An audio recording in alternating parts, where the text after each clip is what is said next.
Does it always does that? Wow. Guys, hello. Should be connected now. Hope you're all good. If anyone's watching now or later. Happy Valentine's Day. Hope you're all sweetened up. Right? Oh, in the love shack.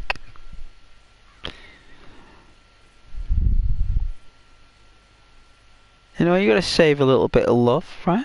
A little bit of sweetness. Mm.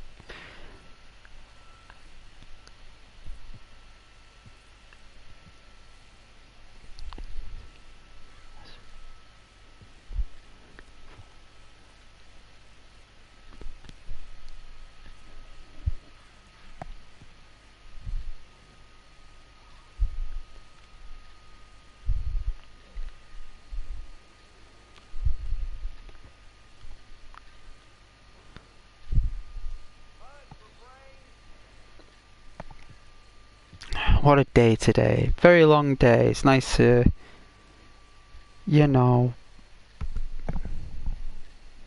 relax, play some Red Dead for a few hours, and then, you know, when the weekend comes, it's like, we can chillax, you know?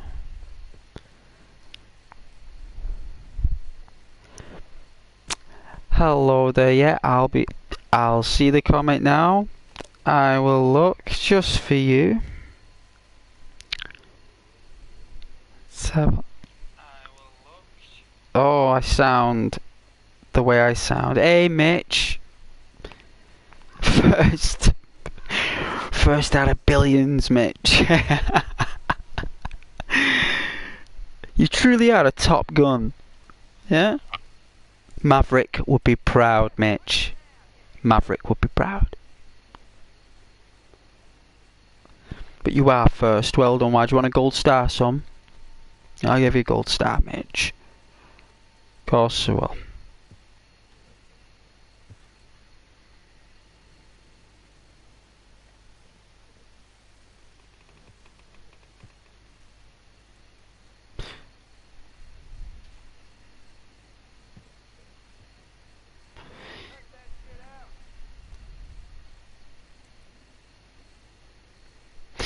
Oh yeah, I think it's not that type of phrasing. It's like more like, you know, like everyone is like, you know, a son, right? Yeah? Like, because we are brothers. Yeah? We are men. So it's more like the son that you say, like appreciation, not like father son, but I get where you're coming from. Defo.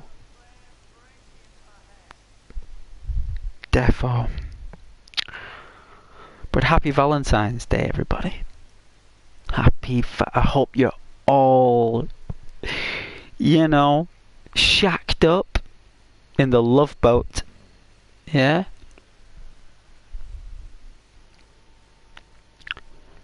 Nothing wrong getting all comfy with the love of our lives, you know?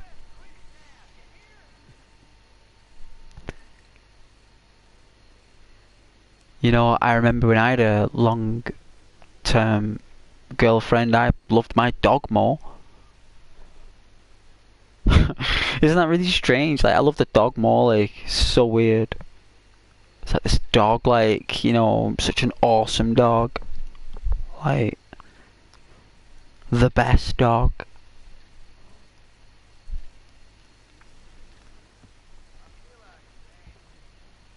We'll wait till morning.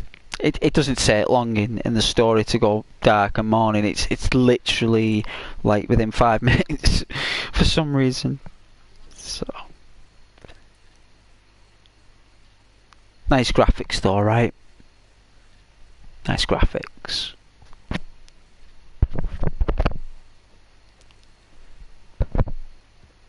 But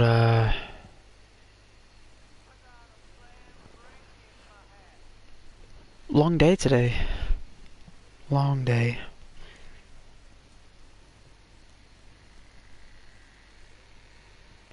Has anyone got any secret admirers? Any secret Valentines? Anybody? Hey? Anyone get any letters through the door in bright red envelopes? Sealed with a loving kiss? No?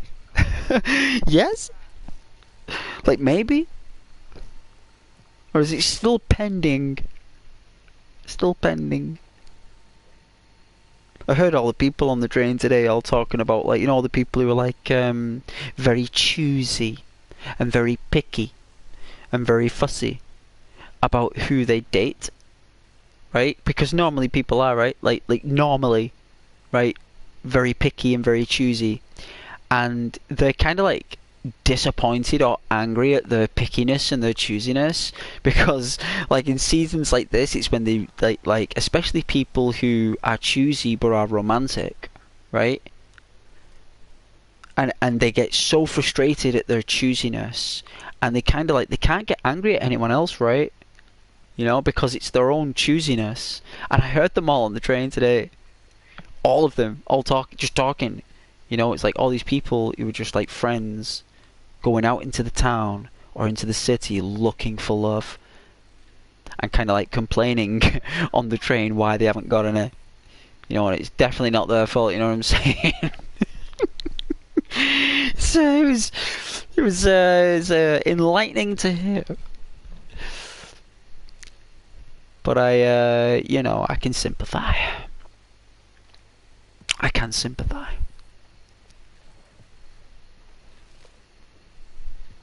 And at times sympathise. You know. But yeah. Yeah.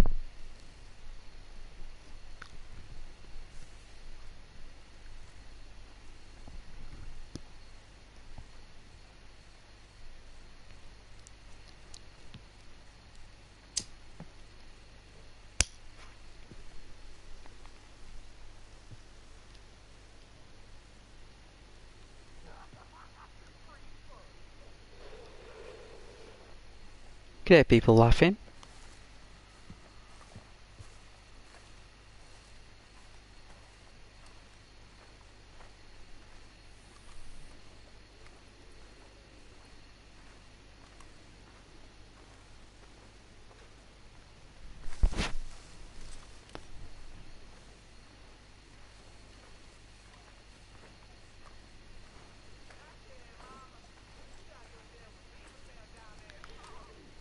Howdy, hello.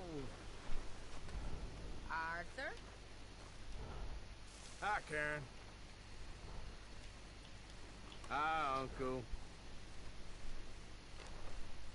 Everyone's just drunk. Arthur, Susan? someone smashed the box. What box? The money box. We'd had that for so many years. Why did they smash? Well, I don't know. Look at this place. All divided. True. Everyone anxious and at each other's throats. I'm heartbroken. Ah, Me too. if you would know your fate, Susan.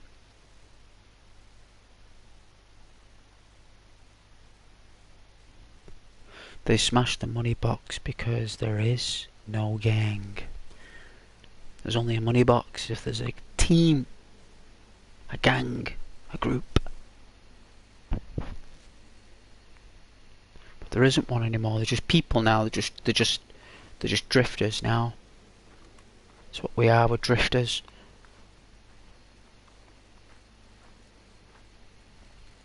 Hey, Marsden. You sound like you've given up. I don't know. Don't give up, Maybe Marsden. I have. No. We gotta see this through, John. Do gotta see it through. That's right, son. Okay, well, let's talk more later. Take care.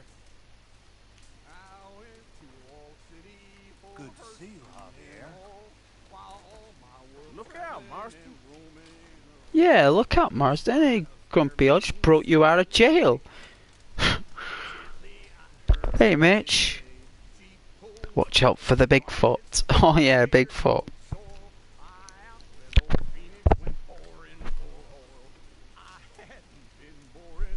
Bigfoot, like, it was a dude in a suit.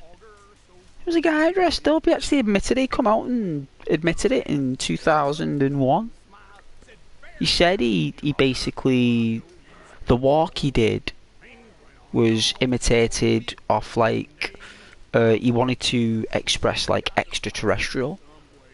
Like, you know, like the moon crescent hand maneuver he did. Because his hands were moon crescent shaped. Very curved, like, very strange in the way he walked. And he said that he learned the walk in theatre. He actually admit it was a guy with grey hair. He was quite a big fella as well. He was quite a big fella. He was like 6 foot, like 6'5". He was, and it was on like one of those TV channels, right? You know, like those TV channels that were like back in the day that were really popular, like Bravo or something. And he was on there. He was like, he says, yeah. He said, I did it. He said, I made the suit. He says, I concealed the zip. He said it's actually a mask helmet that slotted on, and it was kind of like threaded to the suit. He actually explained how he made it, but no one believed. Like, this is the thing, right? No one believed that Bigfoot existed, but yet no one believed that he was the guy that was Bigfoot. That's the circle that it became. It's kind of like when the Titanic sank, you know what I mean? It's the same mystery, you know.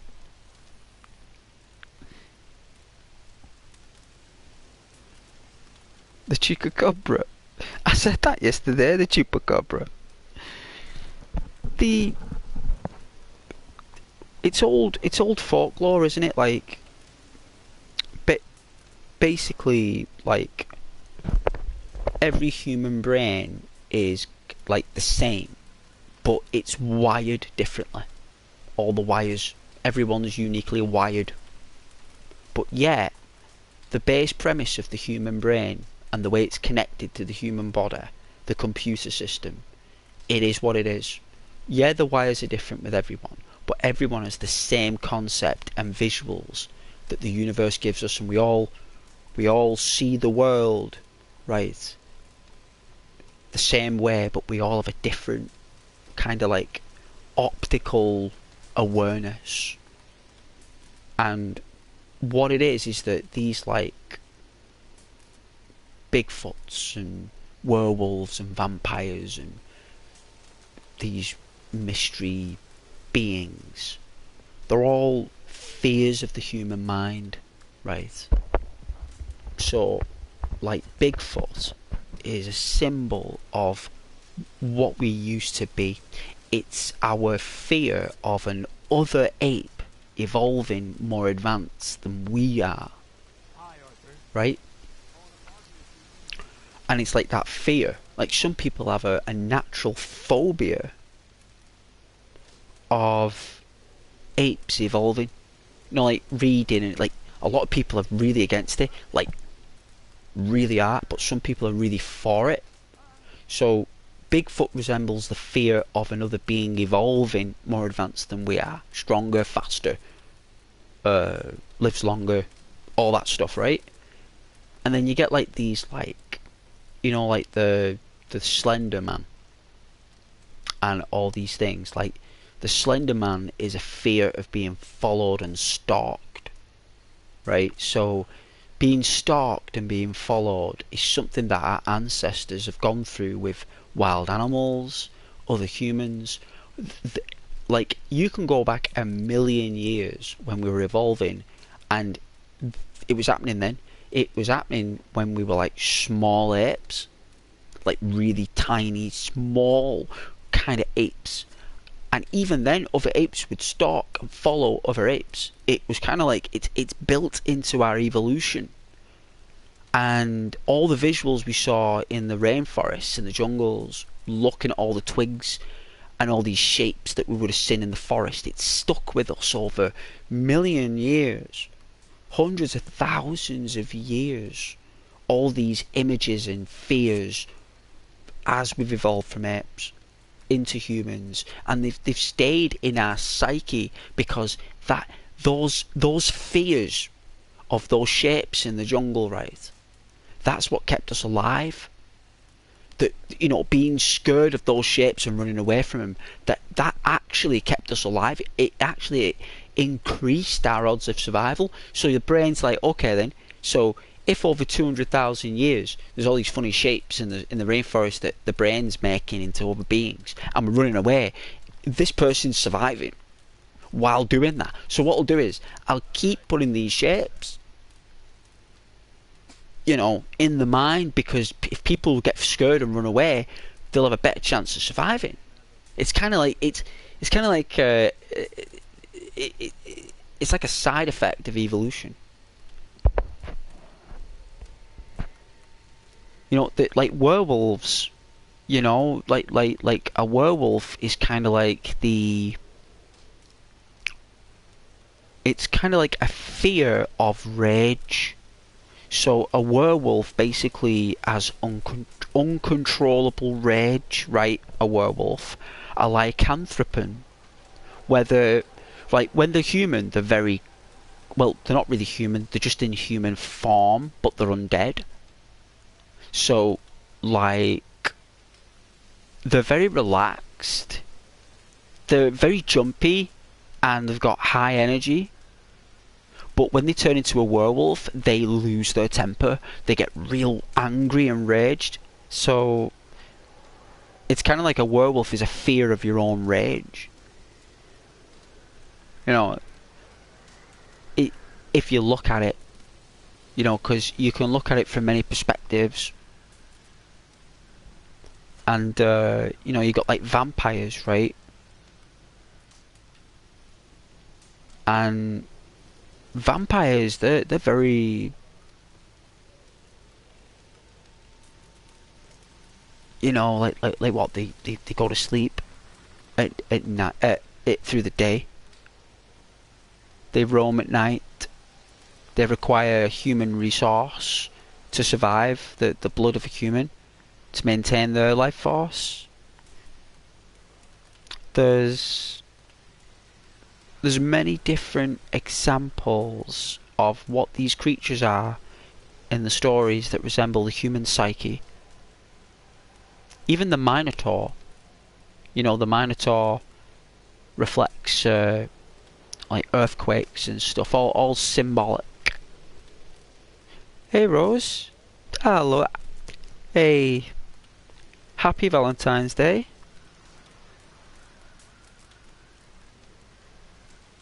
Once a year.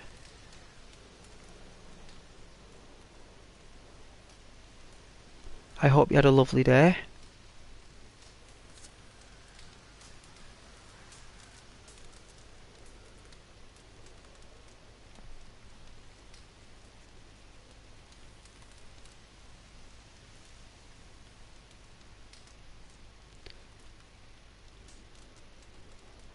Oh, look at this fire.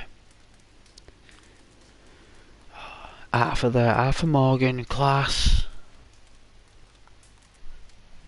Okay.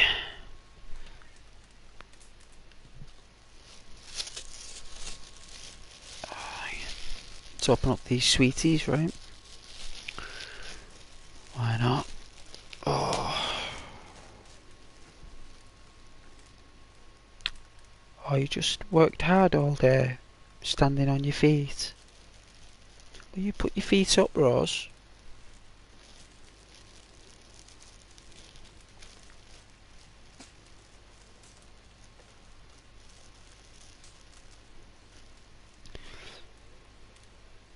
Oh, these raspberry sweeties. Did you get my sweeties that I slingshotted over to the USA?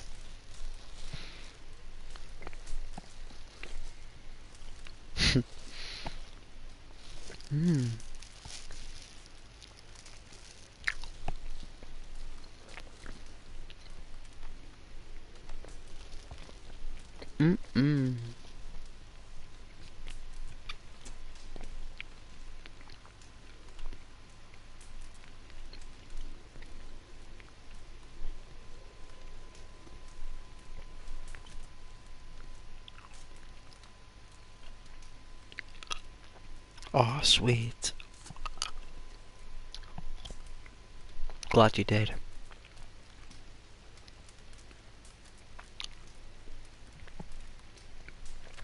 They should have got there in time for Valentine's Day, really. Midnight. It would have took that long for him to get there.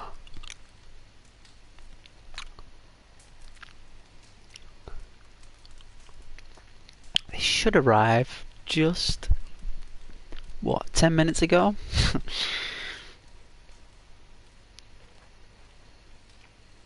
Ooh, fire. Fire. Ooh, rockstar fire. Nice.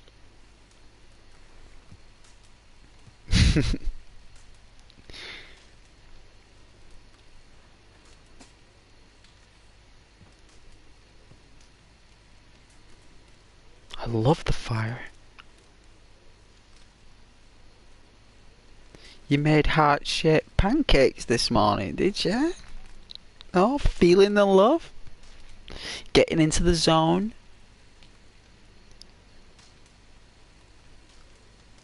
I bet you got lots of red roses today, right? Loads of Valentine's Day cards. Bright red envelope, right? People drawing flowers all over them. The secret Valentine.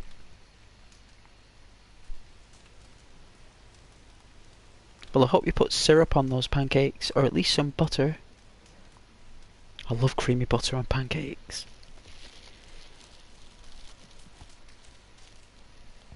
I've got some heart-shaped sweets here as well for some reason.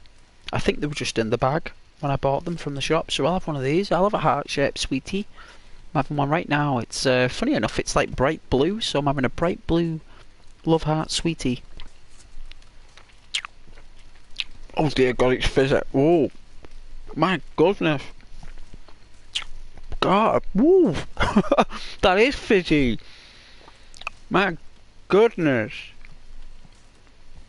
Oh, make my eyes water, jeez. Woo! Getting high on sweeties. Mm. Oh, you did? Nice. Yes, I did. I put the roses in a vase. Well, I say vase. Do you say vase? Because I say vase. It's the thing on my kitchen counter. Oh, what colour were the roses? What colour?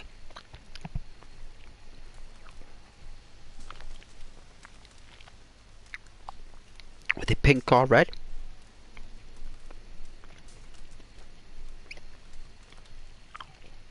Or were they yellow?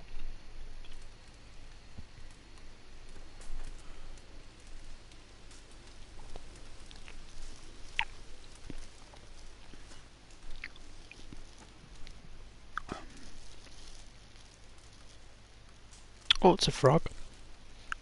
Red and pink, you got both love and passion. Well, that's nice. Well, really glad you did.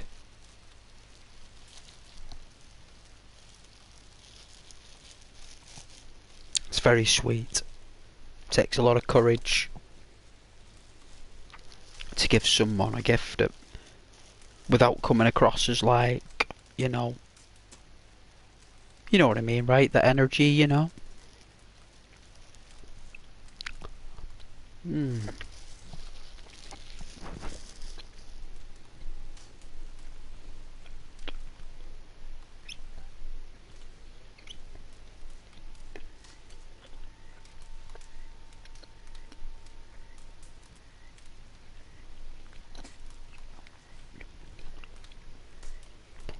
What day is it today? Wednesday.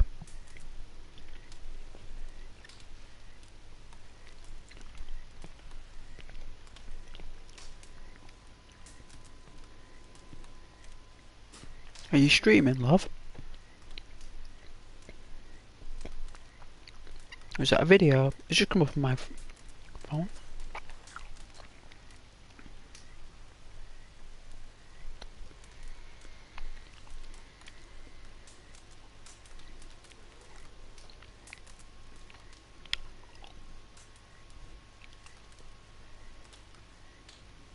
It's been night time for a while, and this game doesn't normally last this long. Is it longer in camp or something than what you're doing outside? It's like there's time change. It's very odd. This game's very odd. John.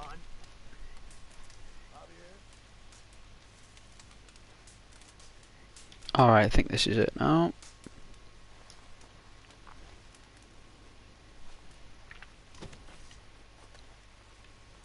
Is this where we kick Strauss out? Let's get rid of Strauss. Yeah, what's this letter here?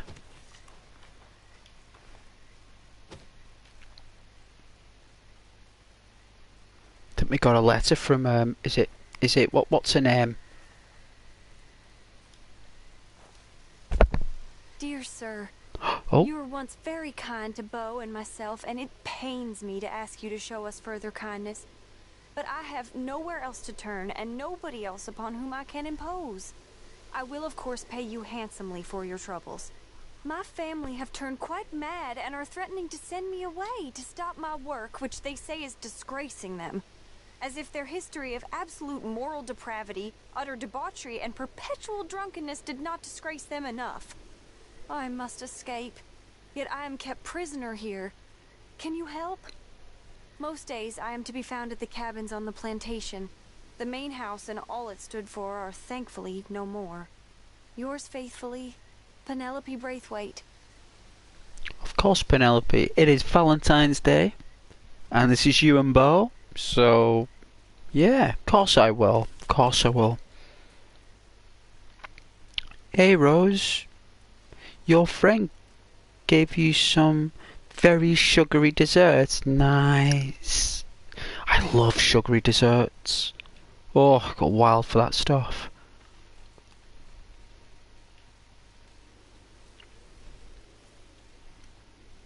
Alright, let's change our clobber. Ghost wants that pink Far Cry jacket. Oh, right, all entertainment purposes, Mitch. It's all good fun. I mean, it's really good character design. I was just like, you know, that's my comedic.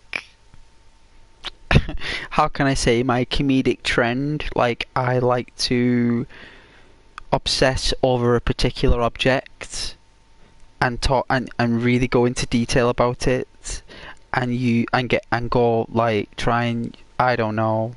It's just my way of humor. But it was a good it was a good stream actually. That night that was pretty fun that because we had a laugh. I streamed a long time that day. That was like a 8-hour stream. I was proper on in the zone. In the zone.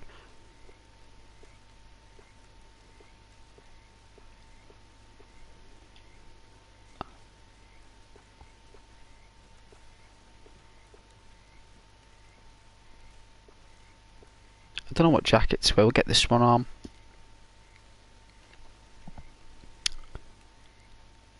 Yes, yes, it was a good stream. We had a laugh. We definitely did.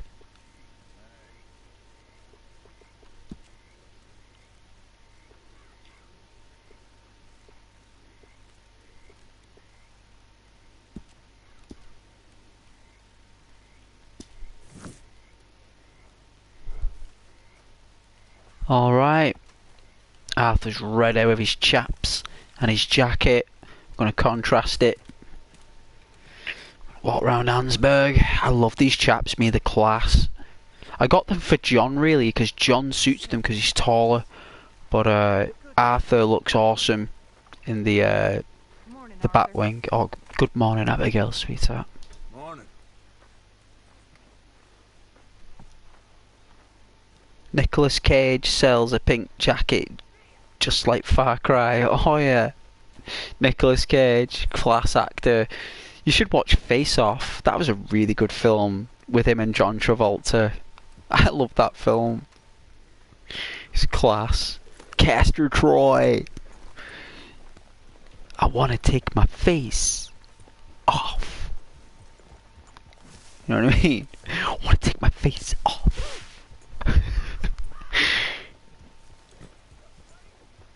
Oh, Connor. Yeah, put the bunny down.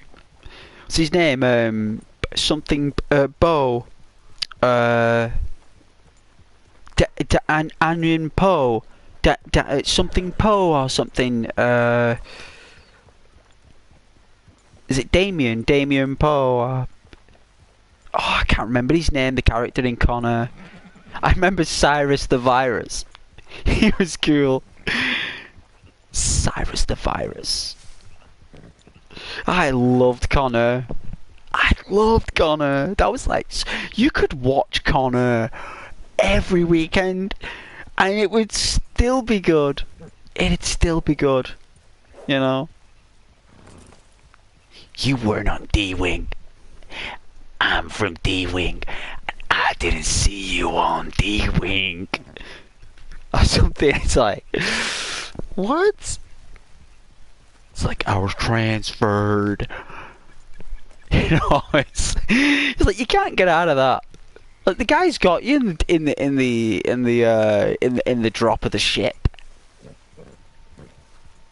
You know what I mean?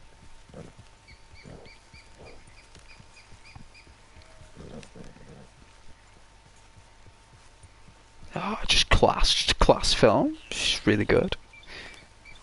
Yeah, I think my view counter's broke, so I don't know what to say. It's just done. Sony's view counter on YouTube. It's like it's like a chocolate teapot. You know, at times there. But I appreciate the measure anyway. Oh. Help me! The pox!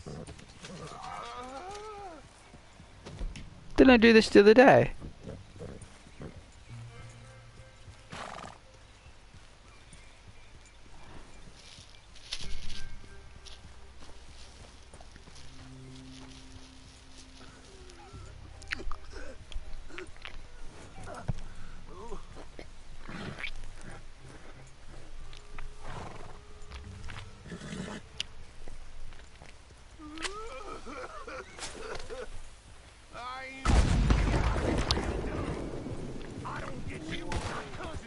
I knew it was evil.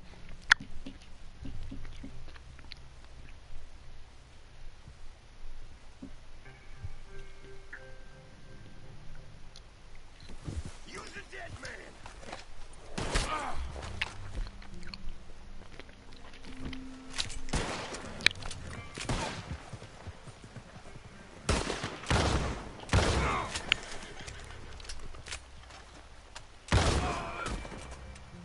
Lousy bastards.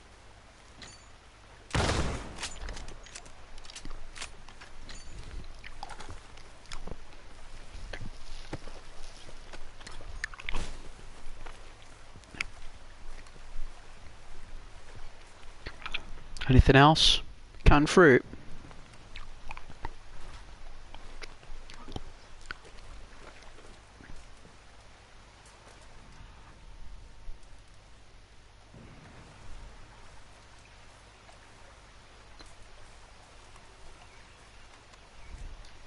Oh dear, wrong button.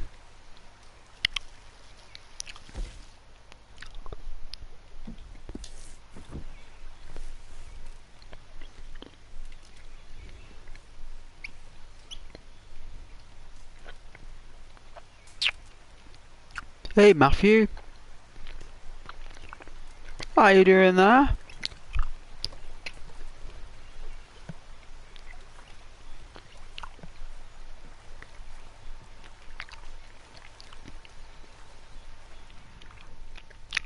I think I've picked everything up. Hang on, what's that?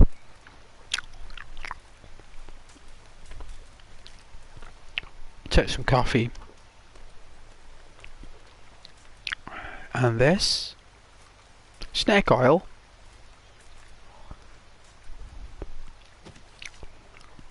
Alright, no problem. Ooh, look at that light.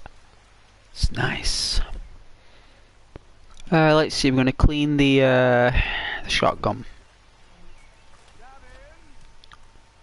Oh. Where are you? Gavin! Please, come on. Is he Where are you?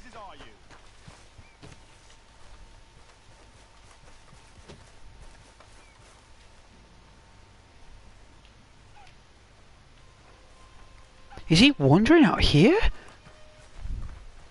He was all the way at Rhodes. Gavin! Gavin!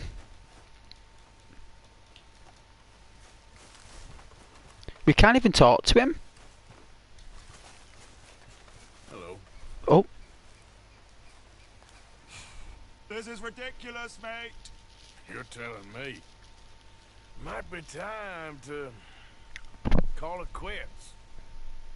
You what? Have you gone mad? I love that boy. Big bloody dope that he is. No, I'll find him. He's probably just off on a spree if I know Gav. Well, good luck.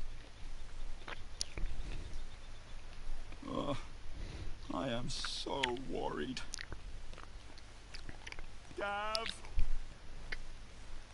Gav! Oh, follow me around? Ugh. Your ass, fool. Whoa, what's he doing? You? Where are you? Oh, he's following, look at this. That was weird. That creeped me out. What a weirdo.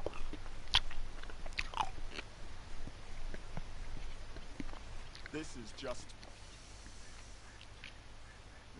too bad. Gav!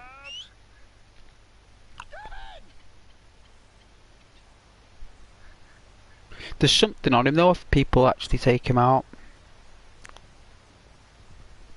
This game so far has been strange. You're telling me, Mitch. It's dark. It's dark, that's what it is. We've got a dark seed in the game, that's what it is. It's probably because we got high honor. I don't know. Probably not. I think it's got something to do with Oh,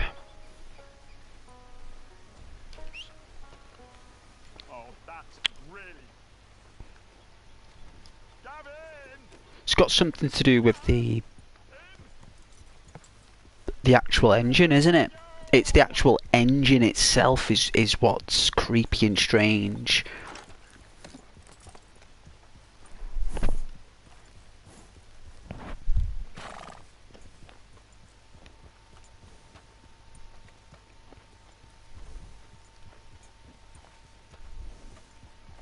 This isn't Tesla.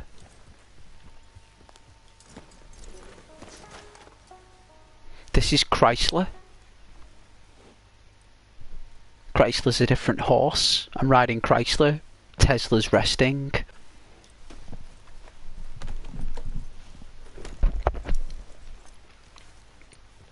But very well noticed though.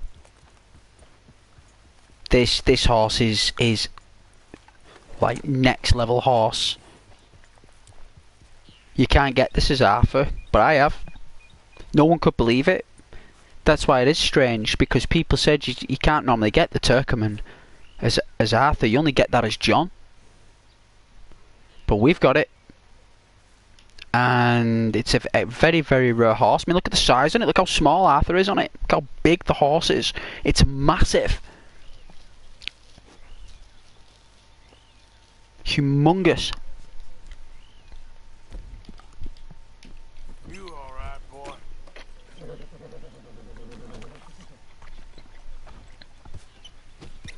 Wanted, dead or alive. Wow.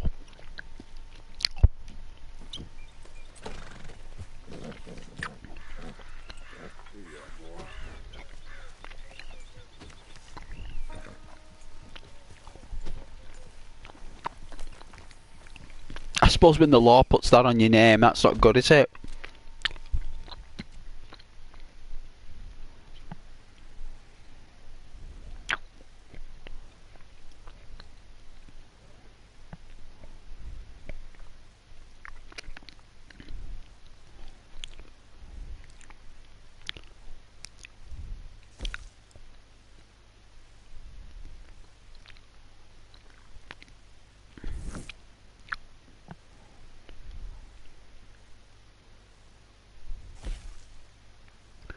Alright, Penelope.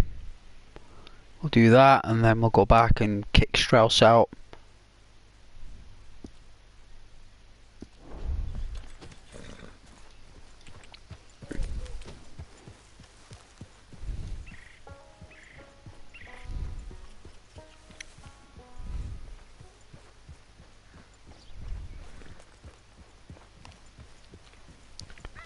Hey, Caden.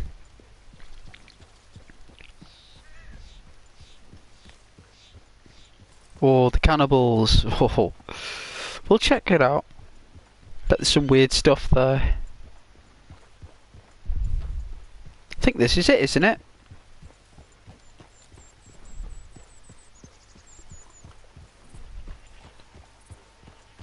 The frame rate on that's beautiful.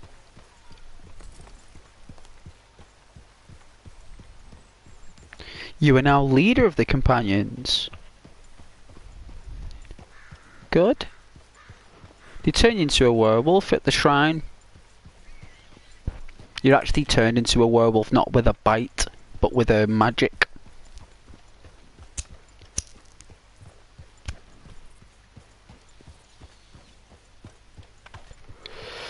You probably like the woman who's the follower you get. The werewolf woman.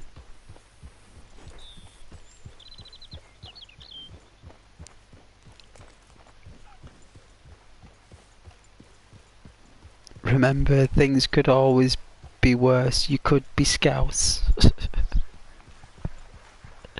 Very, very charming. But happy Valentine's Day, everybody.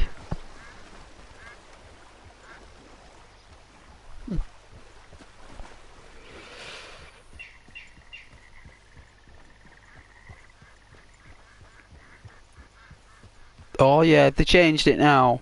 They've updated it so all of them can. You could only have the one when it first came out. There's actually a Gandalf wizard that was removed. He's actually in there. You can actually unlock him as a follower. He's like this overpowered wizard. They removed him because he was too overpowered.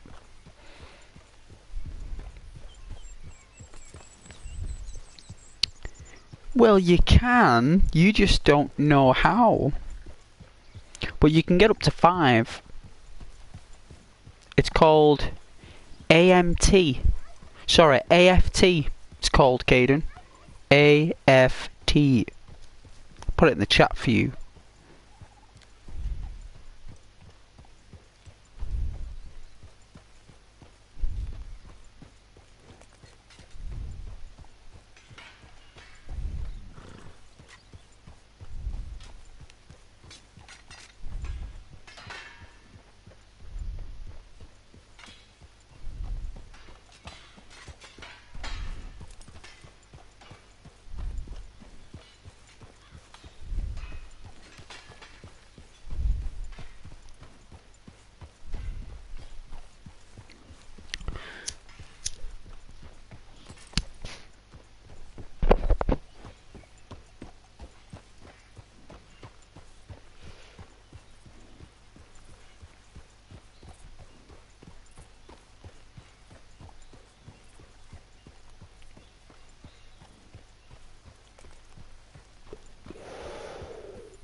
Oh yeah, Father Christmas. Yeah, you can.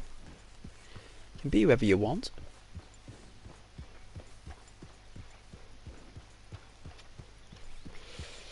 I did the Lord of the Rings, mate. On Skyrim. Did the full Fellowship of the Ring, mate.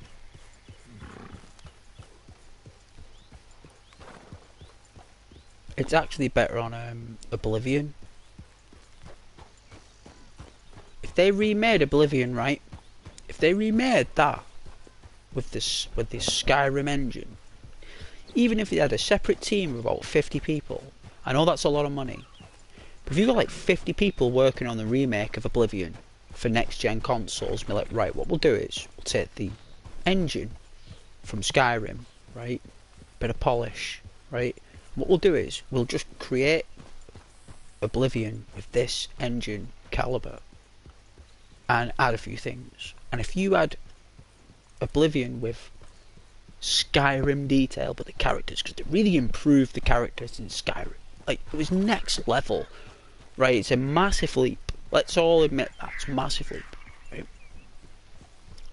And then, like, all the dungeons, all this, because the cities in Oblivion are beautiful, right? Like, you're talking elven ruins, bright, like turquoise stone, forged and rocked and mined from mythical rock, legendary deity rock, protected by Daedra kings and you know, the what's it called now, the you know, the Knights of the Nine, and like some of the stories in that Oblivion are next level quality, like really good. And if they remade that, I'd buy it, and I would buy it straight away without thinking. I'd be like, what, the grey fox with the grey cowl become a beggar? Or the beggars are actually agents. They're not really beggars, they're all agents. The secret agents. All the beggars in Oblivion. Not one beggar in Oblivion is a beggar. Not one of them. All the beggars are basically agents of the Grey Fox.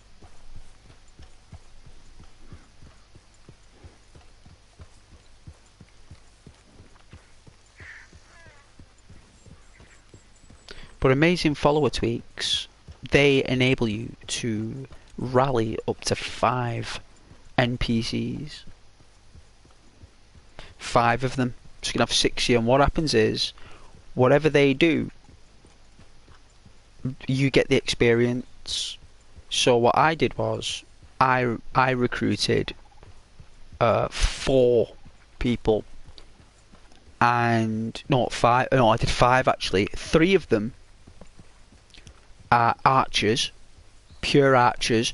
One of them is a ranger, and the other's just a pure, like, battle axe, like pure heavy weapon, like heavy armor. You know, he was like this soldier that got what's it called when they release you from the military, when like you've done something wrong or something, or they just don't like you or something, reprimanded or whatever it's called. He was like, I had nowhere to go. He said he had nowhere to go. I was like, okay. I was like, did like the spell thing. And then it was like, do you want to come with me on my journeys? He was like, yes, I would love to come with you on your journeys. I was like, okay, follow me. He was like, yeah, I'm coming with you. I was like, right. Went to the house, went back to my farm. I said, this is my farm. He was like, wow, this is a farm. He actually said it. He goes, this is a farm. I was like, yeah, it is. It's a farm. It's my farm. I was like, come on in. He came in, he was looking around, like dinner table full of food and booze and everything. He sat down, I got him full suit of armour, weapons, magic rings, jewellery, a cape, everything. I gave him more than what they ever gave him. I was like, right, and not only that, 4 amazing female followers we had. Yeah, I had 2 from the I stole 2 characters from the Bards College. I think her name's is it Lidley or something? She's like beautiful character, the most talented bard in the Bards College. I took her. I was like, come for me. She's like, yeah, I'd love coming here. I was like, yeah, come on with me, right? So she came as well. And then I recruited this other chick from Markarth, who looks amazing, right?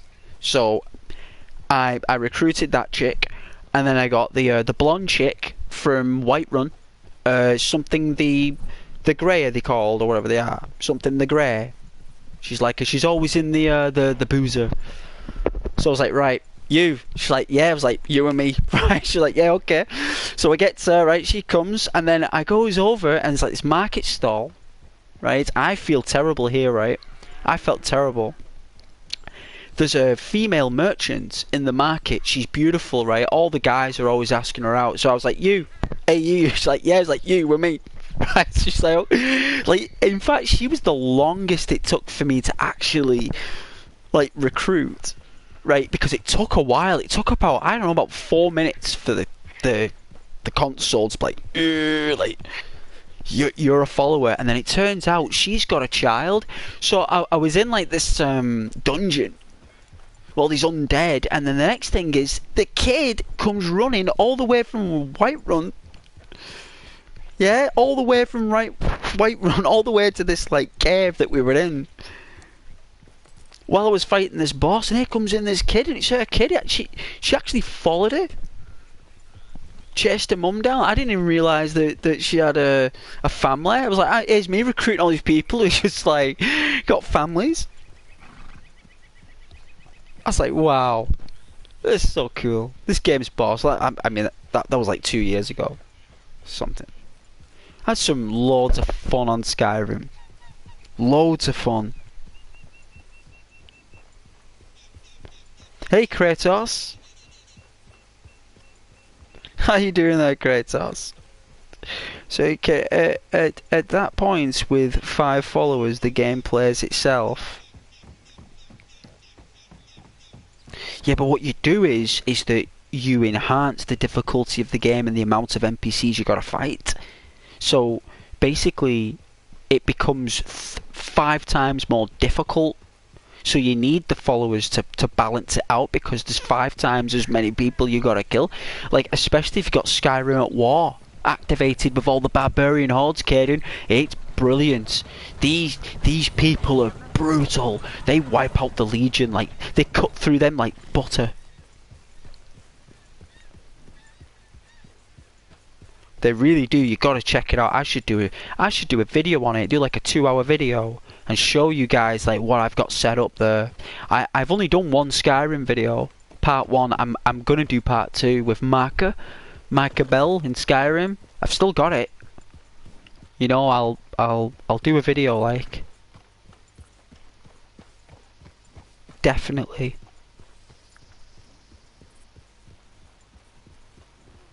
With the werewolf build, your weapon is Muthrad, or the axe, which you get in the last companion quest. I recall you do get a weapon. And wearing ancient Nord armour. Oh yeah, the grey spiky stuff. Really cool. Which you only unlock when you are leader of the companions. I've seen it with a fur. It's pretty nice. It's like a wolf armour. It's pretty unique. It's a wolf armour. It's got like werewolf fur in it and stuff. It's got enchantments as well at night, doesn't it? It's like something like that. It's really cool. I remember that armour set very well. Kratos doing well. That's nice, Kratos. Awesome. Glad you are. Matthew, by the way, it's called a desirable discharge. What is? What's called a desirable? What in the Lord's name? Is that like a spell?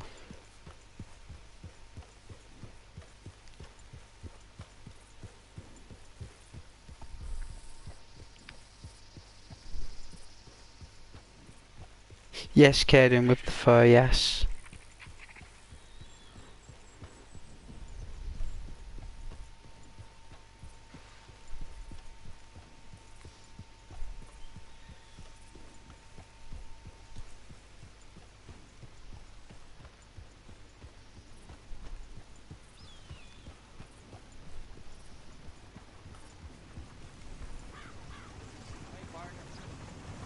Ah, that's what. Hey, you know what? That's very, very wise of you to inform me, Matthew. It is called that. It is. You're right. I remember now. You know where I learned that from? Starship Troopers.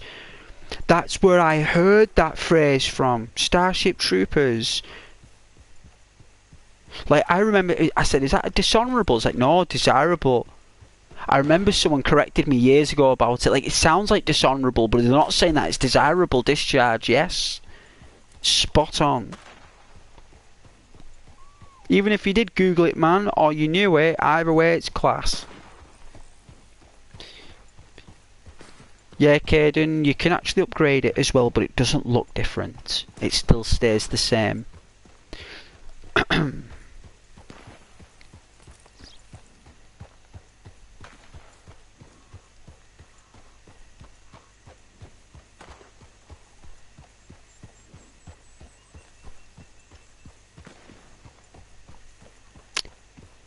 I know, and other, yeah, he's quite an odd character, Bill, though, isn't he? He's very odd. Let's be honest, guys. Come on, he's very odd.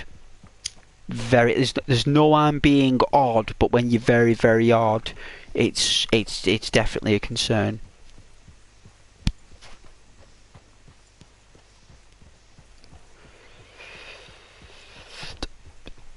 That is the professional term for whatever he was trying to get up to.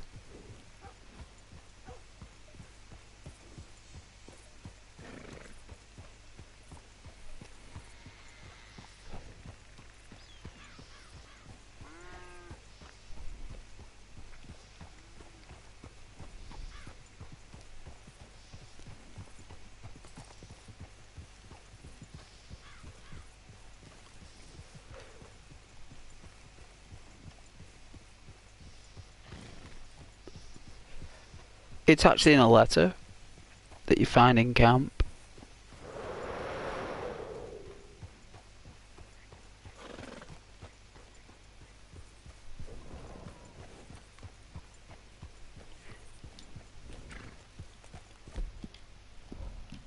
Good boy.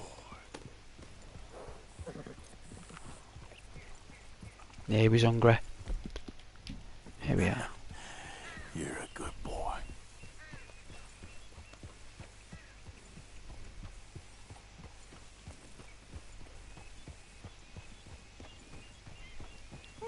That horse sure is something. Alright, Penelope Braithwaite, let's help you and Bo out of this place that you're imprisoned in. You can both live your life in California or New York.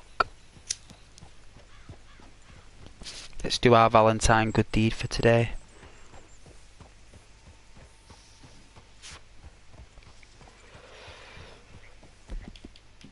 You okay, boy?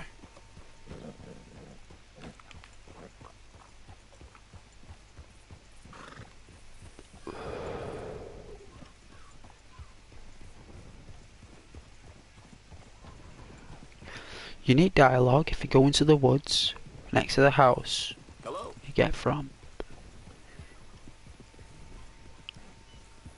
What, here? It's a bit of a distance away. Yeah, it's about another 11 minutes, maybe 9.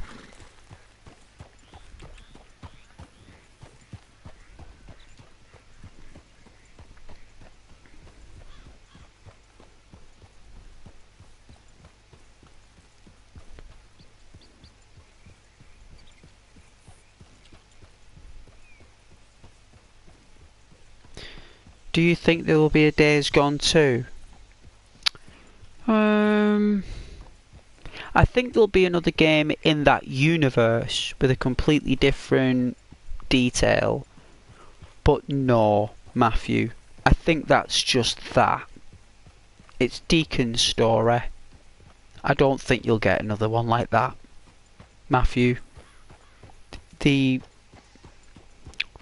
game will cost about 150 million.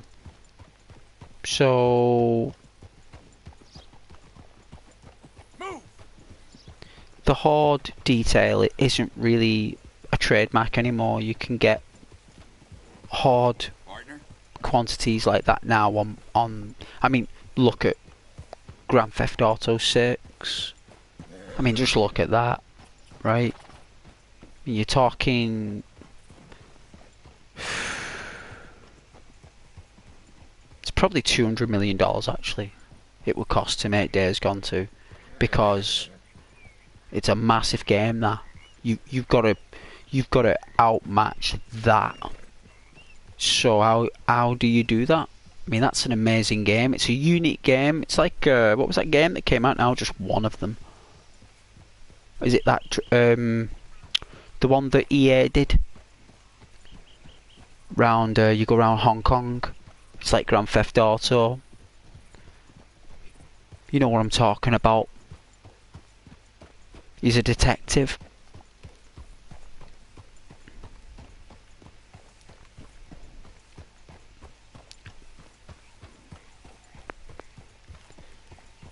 Oh yeah, The Last of Us. They made 2 of them though. They made a sequel of that, but it was just Ellie and that whatever that person is. I don't even know who she is. Don't even know. But Joel's not even in it, and if he is in it, it's short-lived. His story is the first game, isn't it? You play as Joel in the first game. They didn't want to... I mean, the only reason people would play the second game is if Joel was in it. I mean, why didn't they just do straight after the first one? Why didn't we just go straight after number 1? Straight after, as soon as they go over that fence there and they go off and they walk off, number 2, that's where it starts. And then it's their story all the way, and then it ends where the actual number 2 they made starts. So at least if we could play it through the years, instead of playing it through the seasons like we did in the first one, they should have played it through the years. You should have gone like, you know, instead of doing spring, summer, autumn, winter, or whatever, like 2041 or whatever, you know, 2036, I don't know, and it goes through, and the seasons as well. And then what we can do is we can actually go through Joel and Ellie's journey after the first game and what they had to do, right, to create a settlement or a home. It was like, you know, they could have done something like that, you know, protecting our home, like in Alexandria, you know. And we'd have to go out on runs and that. That would be the missions. Like, keep the world that they had in number 2, but just put Joel and Ellie in it, and then we could have co-op together, right? They should have put co-op in it, right? So you could have a player come in as Ellie, and you, the home host player, as Joel. And then, you know, that would have extended gameplay longevity. And not only that, it's also... two characters that we basically were waiting for, and we didn't get it. So it is practically one game on its own, actually, Mitch. It probably is a unique one game, because that number 2 was probably just like, you know, oh, we got loads of money here, let's just like go wild, because they were making the TV show, so they didn't really care about the game, did they? It was more or less like the TV show they were into, because Pascal, the guy who plays the Mandalorian, he was all the hype at the time. Pedro Pascal is his name, and at the time probably that was what was on the mind. So they strayed from the game. They put it on the shelf. They just left it to another team, maybe. So it would have been nice if they did do a co-op or something. Even if they did the first game again, but just put co-op in it, that's all they had to do. Alright, we're at the house. What did you say now, Caden? Unique dialogue if you go into the woods next to the house.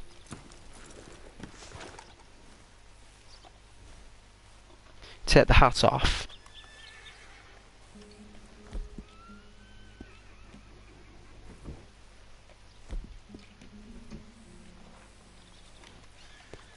Take the gun off. Let's clean this gun.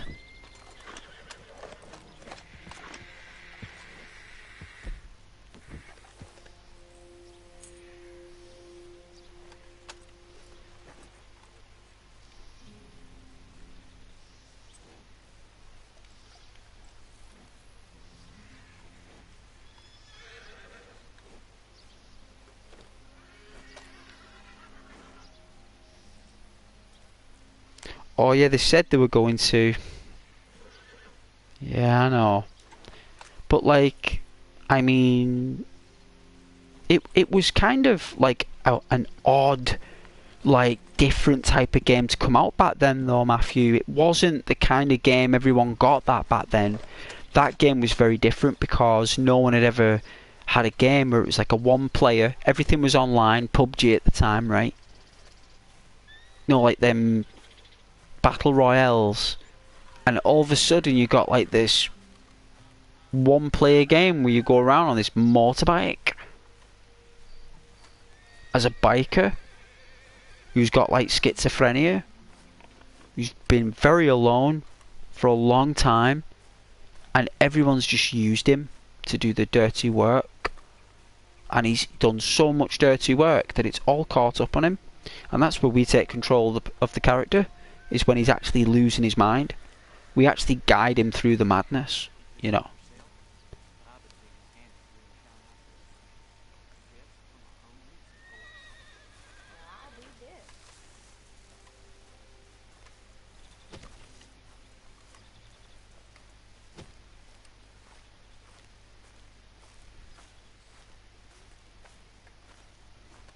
Hey, Hi, folks.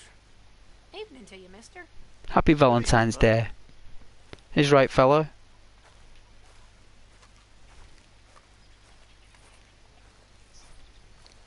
Alright, is this the woods, Caden?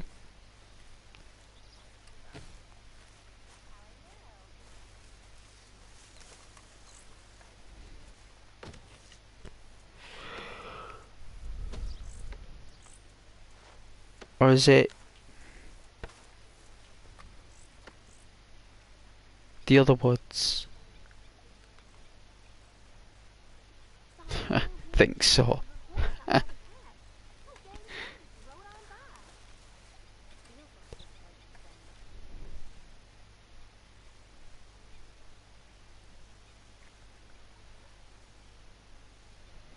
Outhouse.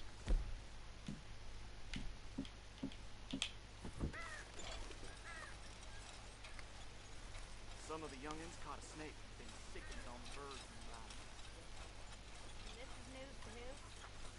It's a nice little community. I think you should stay here online. Okay, well. Evening.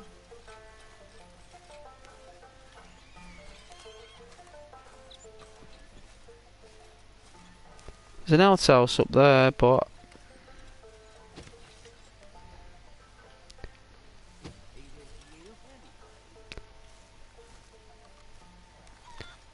I don't think so, Caden, son. There's an outhouse out there as well, look.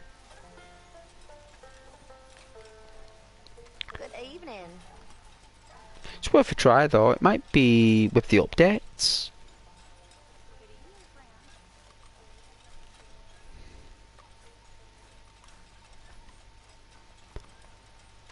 Yeah. I don't think it's activated though, I don't think it's actually implemented. Oh, they're saying Miss Braithwaite's in cahoots with that gang of Lemoyne Raiders.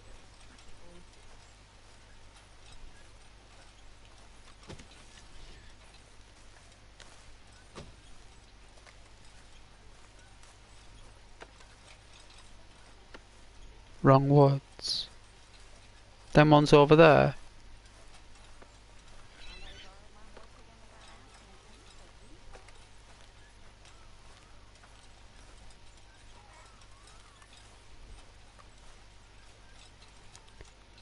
I don't know, there's no woods. Nah, it's alright. You can always YouTube it.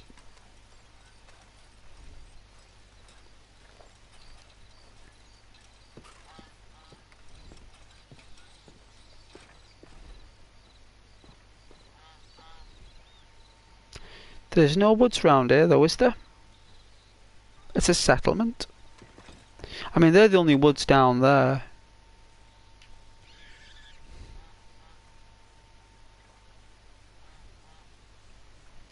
Oh well, unfortunately it won't be won't be tonight, son. Oh, you came. You came. You finally came. I came. Oh, thank you, you lovely, lovely man. Calm down, miss. Oh, come on, let's go. We ain't got a minute to lose. They killed her. They killed Miss Calhoun. All she wanted was a better lot for women, and they killed her, those pigs. Who killed her? I don't know. My cousins, probably, or Beau's. Well, you met them. They're animals. Not even animals. Monsters. Monsters, if God had lost all his powers of imagination. Can you please take me to the train station? Beau'll be waiting. Bo, why couldn't he come and rescue you? Well, if they saw me and him together, they'd lynch him and send me off to a nunnery. Or maybe they'd lynch us both, I ain't quite sure. They do so love hanging folk. Where you heading? Up to Boston. Good. Oh yeah, Fallout 4. I like you up there. Come on. Let's go. They'll like you up course. there.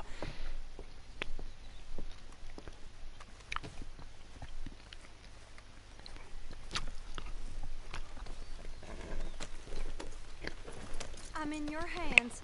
Just get me to Rhodes Railway Station. Okay, let's try and get you a train. And Bo's just waiting at the station in the hope you'll show up, or I'll show up to help you show up. He goes to there every day he can. Makes up some excuse or other. I said he would see me there one day soon, and today he will. Look down here, son. Well, if he's there, that's true love, all right. This doesn't seem like the right way. I've hardly seen him since the rally. They watch me so carefully, and he's waited, or so his letters say. Our families won't let us out. And then all that business with Aunt Catherine and my cousins. You saw the house. I know the route, and this is not the right one, sir. And then Lee Gray and those boys killed. So much bloodshed. You'd think this could be a new beginning? You don't want to mess around over there. Where are you? Nelsie, you bitch! Oh, put it again.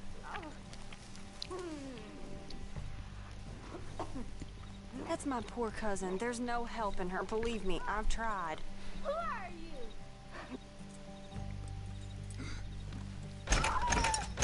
This is painful for me. Can we go? Oh, where is this smell coming from? Oh, fine. Leave her. Why have you stopped? 1, 2, 3, 7, 6, 4, 5, 11, 2, 1, 2, 10, 3, 5, 8, 13, 14. 1, 2, 3, 4, 17, 29, 13. 1, 2, 3, 4, 5, 17, 8, 9, 3. 1, 2, 4, 7, 5, 9, 1.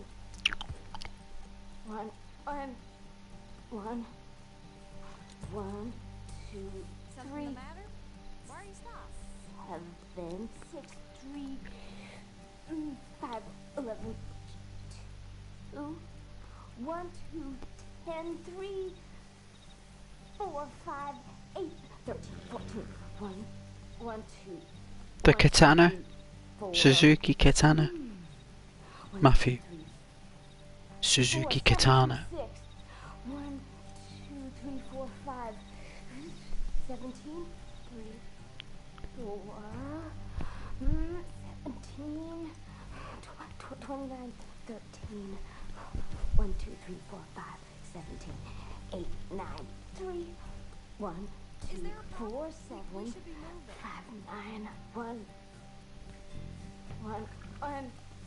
1. 1, 2, 3, 7, 6, 3, 5, 11, 2, 1, 2, 10, 3, 4, 5, 8, 13, 14, 1, 1, 2, 1, 2, 3, 4. 1, 2, 3, Thank you, Matthew. Yes. 4, 7, Beautiful. 6. Like a scooter. 2, That's 3, right. 4, 5, But it wasn't a scooter, it just looked like one. 3, 4. It was a moped, really. 17. I didn't want to go on the motorways, Matthew. 1, 2, 3, 4, 5, 17, 8. I just wanted to stick to the streets. 1, 2, Just get to work and stuff at the time. 5, 9, 1, Something I could pull up at me girlfriends with. 1, 1, 2, 3, 7, 6, 3, blood red. Alright, Kaden, is that enough for you? All the numbers she's singing in poems, all the Morse codes that she's saying. I don't know if you guys want to work out that Morse code for yourself, but Ghost is kind of...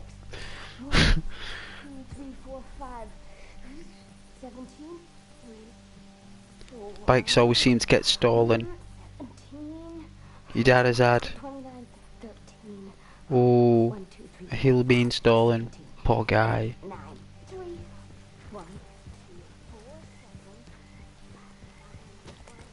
I knew how you Braithwaites treated enemies. Now I know how you treat Ken, too. It's a great shame on a family that's shamed already. I told myself she was better off here with family than in a sanatorium, but maybe she isn't. I'll do what I can from Boston for her. Sure you I will. bet you will. God damn. Okay, you still got a train to catch. Get me away from all this. I will.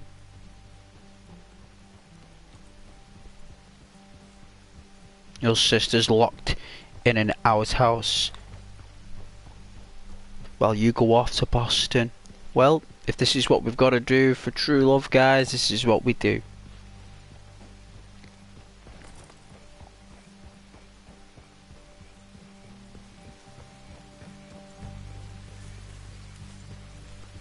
I know, they could have like,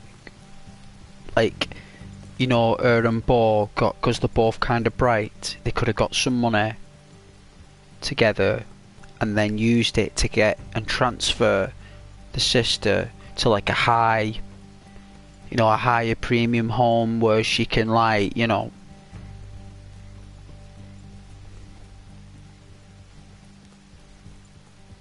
oh, it wouldn't smell nice, would it, inside that toilet?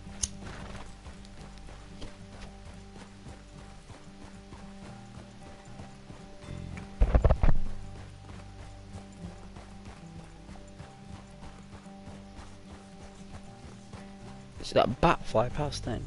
It's pretty wicked.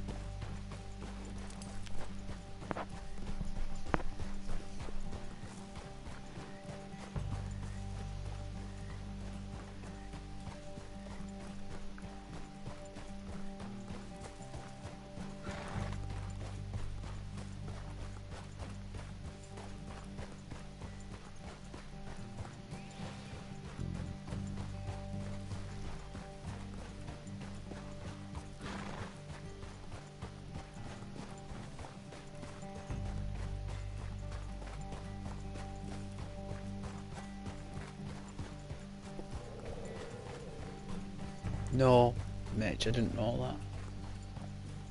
I don't know much about that. There's probably a lot of stuff I have no idea about. I have heard that, like, basically I've seen live feeds in South Africa and all around, and it's literally another place. Like, it's on another level. I'm not joking, like, that place is just like, you just wouldn't believe the size of it, the sheer size of it, the cities there. It's just, and people, like, it's so full.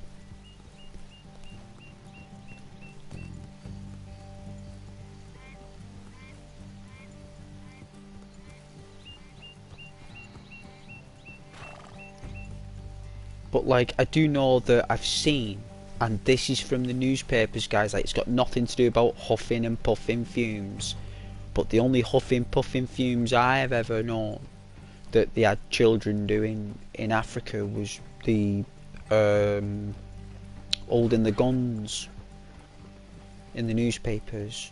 I remember the newspapers, I'm going back years ago here, years ago, I'm not saying it happened the other week, I'm going back years and years ago. See that happening, and I couldn't believe it, me, at the time. It was actually on TV. It's like, you know, like, helping, like, it just couldn't believe it was like that.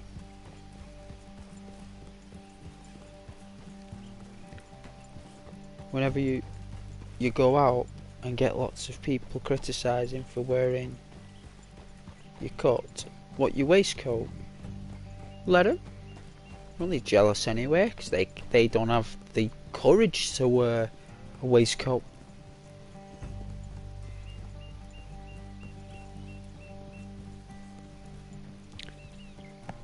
I've done it where I went to work wearing 80s fashion. I had big Puma high tops on. I had skater jeans on. I had a checkered shirt and I wore Marty McFly's red puffer gillet. You know Marty McFly's gillet from Back to the Future? I wore that, and I had my hair in a mullet. Like a cool mullet though, not like one they had in the 80s like Chuck Norris. I'm talking like a spiky, like a cyan mullet, I called it. A cyan mullet. Not a super cyan, a cyan mullet. It was like spiky and stuff. He'll be out at the front. Will you ride on the train with us a little, just to the first stop? The girls loved it, right? Fine. The girls really loved it, but other dudes, proper, like, making fun. But the girls, they were all digging, and that's all that mattered to me, really. You know, so don't let them get you down, Matthew. Oh, I'm hardly a man at all.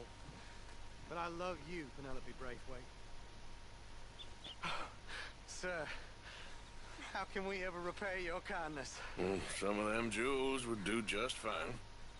Bo, Arthur's gonna join us. I think we need the support. Please, could you buy the tickets, dear Mr. Morgan? We can't chance being seen. Sure. Thank you. Of course I'll We'll buy meet you on the tickets. platform.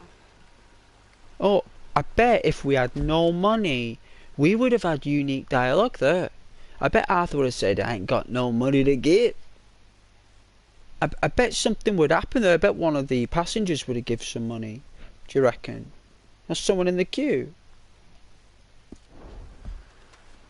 Sir, good morning. Good morning. 2 tickets to Boston, please. Premium lounge. Can I have 3 tickets to San Denis, please, sir? 3? Of course. Oh, hello, sir. Oh, the change in it, Saint Denis. All is well. Not terribly, but good to see you. Hey, cousin. No, hey, no, you leave us alone. Penelope. Oh dear, what's this? Excuse me, Alden.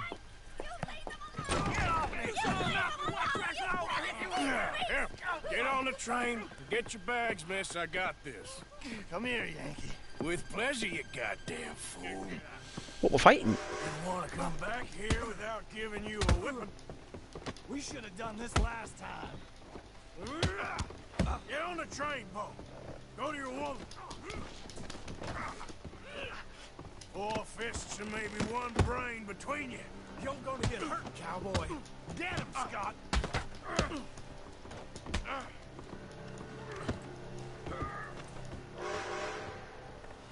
How many? Come on, Arthur. If that is his real name, it doesn't matter. He can fly. Arthur, come on!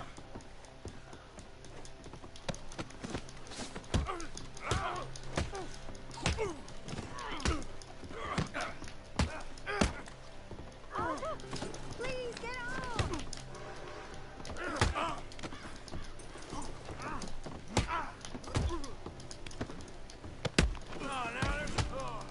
It was nothing. Oh, now there's only one of you. Oh. You got him. Quick, come up on the train. Can we loot him?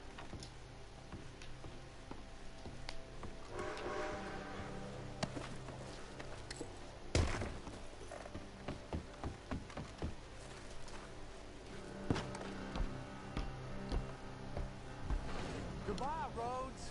Hello, future. All right, well done. That was a cool fight, right? Got there, son. I know. Charming to the last. Then again, my uncle used to keep his own half-brother as a slave, so what do you expect? Good manners? My uncle used to say things were better the way they were, when he could rape and kill with impunity, and he didn't have to work a day in his life. Both our families. There's good people in this county, but our families bully them and drove most of them off, whites as well as blacks, all over this silly feud. Well, how to life. Oh, my lord. What? Oh, I think it's my second cousin. With all these goddamn cousins. I think they found out about the jewels. All right, keep your heads down. Oh yeah, I've got Rick Grimes' jacket from The Walking Dead. Jules. Ow! Oh, where's my double barrel?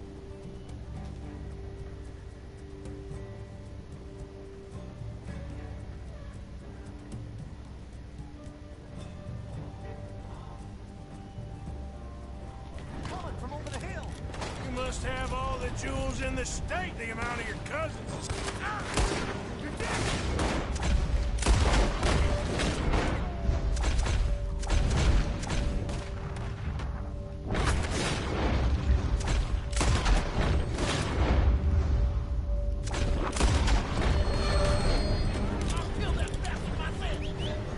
They're up the hill from us. More men. More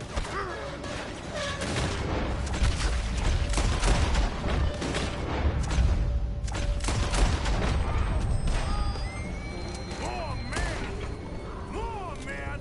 Penelope Braithwaite, this ain't about no star-crossed lovers. She's robbed her own family blind. They're coming from behind the train.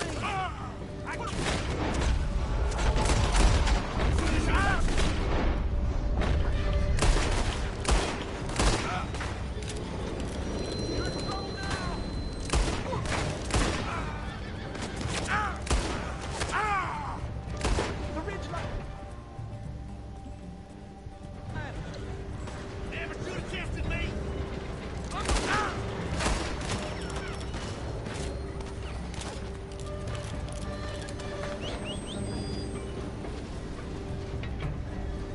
He stopped the train. We're trapped here. What are we gonna do? Keep your heads down. Let me deal with these fellas. Look! Is that the driver? He's abandoning us. Hold tight, all right? I'll take a look up front. What will you do? I'll figure it out.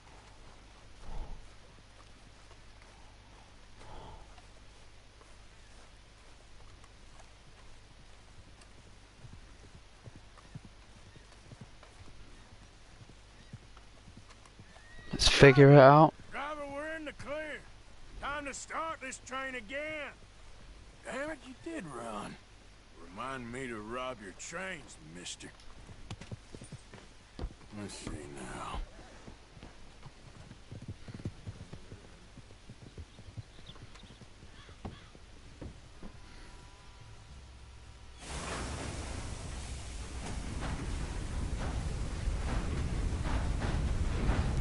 Thank you, Rockstar, for letting me drive a train.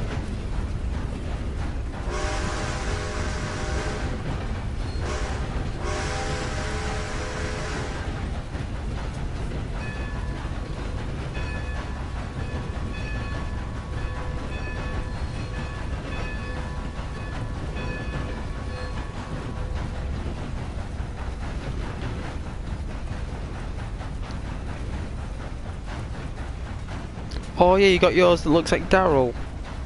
Daryl Dixon's cut with the wings.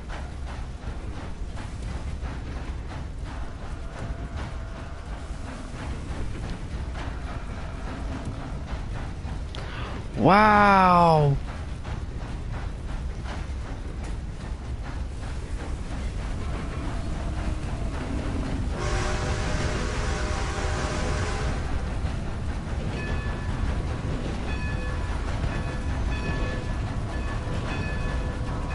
There was quite a few of them there.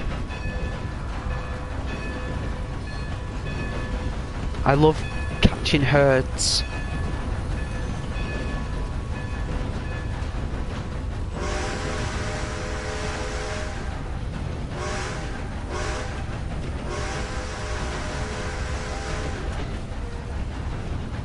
All aboard Saint Denis. All tickets and passes, please.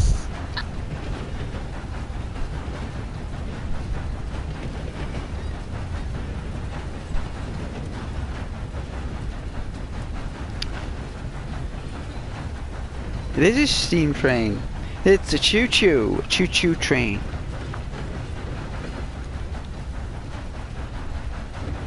I wonder what happens if you have Jagged Crown before the Jagged Crown mission. Lord knows. But I would like to know what would happen if we had no money for the train tickets. I bet it would just give them to us. I think the ticket Alden would just say, here, don't worry, it's on me, Arthur, it's on me. I bet it pans out that way. I bet Arthur would have said, can you do me a favour?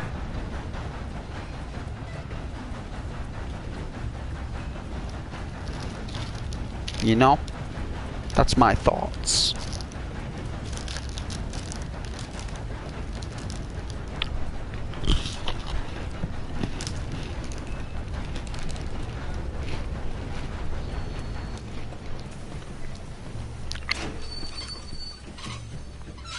Maybe.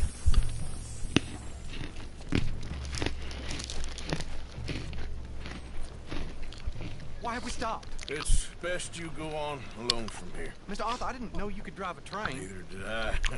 But if I'm honest, it was kind of fun. And I didn't kill any of us. Well, I killed some of your relatives. They would have killed all of us. Of course he knows how to drive a train. He's Arthur Morgan. Oh, no, I ain't. Yes, you are. Here. A very I intelligent love trains, individual. but these sapphires are worth a lot of money. Old family heirloom. That Braithwaite treasure. Thank you, but them two need it more than me. I couldn't take it. No. Let's get you off to Boston before any more of your relatives show up. That might be wise. Hey, you there? Yeah? This couple is heading up north to the Boston line. They got money, they'll pay you on arrival. That work for you? Yeah, sounds fine. Get on in. Hey, you carry protection on a journey like this? I wouldn't be much of a stage driver if I didn't. Wow. Goes everywhere I do. Hey! Miss Braithwaite is going to hold on to this until arrival. On account of the treasure on your person. I don't know how to thank you. You're a fine man, sir. Just get out of here. I'll leave. Of course we are. This is Channel Ghost. Of course we're fine gentlemen.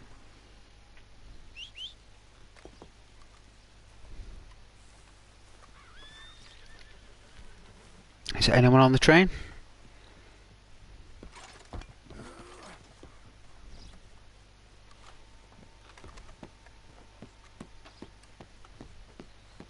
Did they all get off? They did. It's an empty train.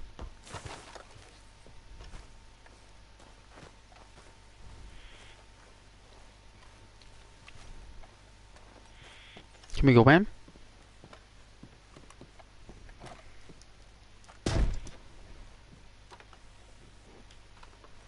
There's a dude there?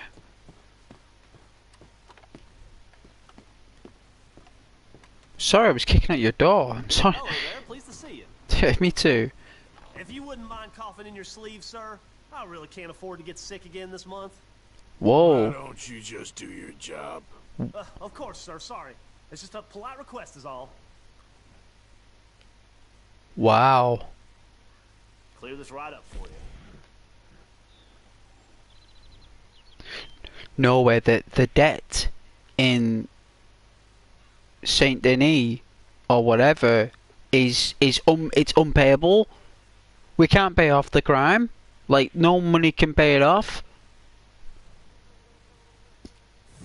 Wow.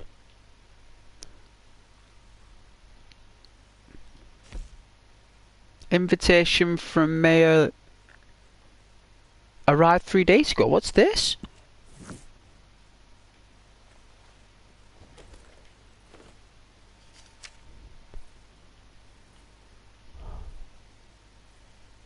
That's some really nice writing. I've done writing like that before. It's like phone book calligraphy, isn't it?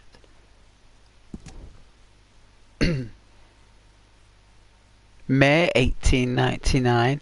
An invitation from the Mayor Lemieux. Monsieur Kilgore. Oh, that was our name, wasn't it? Cassicus Kilgore, is it called, or something? It was lovely to make your acquaintance at the residence the other night. You meet so many people at these kinds of functions. It is hard to keep track.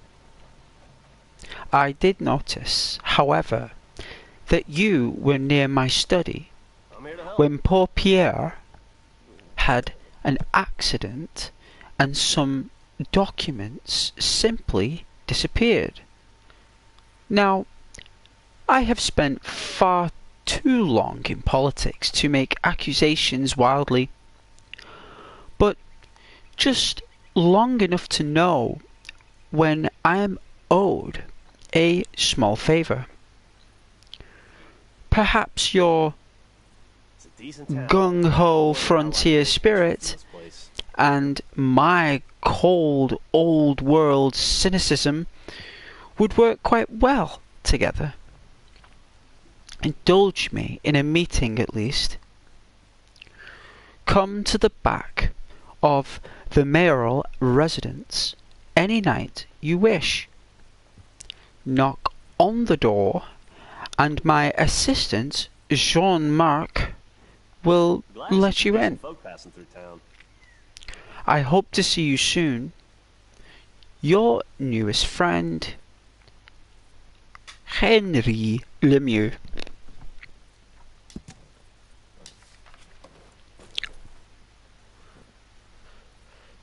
Well, at least we got another side mission to do. Thanks for your assistance.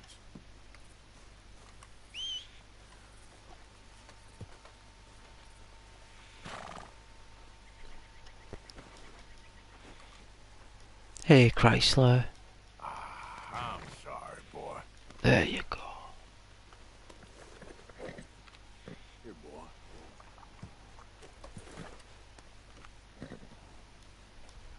Okay there, boy? There we go. That's a beautiful horse. There you are. Sorry for leaving you alone when I was on the train. Alright, let's see where we gotta go now. So we have got a mission to do. So let's see. Can't go to Blackwater. So we got disgusting marker. We've got right, so we're gonna do Strauss, right? We're gonna get rid of Strauss. But we've got to go see this Charles Chatenay. Maybe we can infiltrate in there. But we do have anything in roads? No? Alright then, let's make tracks.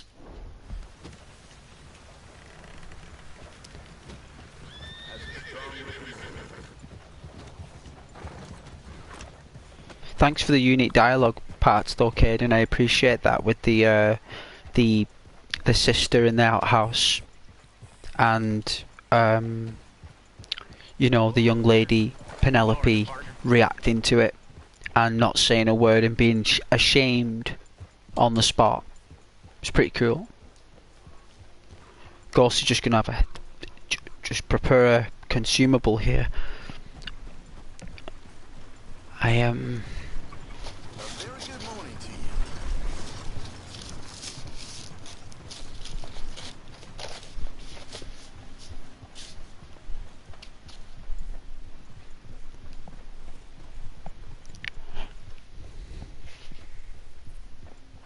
I'll get a canter going. See, the horse loves to canter.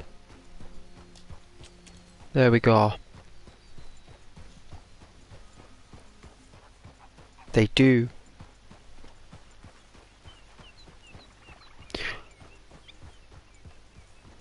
Matthew, it's real leather with the wings on the back. I bought it for when I'm out on my bike and just everywhere really. Well, that's the thing, you see. I bought my Rick Grimes jacket. I had it tailor made for me. The collar, the the the aviator type design, the Belstaff brown suede bomber jacket. You know, the jacket cost £5 grand. In real life, the branded one, I couldn't afford that. I can't afford £5 grand for a jacket. I mean, how am I going to be able to afford a Belstaff? Yeah, I just couldn't do it. Plus as well, Rick's collar was modified by the designers of The Walking Dead. The collar is actually it's a lot bigger actually, the collar, but they cut it and designed it a bit, you know, to match Andrew Lincoln's like physique. So I got mine tailor-made for me, the collar, even the inside parts, so I can maneuver. And it's really warm, that jacket. Like, you would not believe how warm that jacket is. And I can see why Rick wore it in the winter of The Walking Dead. I can tell why. Season 5, Walking Dead. He gets the jacket in Season 4, I think episode 13. I think it is. I think it's episode, because there's 16 episodes in Season 4, I believe. And Rick gets the jacket in episode 13, and as soon as I saw that jacket, and my mum was alive at the time, and we were both watching it, and it's where Rick, Michonne and Carl run from the house because the claimers arrive at that house, and they're very dangerous people. And Rick ends up like killing someone in the bathroom, and then they end up doing a runner. They did a legger, but Rick gets the jacket out of the wardrobe in the house that they were in. He actually goes in the wardrobe and takes the jacket. And I was like, whoa, look at that jacket there. I said in my mind, I said, one day I'll have that jacket.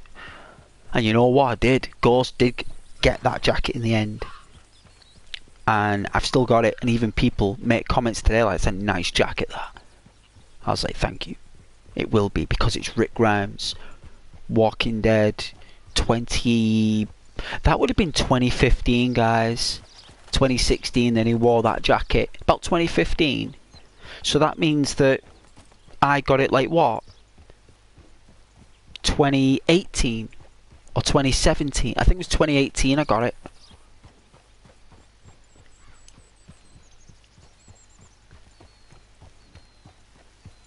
Amazing jacket.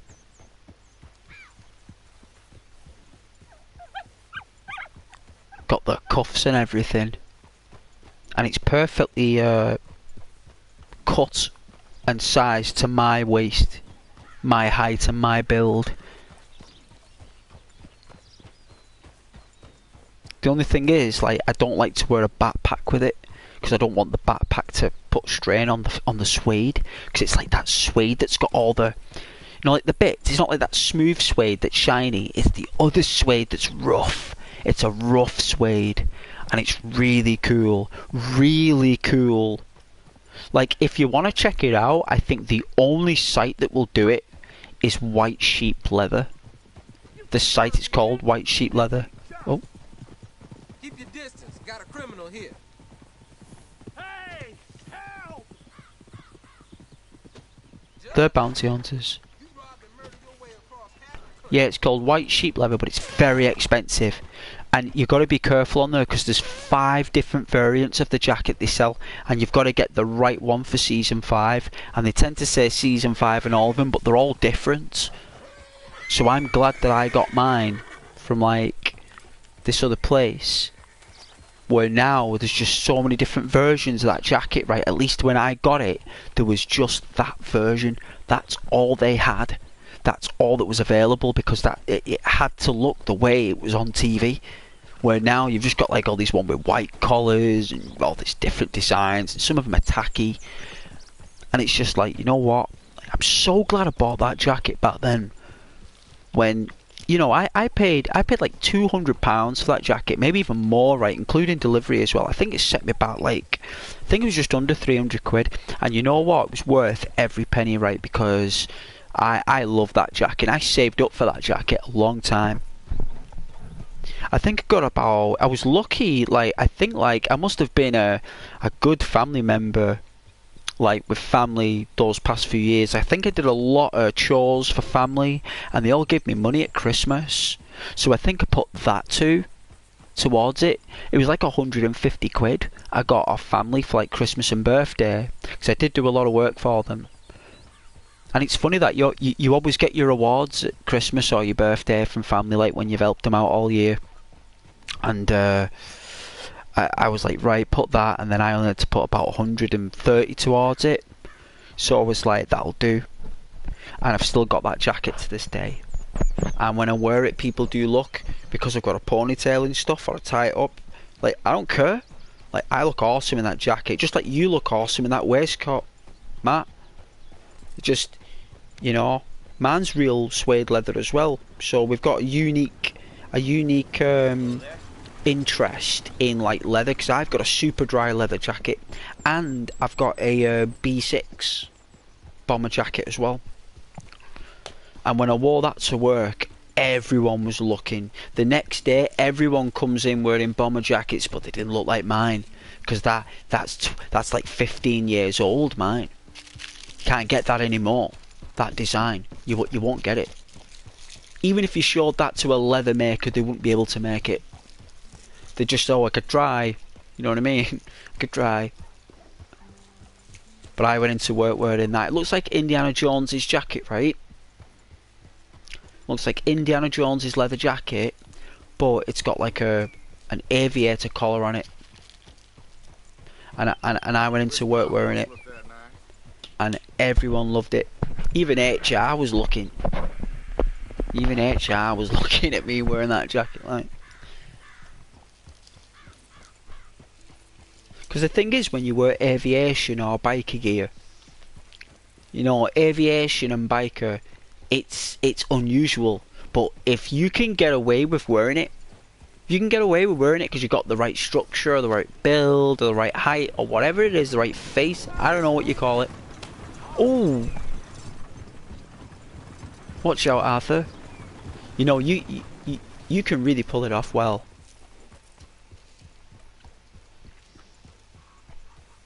I don't know where the cannibals are, Mitch.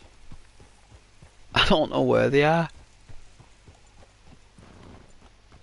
I've not a clue.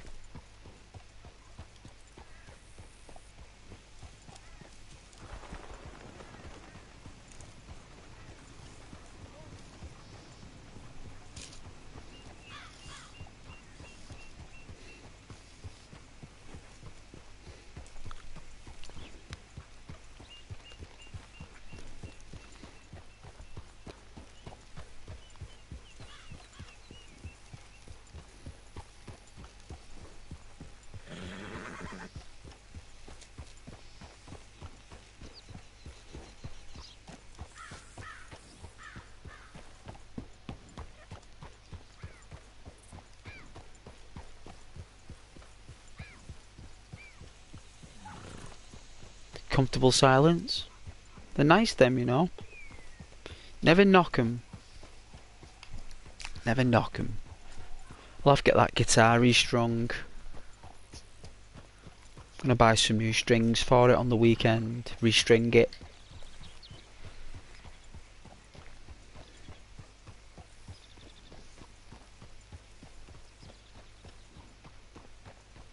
That's what I need to do.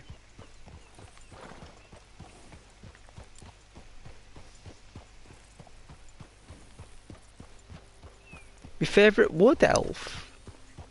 How can I have a favourite wood elf? I don't know the names of any wood elves. What, like, do you mean in entire every universe that we've created as fantasy worlds?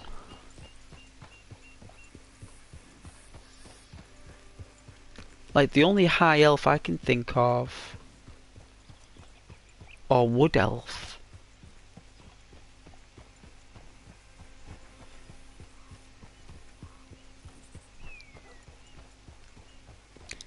Mitch, swamps near St. Denis at night. Alright.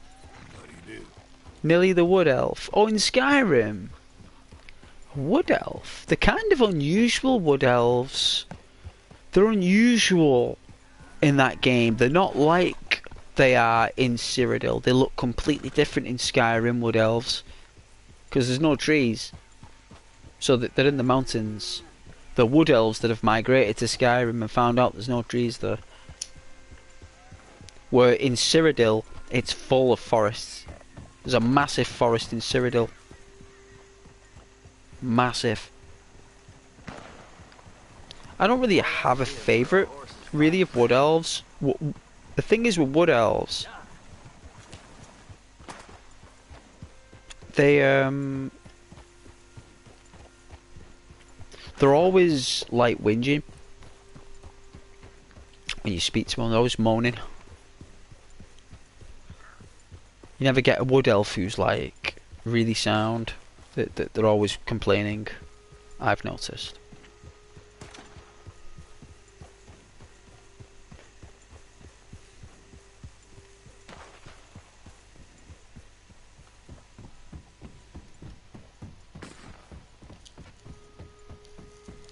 Even the Khajiit, not allowed in any town. Not allowed in any town. Unless you're the Dragonborn. Only the Dragonborn is allowed in towns. I think it's only, is it the city on the bottom right? The far south east.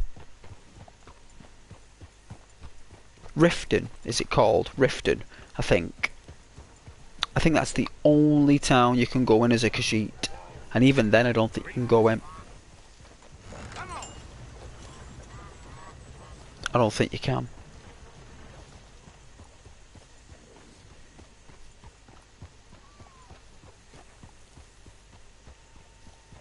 Even orcs are not allowed in. Because they eat the horses, you see. Orcs, they're not like, you know, they're evolved pigs. Orcs are evolved pigs.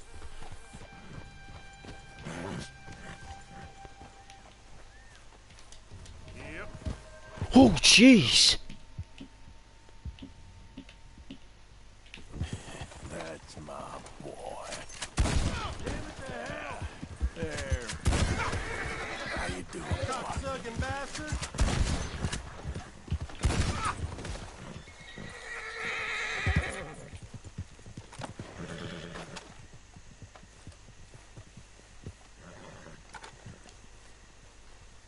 They're the Nightkin.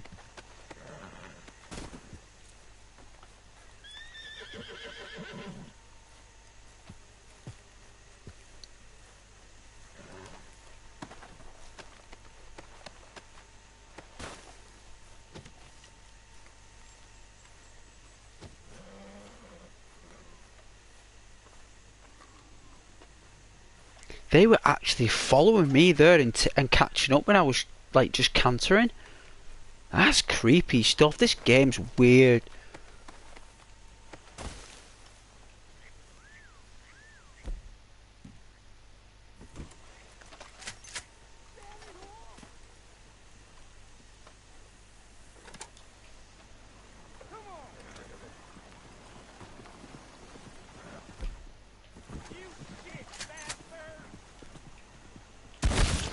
Well, he doesn't need the hat anymore.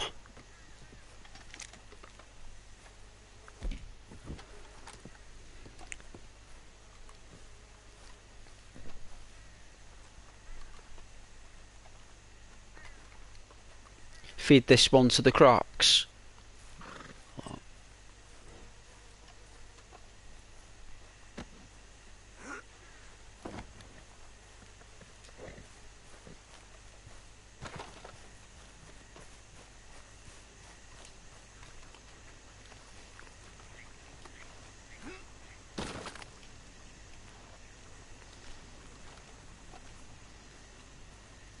Oh, is he sinking? Interesting.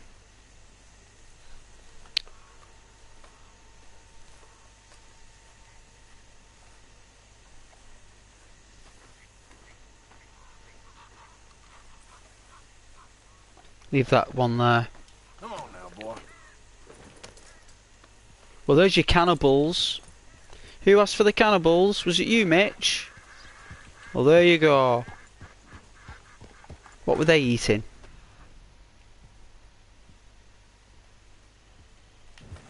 What are they eating?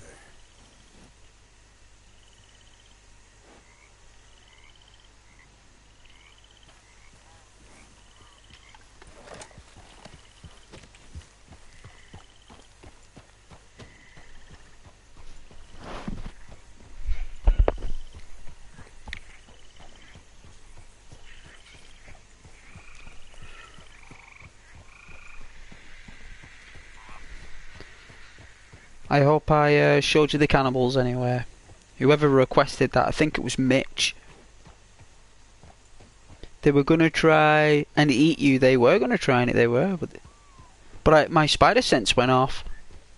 My spider sense went off, and I detected something wasn't right.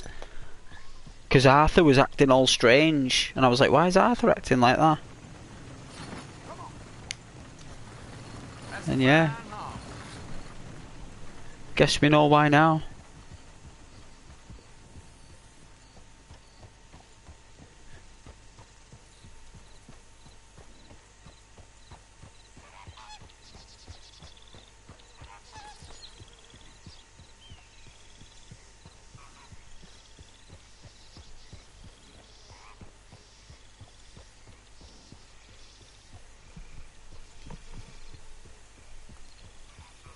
They didn't get a chance, did they? They didn't stand a chance against the Turkmen and the shotgun. Not a chance.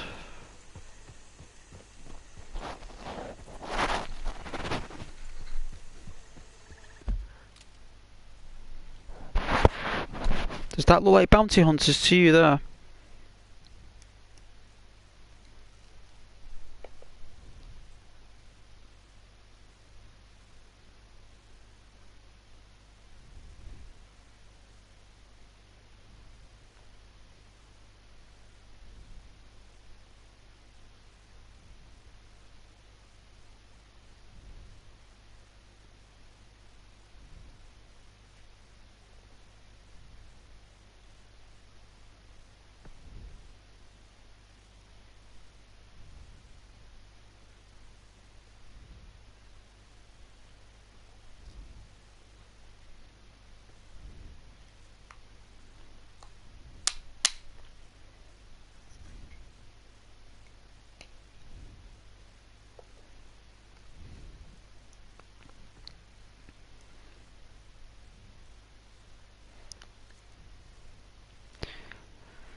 I think they're called the Nightkin, you know, you were thinking about the cannibals. If you said the Nightkin to me, I would have known. I would have been like, ah, right. But I think, aren't they called Nightkin off, well, they're called the Night Folk, aren't they? I call them Nightkin, but that's actually New Vegas. Nightkin, if I recall. But they may as well be Nightkin. They may as well be.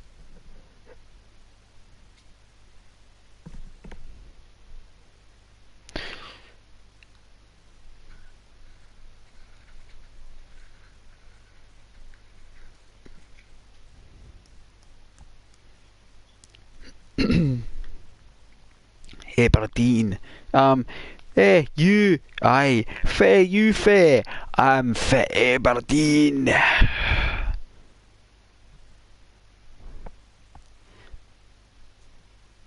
My mum used to love going into.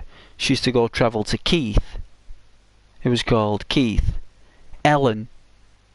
She used to go to Ellen from Aberdeen. Ellen, Keith, Aberdeen. And there's a few other towns as well.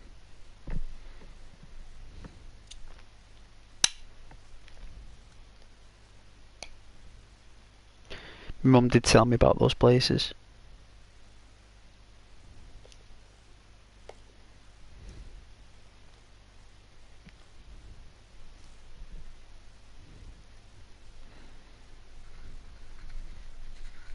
There are bounty hunters on the bridge, aren't they?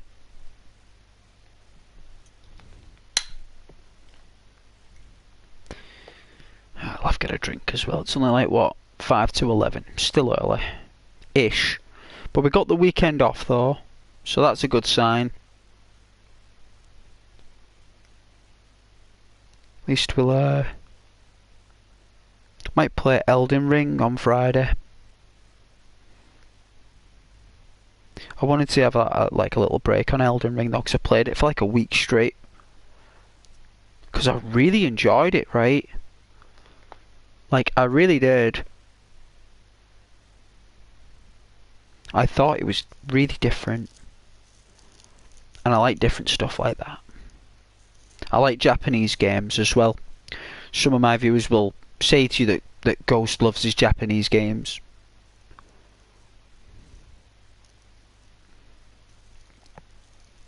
They are definitely unusual.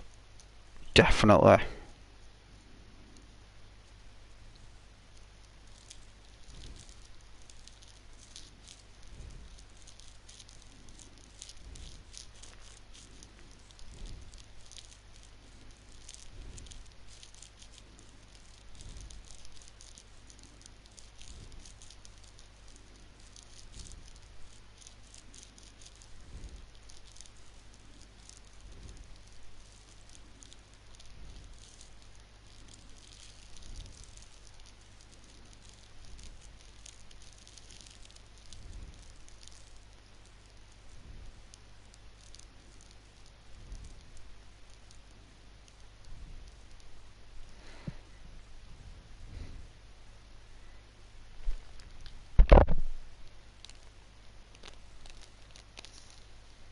Good picture that actually, for a screensaver.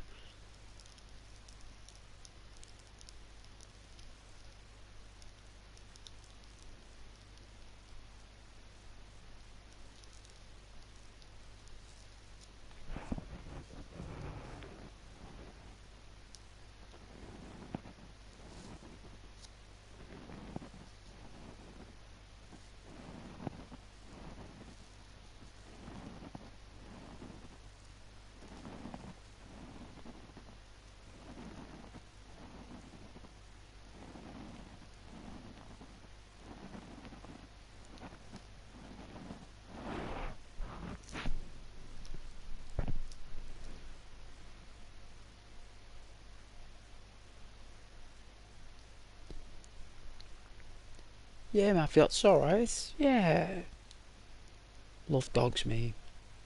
Need to take the dog out. They need to go out and have a wee, have a smell, drop a load. Bring some doggy bags with you as well.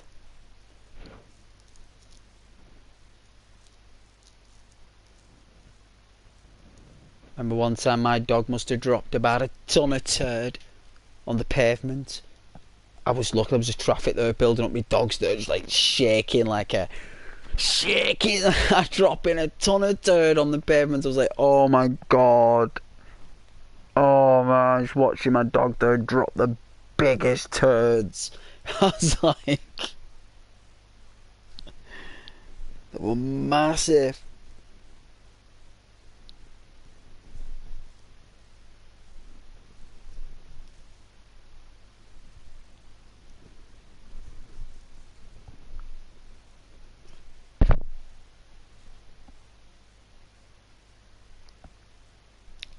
I had to. Yeah, I had to. There was like... Yeah, there was like shops, and I had to. It's the law. It's the law, I had to. I mean, luckily there was a bin right next to it. Which is probably why he did it. You know what I mean? Like the dog saw the bin there, like the dog's just thought, there's the bin, that's what normally happens. When I drop a load, he puts it in one of them. So I'll do it here. No, the dog's just thinking smart, right? He's doing a good thing. You know, it might be embarrassing to me, but the dog is actually doing an amazing thing, actually. No, which you should actually reward your dog, really, for when they do that. You want to reward your dog, really. You know, let your dog know that they've been a very good dog for doing that, like a good dog, you know. Outside, not in the house. When they have a wee outside, good boy, you know, always letting them know they're doing the right thing when they're having a wee outside or taking a dump. As long as it's not inside your home or on your bed, that's what you want them to know. But it's difficult to put that in a dog. Some dogs just drop loads everywhere. It doesn't matter where they are, they just drop it. Some dogs, it takes years for them to learn. Years, some dogs. Some pick it up quite quickly.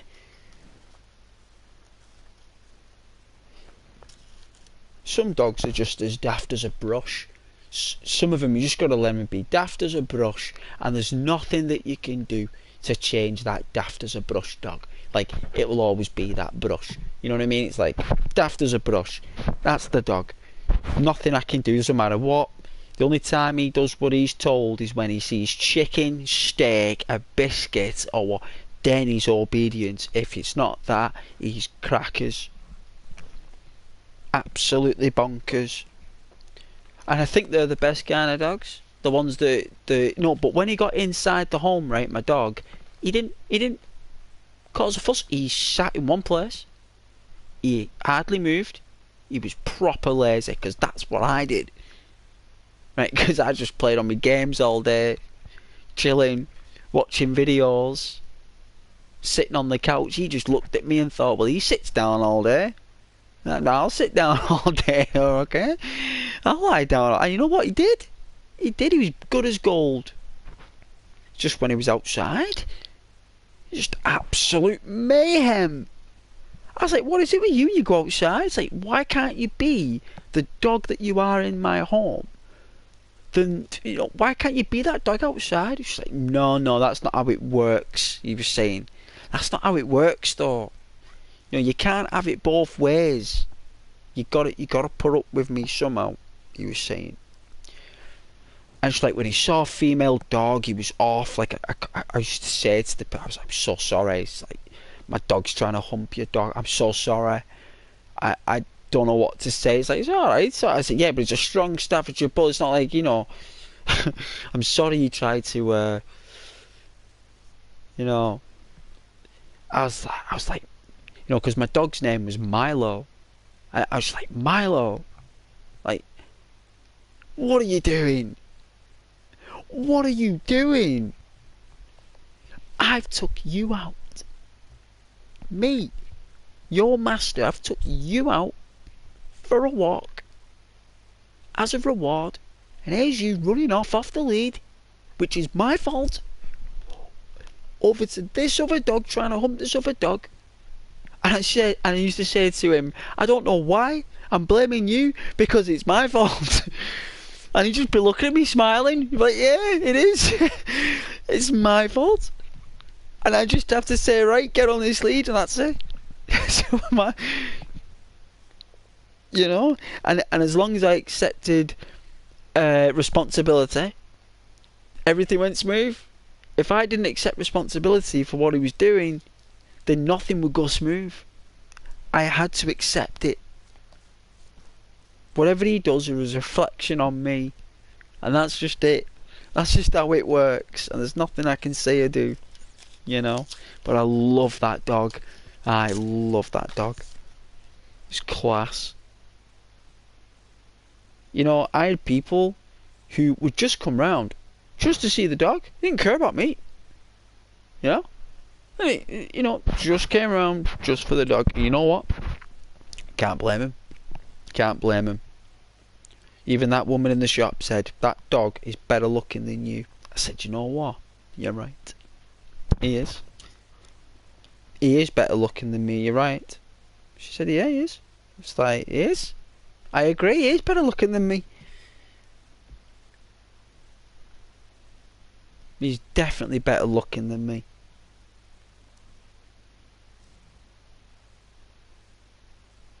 And he was. He was a really good looking dog. People loved him though. People loved him. They really loved him. And so did I. My mum did as well. Probably more than me.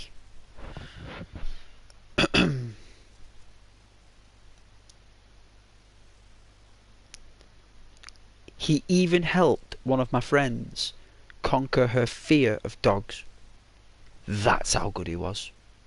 He actually helped my friend. She was scared. She was frightened of dogs. Every dog, she's like frightened. And I remember saying to her at the time, I said, I bet you in a year's time, you will be cuddling my dog. She's like, no, once. I said, I bet you are. And you know what, guys? A year later, guess what she was doing? Cuddling my dog. And I was like, see? Told you. You'd be cuddling my dog in a year. And she just started smiling. She said, I was glad you were right. I was like, yeah. Of course. I said, because it's not me that's conquered your fear of dogs. It's my dog that has helped you conquer your fear of dogs. And that's why you're cuddling my dog. And I was dating her at the time as well. She actually chose. I think she just liked the dog more than me. I think she liked the dog more than me. I think she did. You know.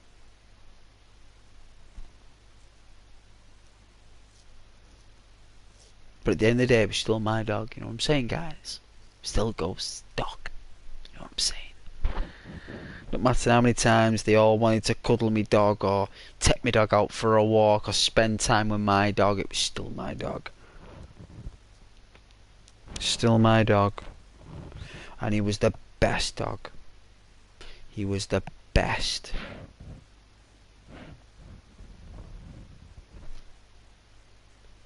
And he was cheeky, and he had a sense of humour, and he always stepped on the line. He never crossed it, but he was definitely on the line. Definitely. And I love that about him. And I think I've said on the stream before, as he got a little bit older, I just let him get away with whatever he wanted. And you know what? By the time he got older, he didn't really want to be mischievous. He literally wanted to be just a good dog. And that's exactly what he was. And when he got older, there's just like, you know, he could lie on the couch, whatever pillows he wanted. He had his blanket. You know, whatever chicken, steak, beef, whatever he wanted, anything. You know, yeah, I just gave it to him. In moderation. In healthy moderation. But I gave it to him. I just gave him what I could.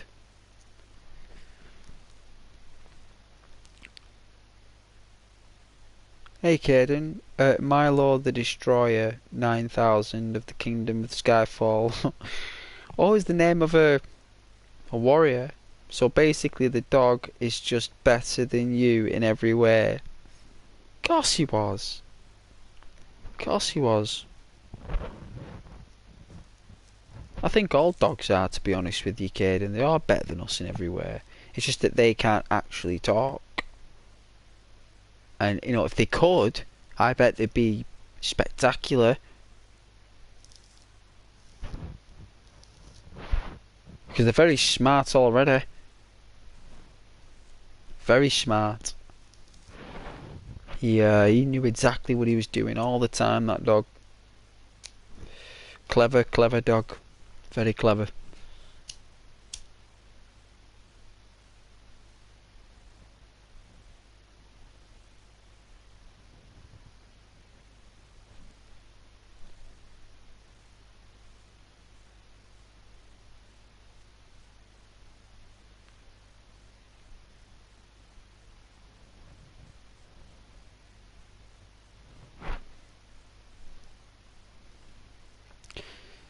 But yeah, I'll be pressing start shortly. Just give me a moment.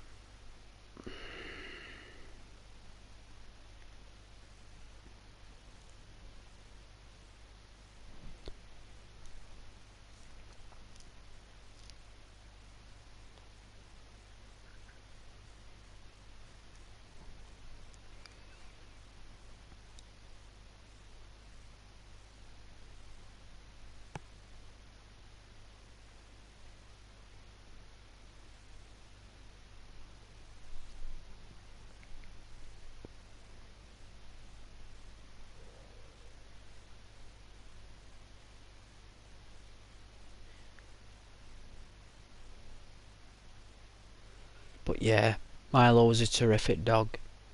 He was lovely with cats as well. Just cats weren't nice to him.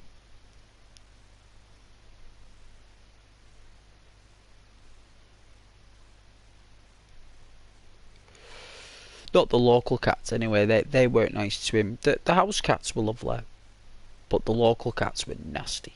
The ones that roaming on the streets. I hear him in the summertime though, walking on my roof.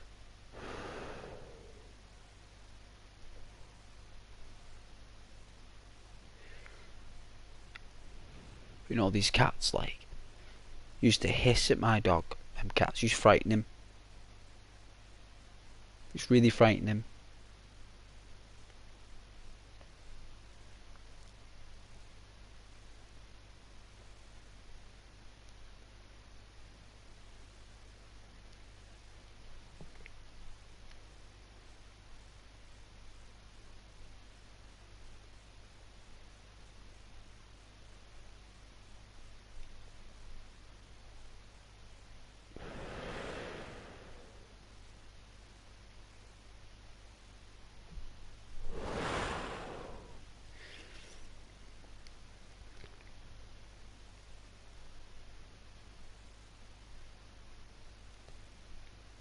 It's a very dry evening though, very dry.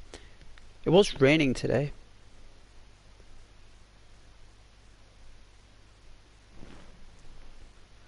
But I guess you all had loads of Valentine's Day gifts.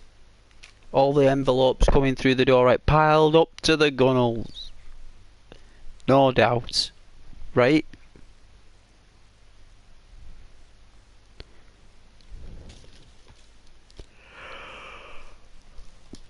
Get a drink in a minute.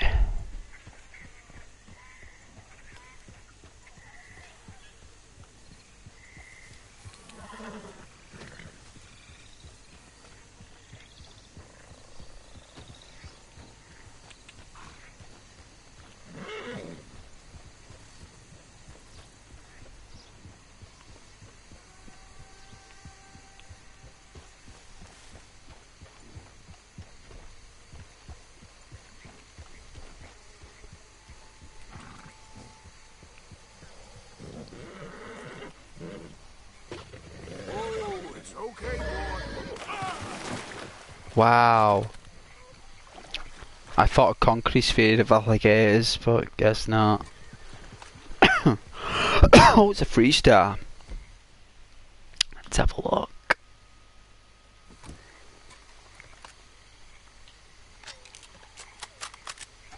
I'm sorry, dude.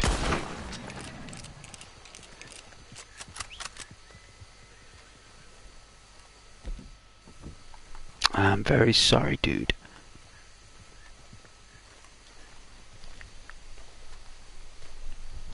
Get some crocodile boots. Oh my god. Oh. Oh. Oh. Oh. Jeez. You have to do the sounds as well. Oh, foul. Oh, let's get out of here. Oh, God. Oh. Oh.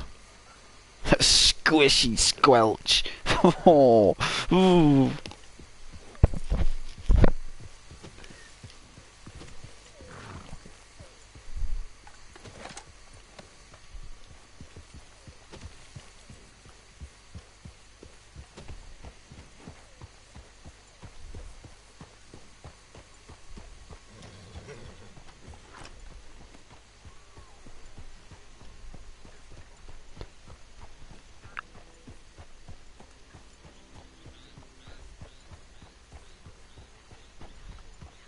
But yeah, Ghost needs a hot drink, so...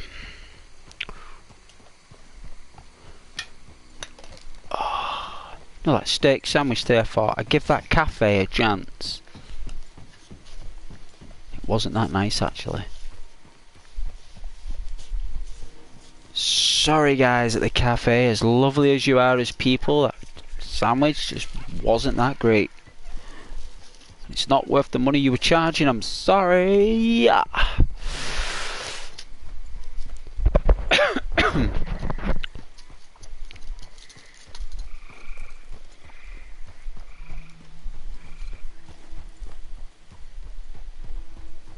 at that light.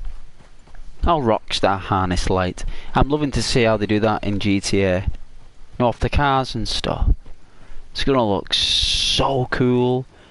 And imagine you'll be able to go in like apartment blocks.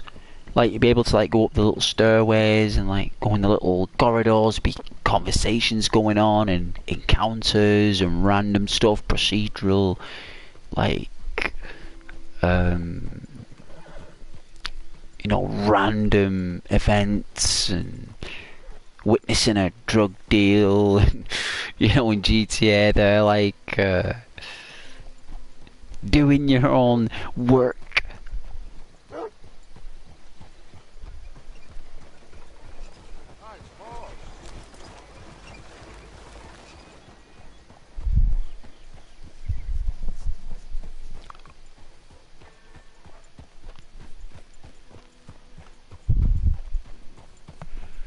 Yeah, it's gonna be fun.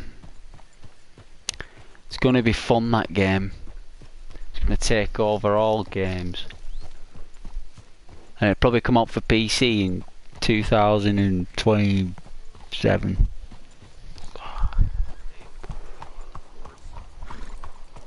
I think they'll bring it out a year later on PC though. I think they'll do it a lot quicker this time, because it normally takes about 4 years, doesn't it, to port?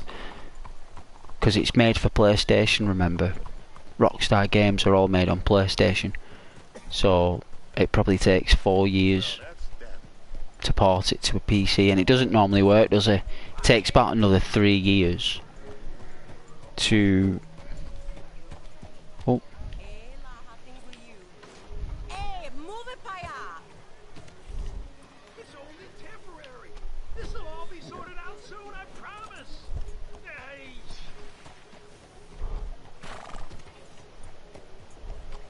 I don't know what that was. I can't believe this is happening. I just need a quick word, please. What, has he still got rats in that bar since chapter 2? Run with rats. I'm losing business left and right. You've not had any... To get someone to get rid of them from He's not had any customers for 3 months. just need it done. Anyway, I'm making a drink anyway. I won't be long.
Alright, we are back.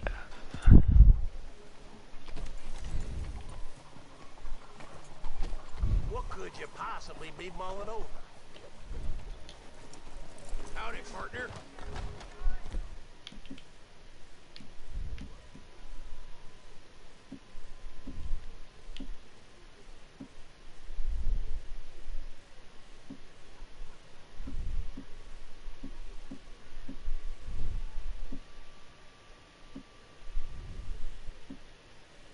I don't know what the difference is with that.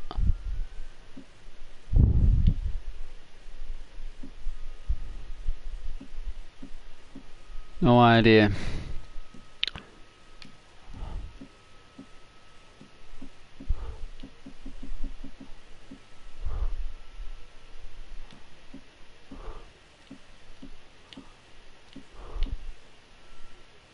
Oh, we need some Jesus, why won't anyone help me? I'll help you, man. Well, good luck to you anyway. Oh, I appreciate it, mister, really. I got no stomach for this old life.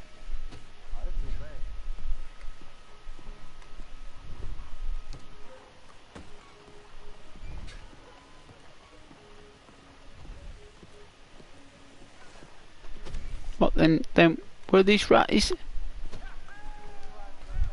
This doesn't make any sense. This game is it here?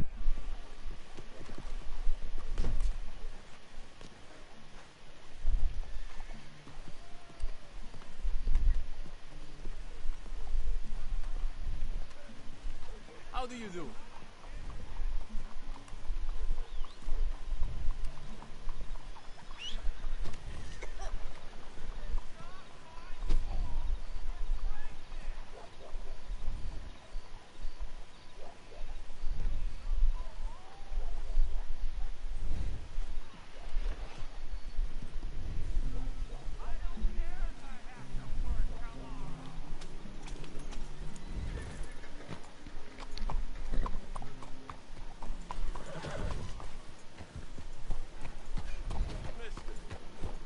Well done.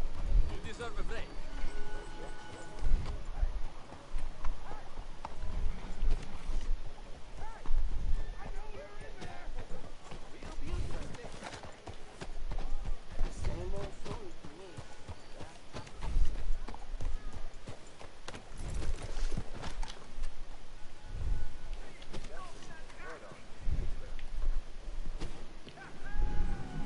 Wait, boy.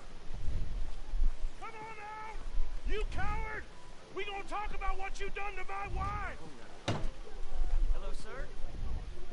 You're a dead man!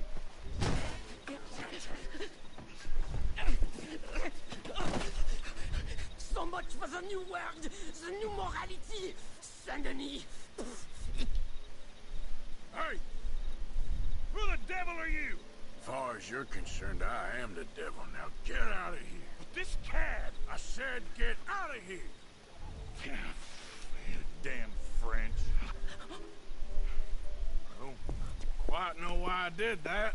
Because barbarity is boring, no? It kept me amused some years. You must know Barbarity is when the boring. gendarmerie arrive. Hey, you gonna do right by this fella's wife? You have done right by her. The little bird is free. I am an artist, cowboy. I must do what I feel. Look, I have an exhibit at the gallery. You come, see what I mean.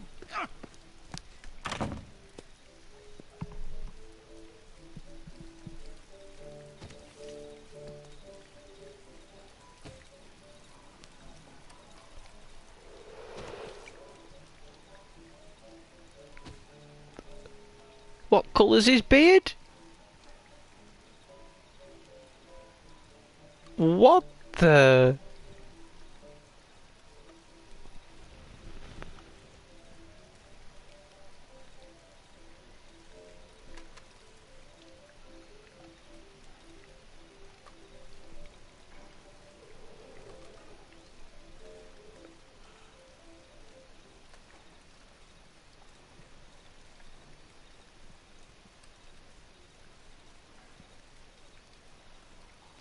Is hers got blood? Is that like a light glitch? Like an error?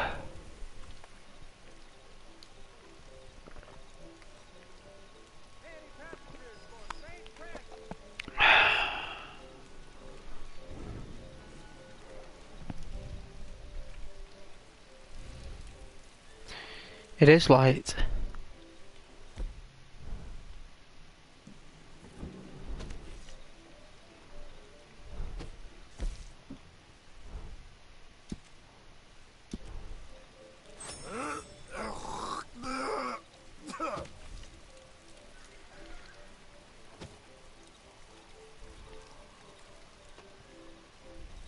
Yeah, it's a light glitch.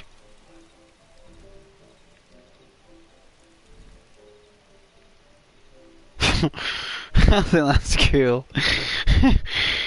Oh jeez. Scar. Stuff you do away. Yeah. Oh jeez.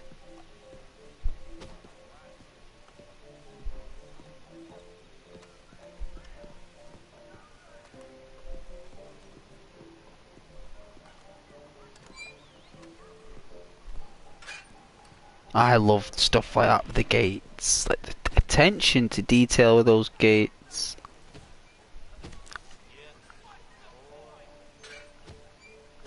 Well, we're wanted dead or alive, so we best go. Oh, you should see yourself.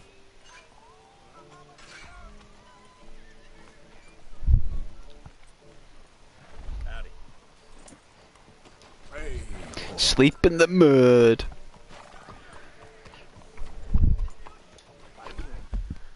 Alright, let's have a look. Where's the trapper? Because we can make our way to the trapper. So we can go here to Henry Lemieux.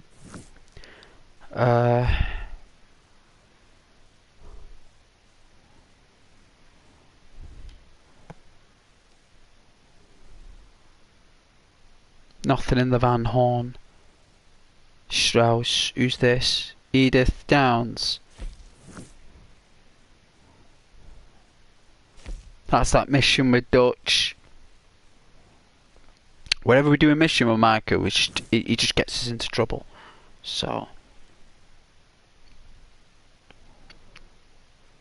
I'm glad that Micah's not in camp, because he's just like awful. So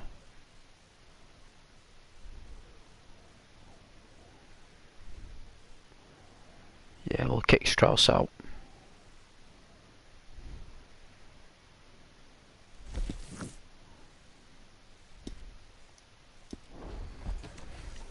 But there's a trapper, right? So we got to meet the trapper in Saint Denis, but he's locked at the minute.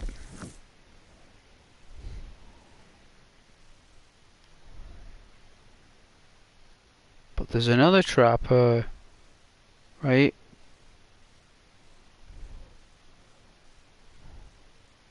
So he won't serve us.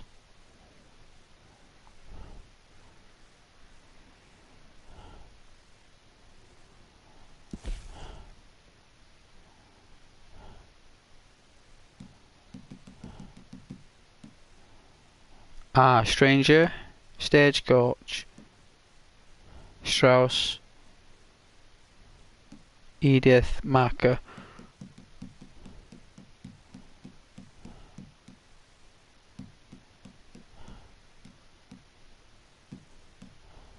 Trapper.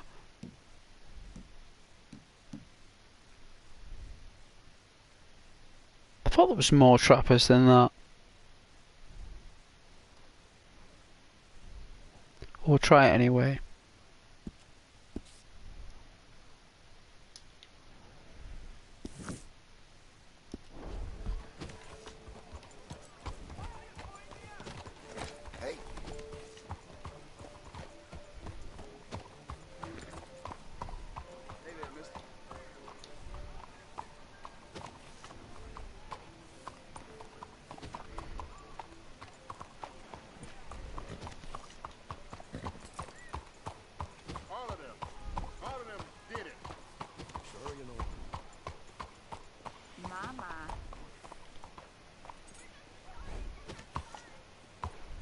ought to take care of that horse there.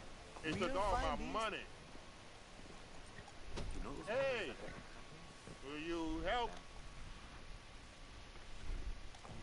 a fella out? Damn. Yes. Come on. I know you got some money. Get yourself some real food, huh?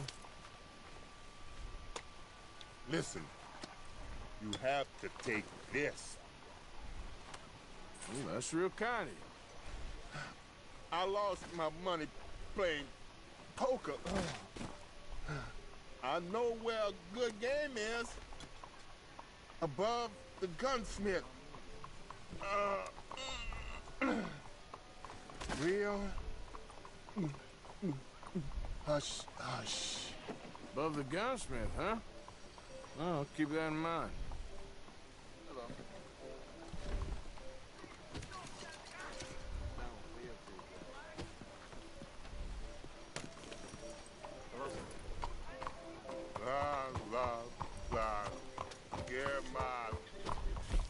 What did he give us? Some ginseng. Health experience. Should we try it?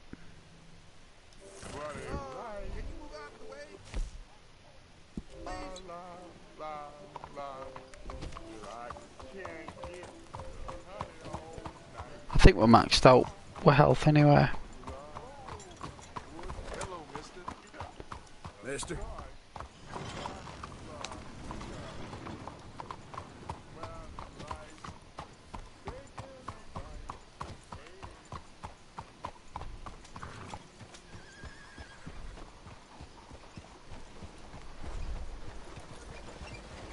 Hey, partner.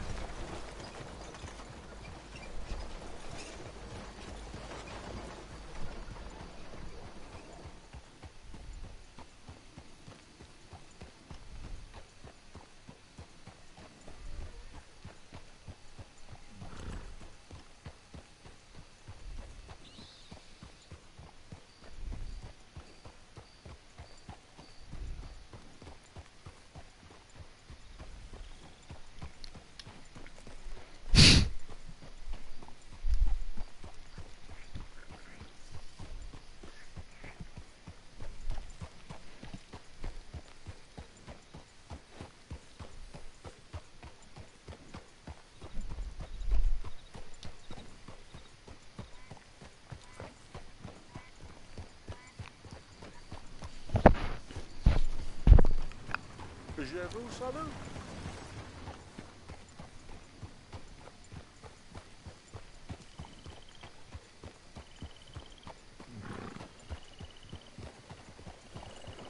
Good day.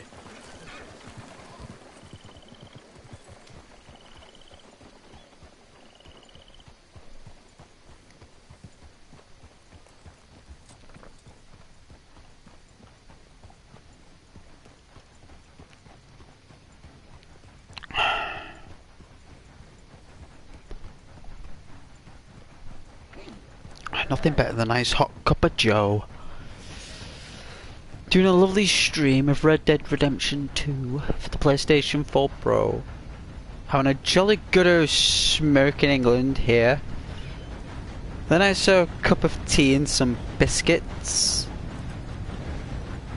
Playing one of the best games ever made alive on planet Earth in the 21st century. 2024, 2024 years after the Romans came here. Well, 1500 years. 1600 maybe. But still. We're born in an age of this kind of tech. And it's really good, right? This technology, you can't knock it, right? You can't knock it. The stuff we've got.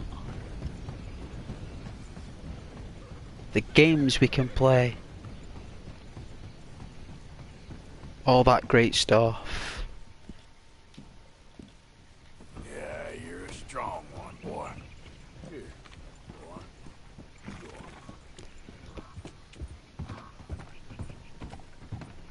Easy now. So yeah, we're kind of fortunate. I mean, imagine being born in an age of the ancient times.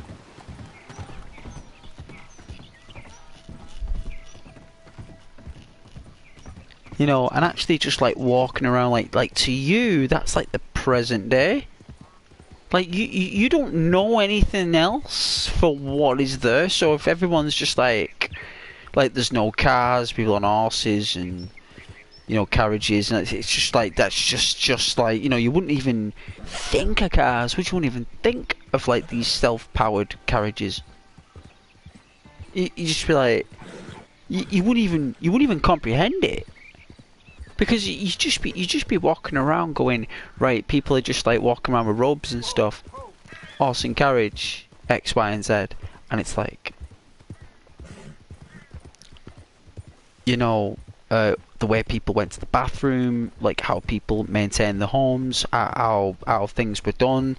It's just like people getting armor fit. It's just like just bonkers to think that that's what was going on, all the politics and stuff.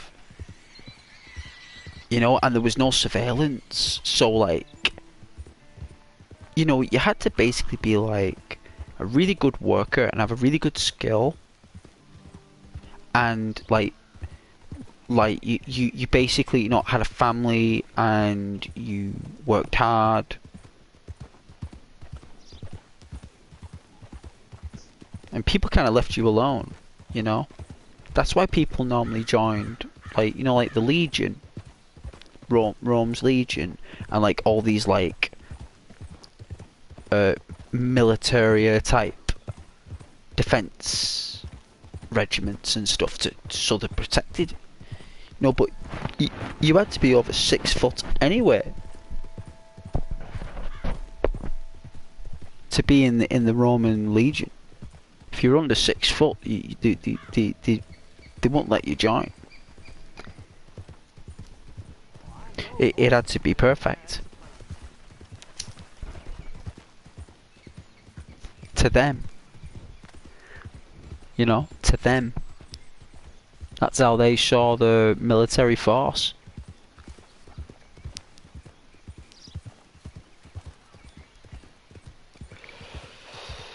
And then the more they conquered Rome, the less the legislation was obeyed.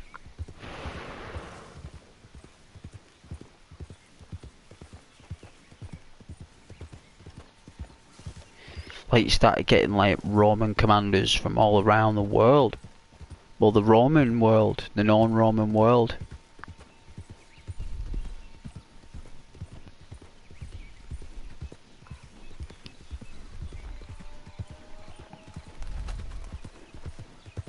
People from Spain and all around. Everywhere. Because he conquered Africa as well. Rome. He even had like These here city folk. Easy. They're gonna have trinkets and all. I want food. pump action. Buck slug. Not trinkets. Can't eat trinkets. Well, food don't gonna make you pretty. You ain't never gonna be pretty. That ain't how you was acting last night. You shut up about that. Oh. Something's up. We gotta scram. Come on.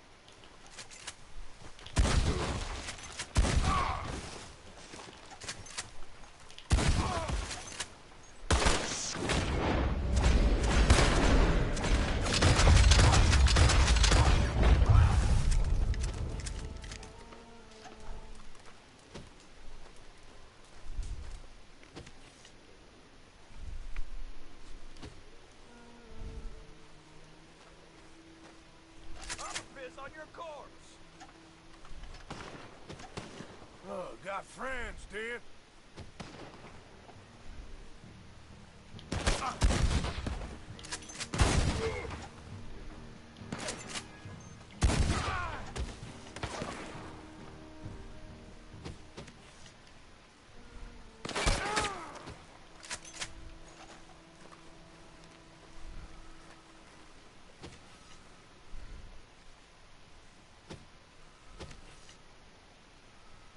What, they disappearing?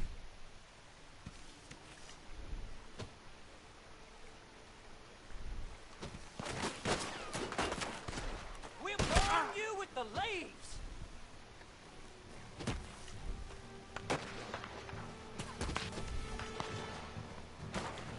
Shit!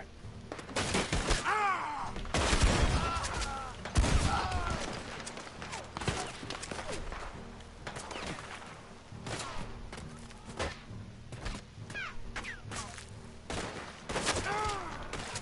Bear's gonna eat your soul.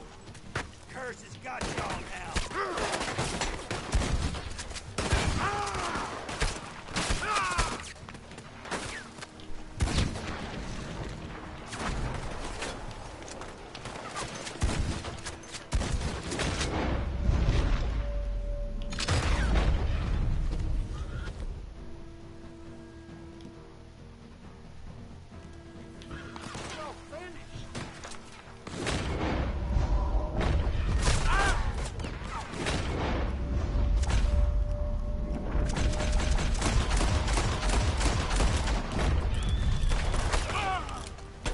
Wow, these guys are not giving up.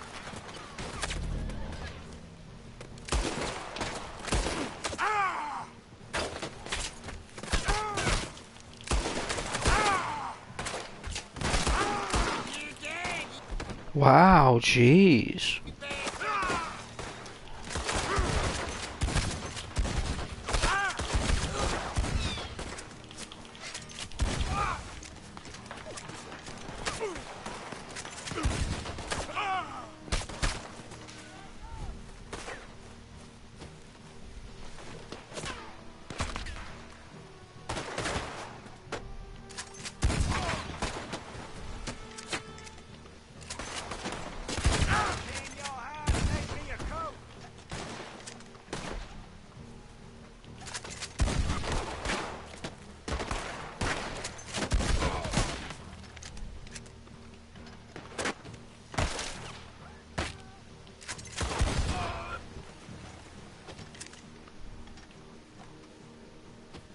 You're gonna die here.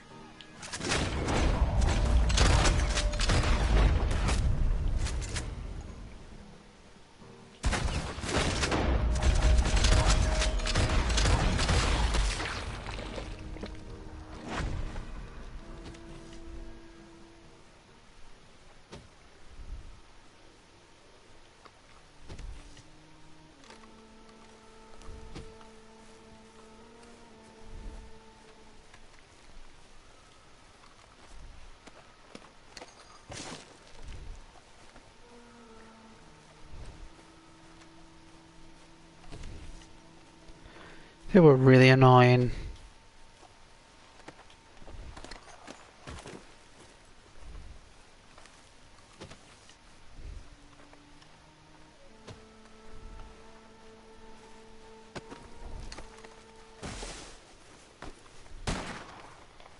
Wow.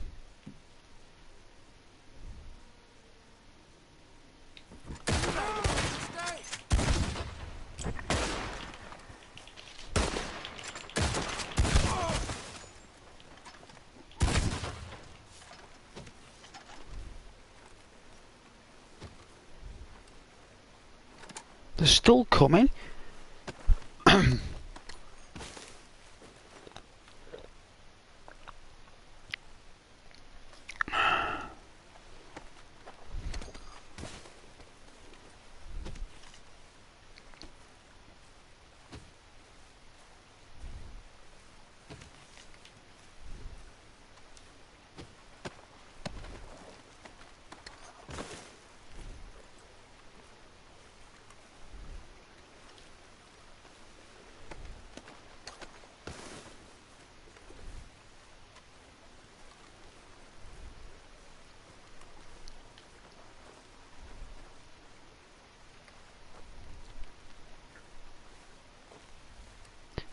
Hey Matthew. Oh yeah, back from the dog walk.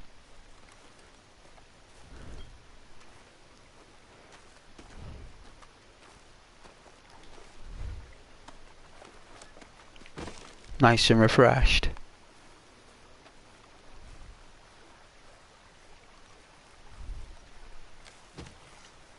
It's funny how dogs need a walk, like, innit?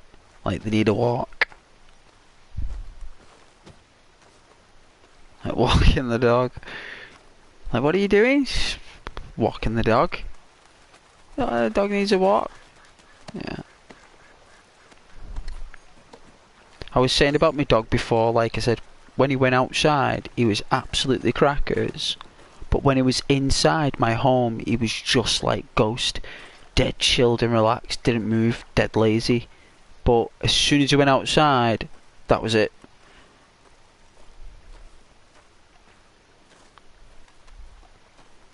You just make noises like a pig. No, like a piglet. No, when he was sniffing snuff.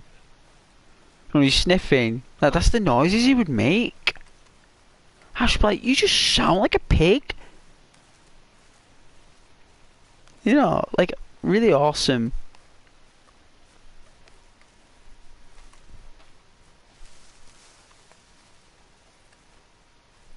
Oh yeah, Rocket from Guardians of the Galaxy.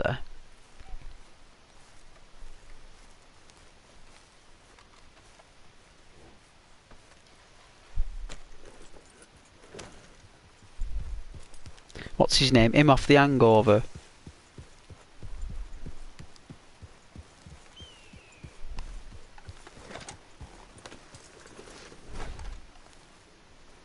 See if there's any objects. See what they were stealing. Did say take there, don't know what it wants me to take.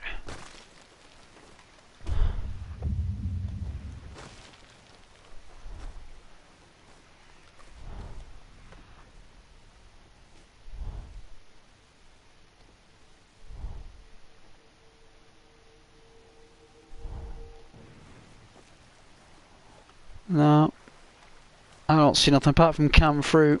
If we can take the canned fruit, no worries. Don't mind taking the canned fruit.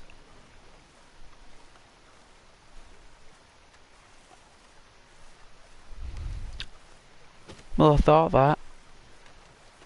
Believe me, you're speaking, Matthew, to one of the biggest Marvel fans.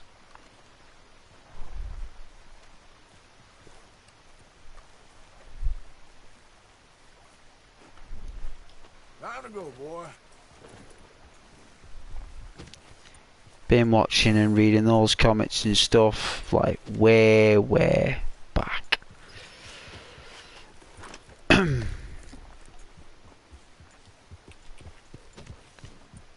Dad just read me comics when I was a kid, like sat on his knee, reading Spider-Man, doing Spider-Man jigsaws. Used to let me do the corners. You say to me, can I do the corners? I said, yeah. Just let me do the corners. And then as soon as I got the corners, then he'd join in. So he'd always let me do the corners on my own. Good times.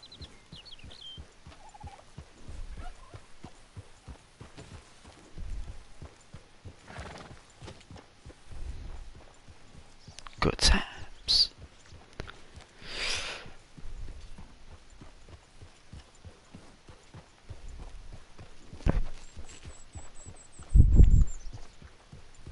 No, I was playing DayZ before I got bored after 5 minutes.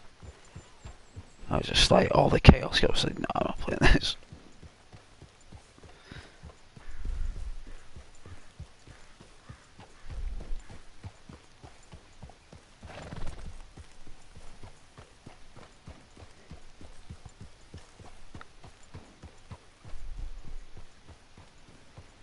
People do like me playing DayZ though. They do. Get slaughtered on that. Get sniped, get people betray me on his, like, I walk around, I don't run. Only in certain situations. Get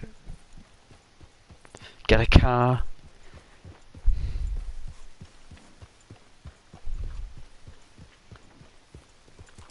Okay. So the trapper's here. Let's try him. I don't think he'll serve us. Yep.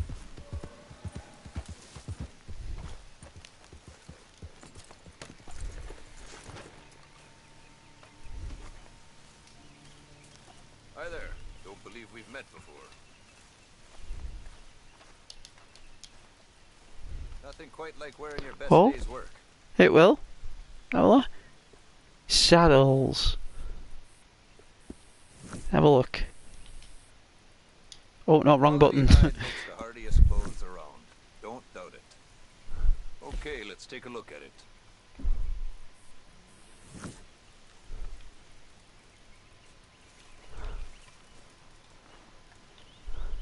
Come, boy.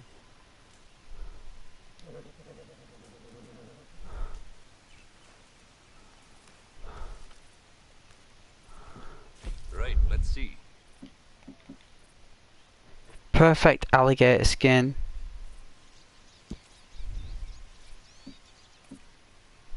Okay, a gold ingot.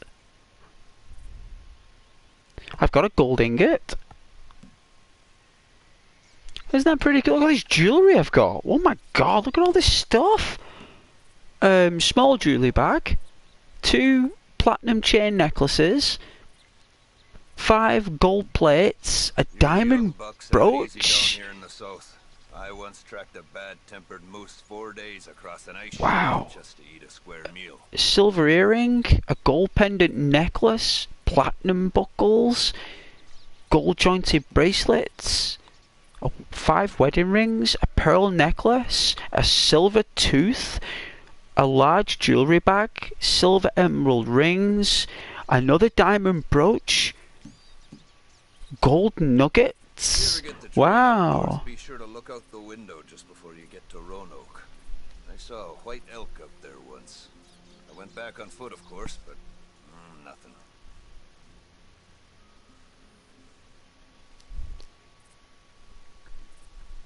Cool, Matthew. Yeah, cool, Matthew. It's okay. I'm not be staying up too late anyway. Got work tomorrow.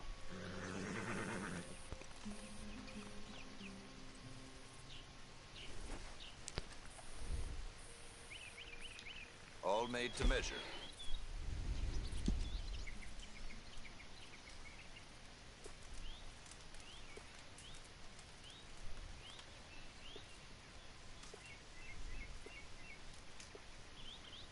We've got to get some of these outfits for John. Wow, look at the Bronco Duster. Look at that. That would be cool on John Marsden.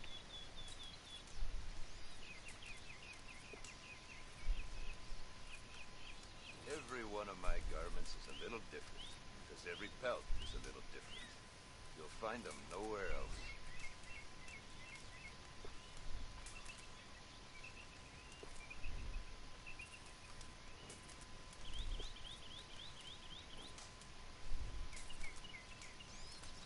Wow, look at my holster. Look at that holster. That looks really cool.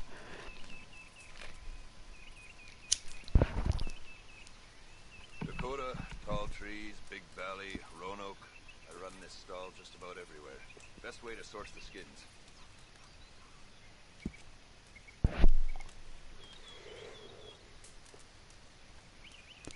That jacket would look cool on John as well.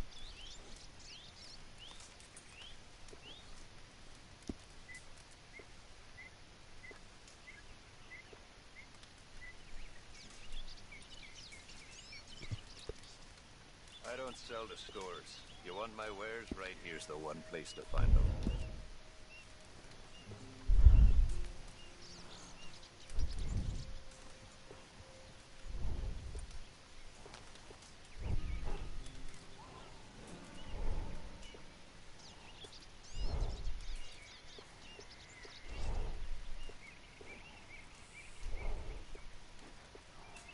They look cool. Perfect black burpel. Look at that. They look spot on. Full hunt, but not so many know their way around a needle and thread.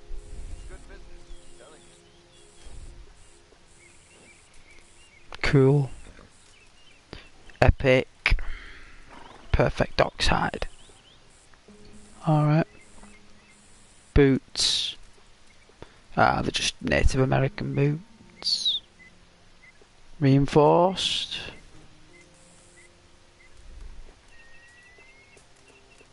I've run this stall all the way from here to the border.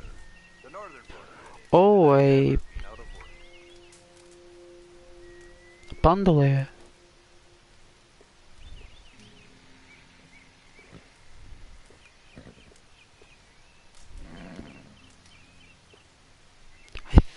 I don't know what. I don't think it's a survivalist. Is it a weapon expert? I'd wager I can travel faster with this stall in tow than you or anyone can with nothing but a horse and a saddle. Not about speed, it's about knowing the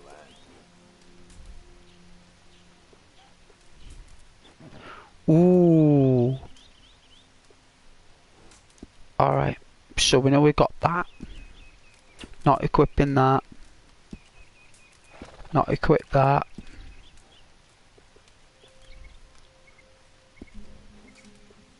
Some of the things folk Not a horseman. dead squirrels, cats full of buckshot. It's not a herbalist.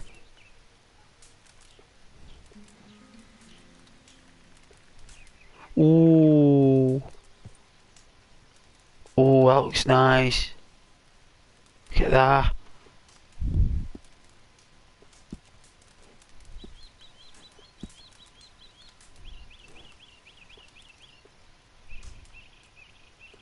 You been up to the ridge west of Annisburg? Alright, I think we're gonna have then. Tell 'em I said hi.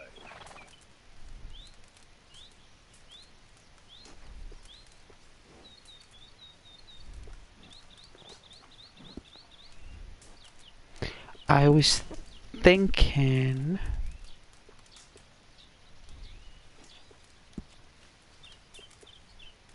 The gambler.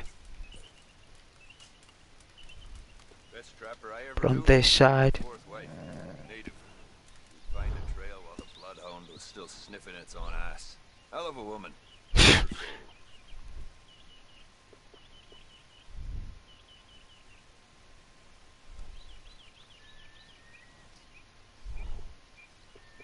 I thought I could get alligator boots.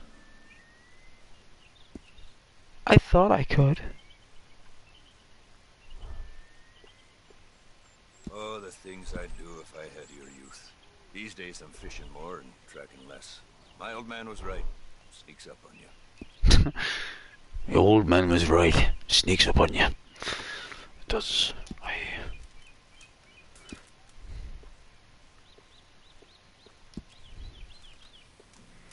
I am sure there was an outfit that had like crocodile, unless that was online. Is it the Rattler? I think this is where I've got confused. I got no competition. Why would I want some? Yeah.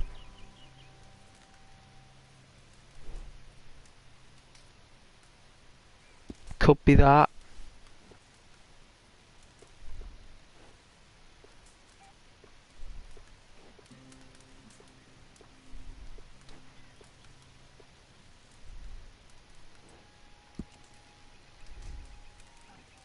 Wish I never had to take my stall into the city. Just like I wish country folk had any damn money.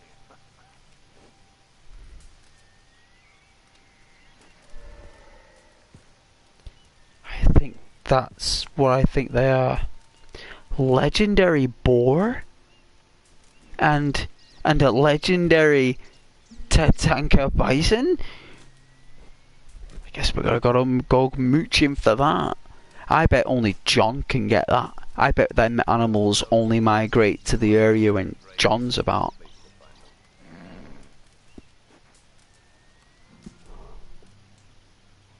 The gloves are pretty cool though.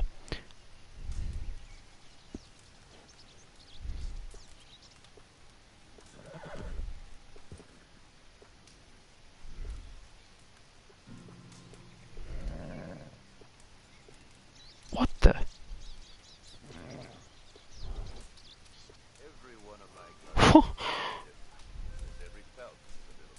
Look at those shoes.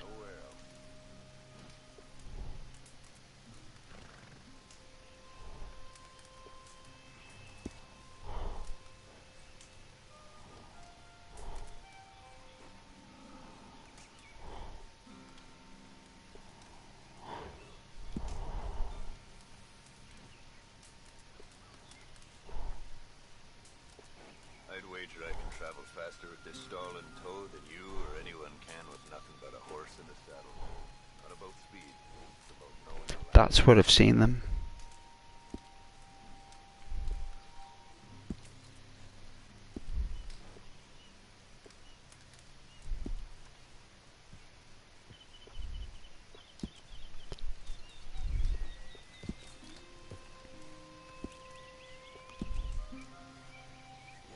A lot of folk want to apprentice under me. I got no competition. Why would I want some?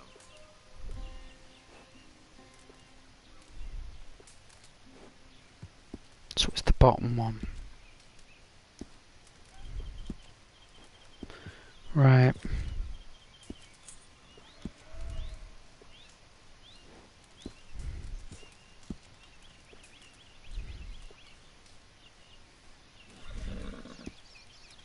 Man from Big Valley once sold me a beautiful piebald buckskin. Said it wasn't the only one out there. But I never saw him or another one like it again. It's like...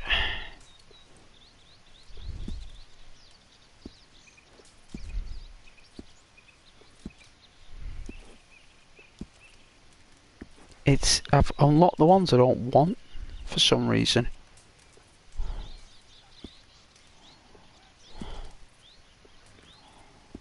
Every one of my garments is a little different. As every pelt is a little different. You'll find them nowhere else.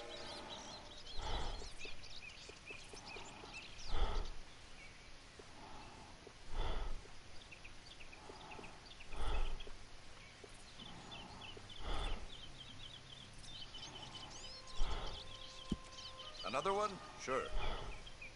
Another one? I've already made one. I haven't made one of these. I've never asked for one of them.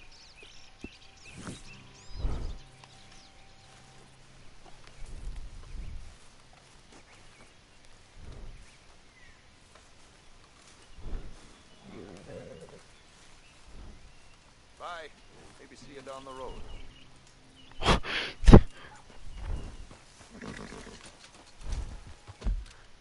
This game's weird.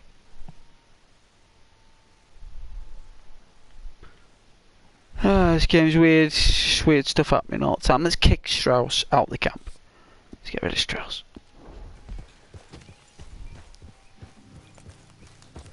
Yeah. Easy, whoa. Easy, boy.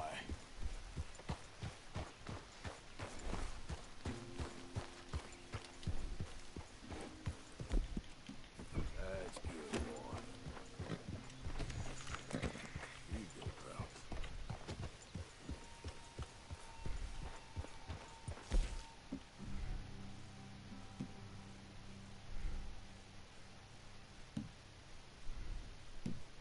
The value, $300. $300 value. Must be a glitch.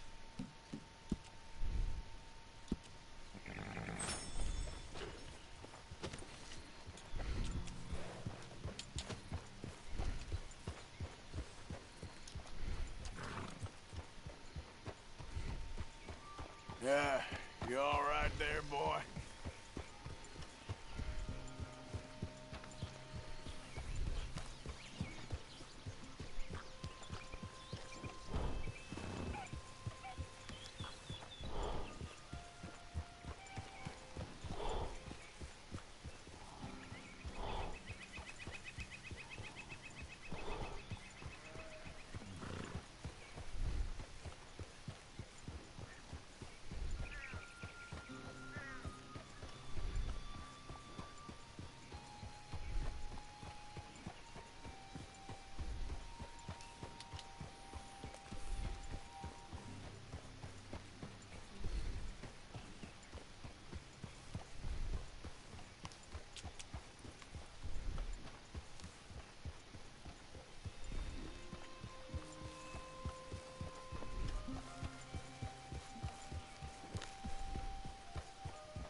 sharp.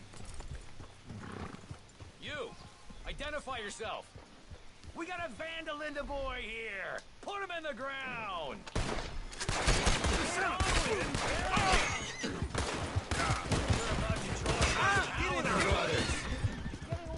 Ow.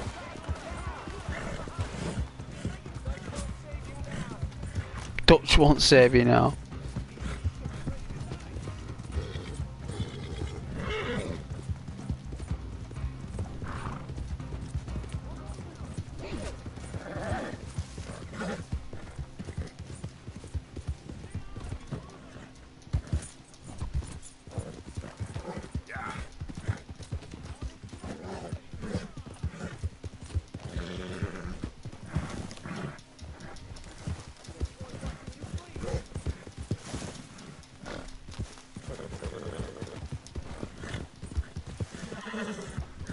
Whoa, man.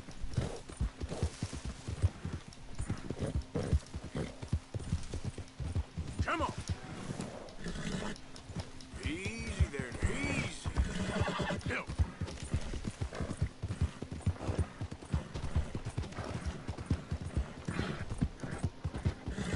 Easy.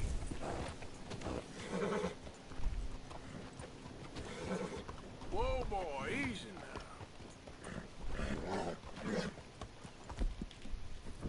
You're okay, boy. It's all right, boy.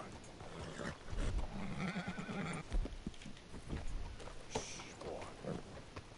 Yeah, there you go. I did, mate. I did run. I did. They were brutal. They were good shots. Even shot my hat off. The one that we stole from the night folk. See, when something doesn't belong to you, Rockstar doesn't half take it from you.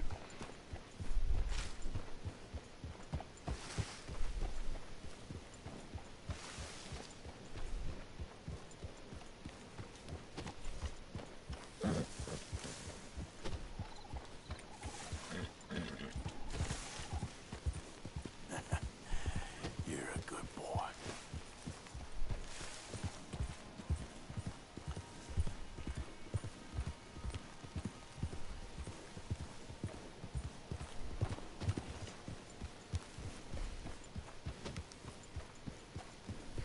There we go.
What?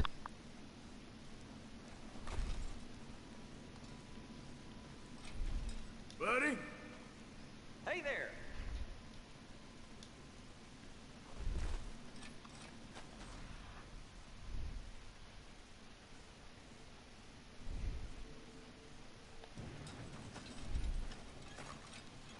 Hi there. What are you, pal? Why? What's down here?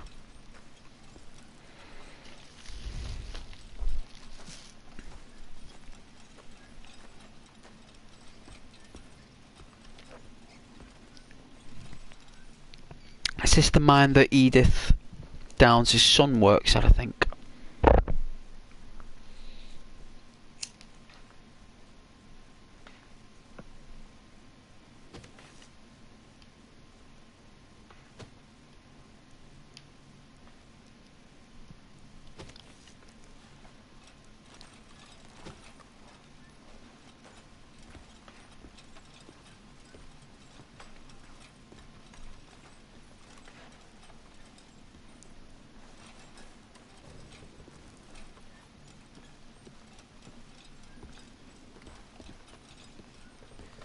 mean, that's a huge mine, right? Like, that's pretty cool.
This is the one.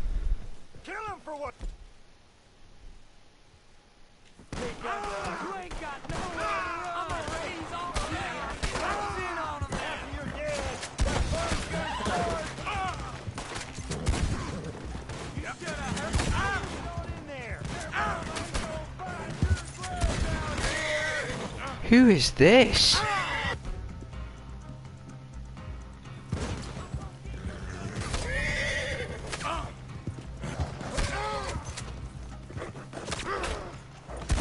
Oh, what? I think I need a rifle. Where is it? Bolt action, high velocity.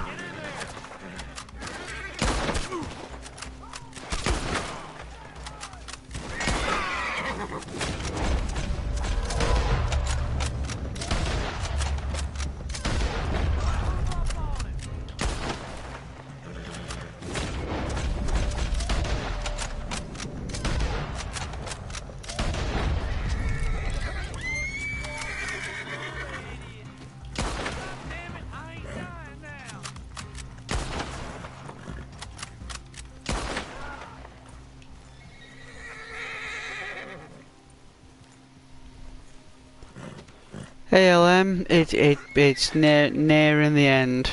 Near. Got a couple, about maybe 3 more major steps, if that. Oh, Murphy Brood. Because we kicked them out of their home, didn't we? We removed them from their homes, so they're pretty cheesed off about that, I suppose. Right?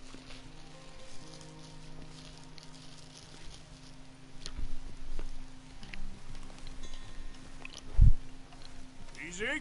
Whoa, whoa. There, boy. There.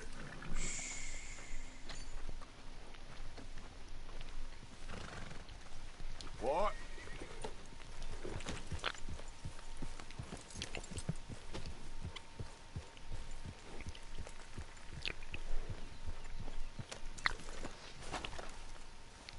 Hello there.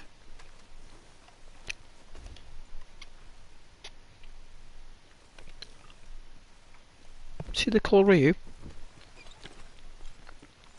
Oh, well, aren't you a rare horse, right? Well, look at you. I mean, I suppose I could bring you back to camp. Ain't forgotten you.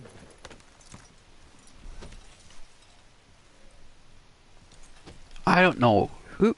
Is this my horse? I don't know.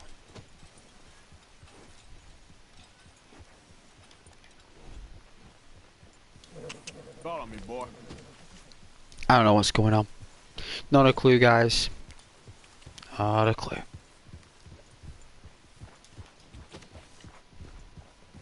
I think we can turn around here, actually. Yeah.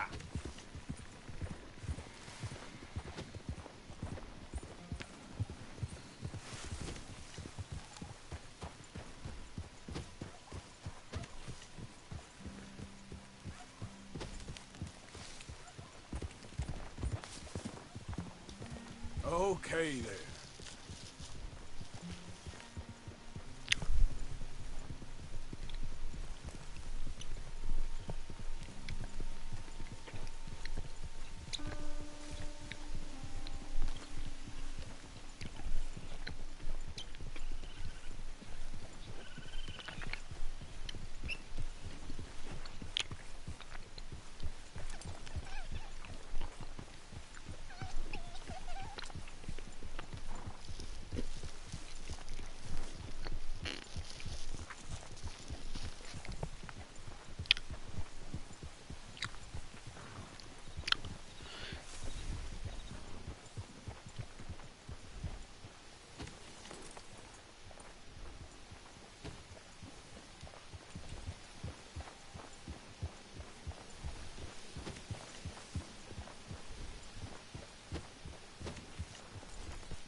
the...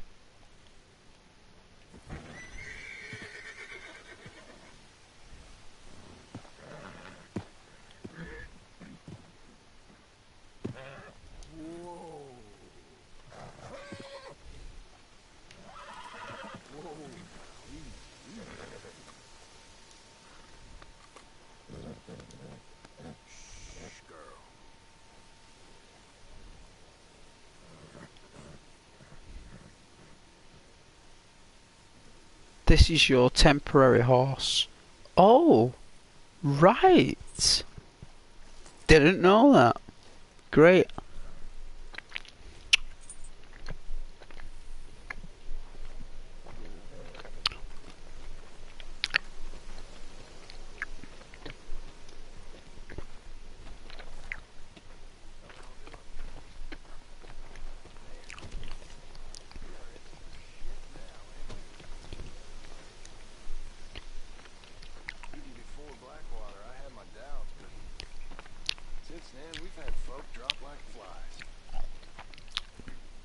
Men I've ridden with for years, just dead. Gone. Women and children, too. This ain't nothing nice. Whole thing used to make some kind of sense, but now it feels like we're waiting on a miracle or waiting to die, and I can't tell which it is. I mean, we've always had problems, but never like this. Them folks in Blackwater, they was real mad. And we responded like animals. Like cornered animals. And all of a sudden, things don't make much sense no more. We Oh yeah, the bandit. Nice. what we set out to hate. And it scares me. It does.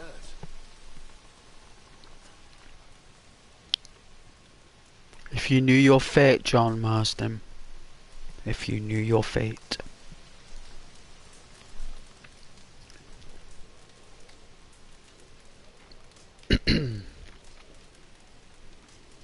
It's like Fallout 4. The characters in like the characters in this game, because they don't sleep. It's only in the first chapter and the second chapter that you see them sleep. After that, they're kind of like just constantly. But I'd love to turn the timescale down. If I could access console commands on the PS4 Pro with Red Dead, that'd be class. If we had like a debug menu or something.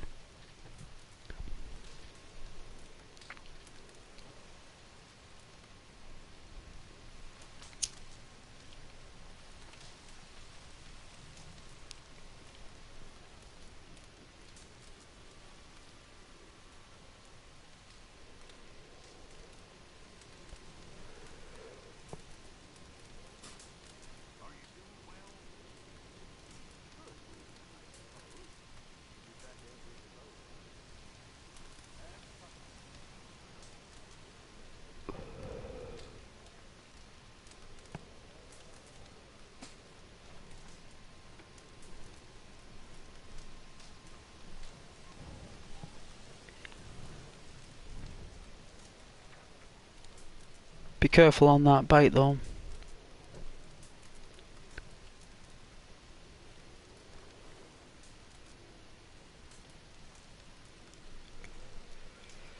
You know, Terminator 2, when the T-800 Arne is on that chopper and he's got the shotgun and he's shooting the gates open to drive through. That was an old John Wayne movie. John Wayne did like a cowboy western movie back in 50s or 60s, and when he was on the horse he had the shotgun and he fired the shotgun in these gates, and you know how Arnie does the, when he reloads it, he flips it round like that. John Wayne does the same. It's brilliant.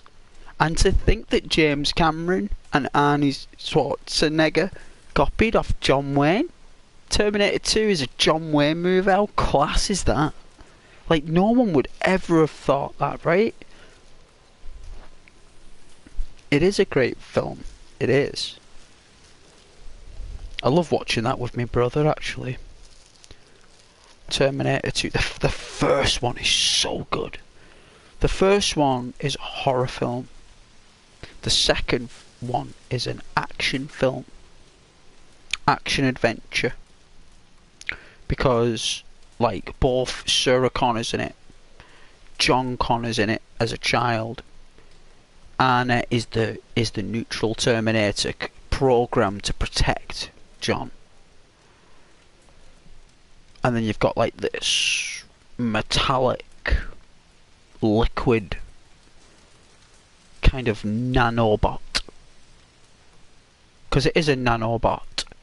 It's trillions of nanobots that reflect light, and I'd imagine that the only reason why it reflects bright silver is because it's the same colour as a mirror. So what it can do, if it turns itself into like a shiny mirror, it can absorb more information as a nanobotic. Well, it's not exactly a person. It's trillions of little tiny bots piled up, connected to one another, forming that shape. So he could practically probably be whatever he wants to be. It's just that it's more practical and it's easier for the robot to do its job if it just remains in a human form, because that way it can communicate with the public, and it can integrate itself more and complete its mission more efficiently. So, the thing doesn't sleep, the thing doesn't eat, neither does Arnie. It's pure action. Where the first one, it's more like he's stalking her. Like she's in the club and he's watching her in the club like that, and then she gets free from the club, and then they end up going in the car. She meets Kyle Reese. He jumps on the car. He's trying to grab a shirt, Arnie and then he's in that other car and he's looking like a security camera, like. That's what he is. He's just a walking security camera. He's connecting it into the entire grid. That's why he knew where they were. He knew where they were. That Terminator had facial recognition technology. Back then in the 83, 84, when they were making it.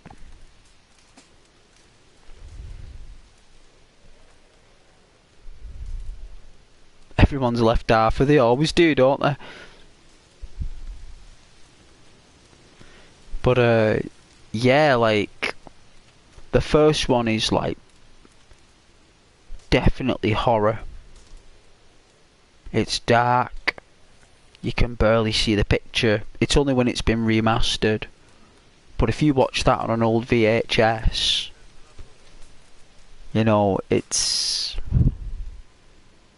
it's not going to be that clear.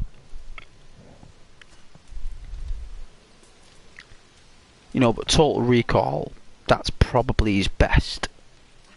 I think that's his best. Terminator's is obviously his signature catchphrase moment. That's his role when he was younger. I don't know about these older versions of him being the Terminator. I think that's just people not able to let go. I don't think anyone can replace him.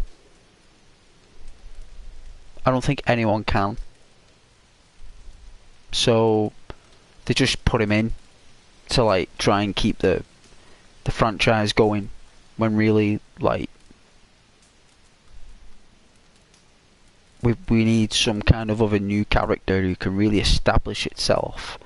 Not like repeats of old characters, remakes of old characters, but like create new characters and a new story arc, completely different. Nothing to do with John Connor, nothing to do with Sarah Connor. I mean, they can be mentioned, but like just do a story, a new Terminator story. Go back to the comics. And why don't they possibly mix the RoboCop franchise with the Terminator franchise? Create RoboCop versus Terminator, and that would probably revigorate or revitalize, or whatever you want to call it, reincarnate both franchises and a new movie franchise to create sequels from that franchise, RoboCop versus Terminator. That's what we need. We need a RoboCop versus Terminator franchise where we can have a completely different, because in the comics, right, with RoboCop versus Terminator, it's got nothing to do with the films we've watched, like Arnie and Kyle Reese. These are Terminators and soldiers that are doing their own thing to survive. Like, we're talking people with their own story arcs in this universe. Lots of material. They don't need to keep recycling old stuff that's been done by the Master when they were younger, when they were in their prime. That moment has now become legendary. Just appreciate them for what they are. Move on with a new direction, with new actors, right? Just stick to the comics. A healthy script, none of this jargon about politics in that time. No one cares. No one wants to know. All we want to know is RoboCop getting sucked into some kind of crazy universe where he's now has to deal with a bunch of Terminators, or a bunch of Terminators getting sucked into RoboCop's universe, and RoboCop having to deal with Terminators in what's it called, Delta City, right? That's what they call it, Delta City, Detroit. So that would be cool as well, you know? Like, we can just go back to the old material, to the old effects of the armour. We don't need this modern CGI stuff. Just get the old armour back, get the old sound effects back, audio, whatever. Get the old Terminator stuff back, you know? Because there are some Terminator characters that like got green mold on the face, like because they've been there that long on Earth, they can't regenerate the skin. It's like flaking off. It's rotting off. They look like zombies. They've got like green mold, but they're not. They're just Terminators. Their eyes are getting exposed, bright red. They look evil. One of them's carrying a rocket launcher in the comics. It looks epic. It looks so scary. If they could regenerate these horror images from the comics in a movie and get good actors and a good script, it only takes like a year to put it together, and about probably another 2 years to make. It's like 3 years in total. They could do it.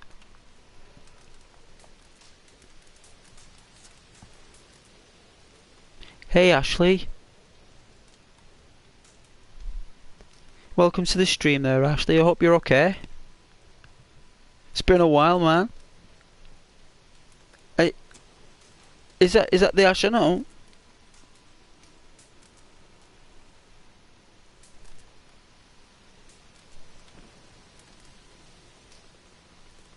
Are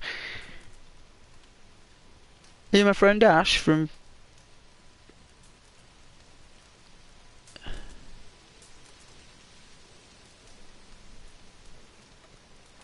If it is, I sent you an invite.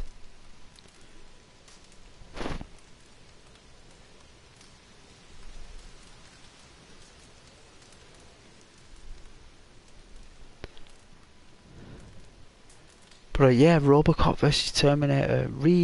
Remake it. Rejig it.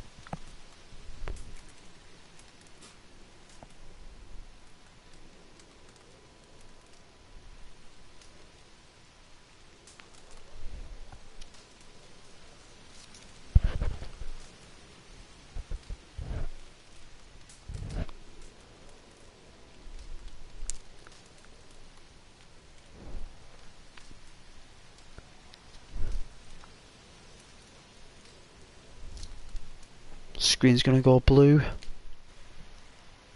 Wow, 20-1. Jeez. Think how late it gets these days.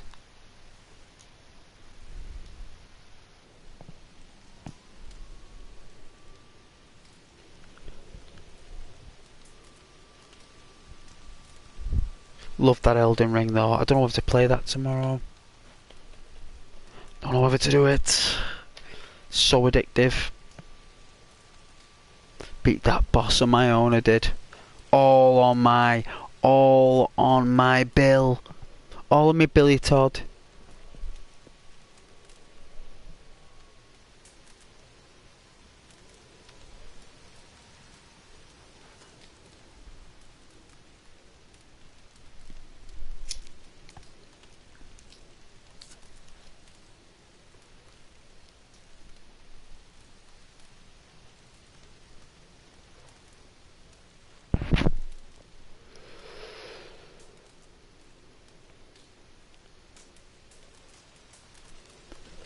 Oh yeah, on the YouTube here.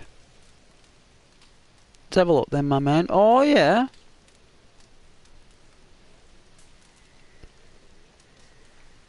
That looks cool. Looks really good.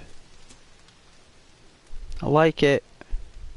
Oh yeah, you're from England. Wicked. Oh yeah, very St. George's Day. Very St. George's. George the Dragon. Yeah, George the Dragon. Wicked.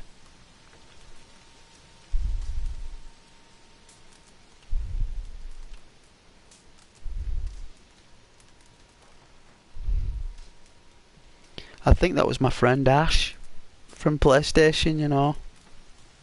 I think it was. He must have darted.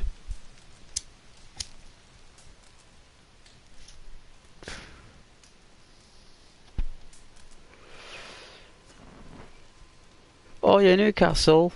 Nice. Well, I'm very surprised because normally Newcastle, let's just say, Matthew, that I wouldn't say everyone from Newcastle, but let's just say they're not very welcome to anyone from Liverpool. I remember I went on holiday in Wales to a Haven camp long time ago. I was an adult, like, long time ago. Well, a while ago. And I went there, and I think I was like outside some arcade. You know, like with all the the arcade machines. I had loads of money, so I really enjoyed spending them on the arcade. Because when I was a kid, I had no money when I would play on those things. So it's nice as an adult when I had all this money and I could play on all these arcade games. And anyway, I decided to go out for a smoke there, and then like 3 guys come up to me from Newcastle, right? And I think when I was talking to someone, they kind of cottoned on I was from Liverpool, like kind of like really, you know, not really too happy that I was from Liverpool, like. Well, at least near there.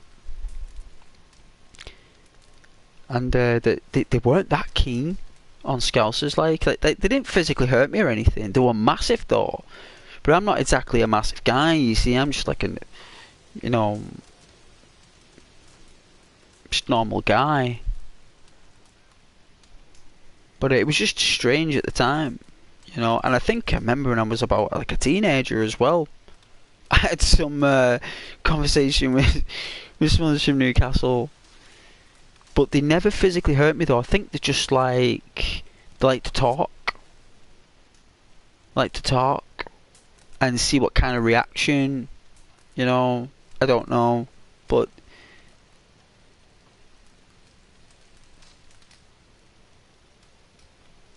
lovely though. I've got loads of friends from Newcastle through life. It's just that I've noticed that like it's been a few people from Newcastle, Leeds. I think a couple from Sheffield weren't too keen from people from Liverpool. When I've been talking, some Southerners as well, but everyone's genuinely lovely. Just that you get the odd person, don't you? You know, it's just unfortunately in the wrong place at the wrong time. But I love Kevin Keegan anyway. He was class for Newcastle. He was one of the best managers in for Newcastle. Kevin Keegan.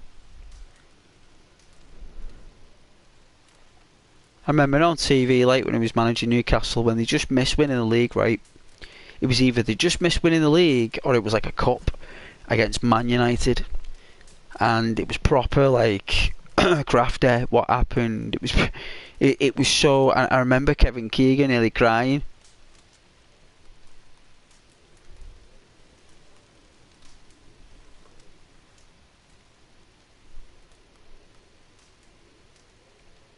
You know, it was a really emotional moment actually. Like people were probably like finding it like entertaining, but it was definitely emotional for the manager.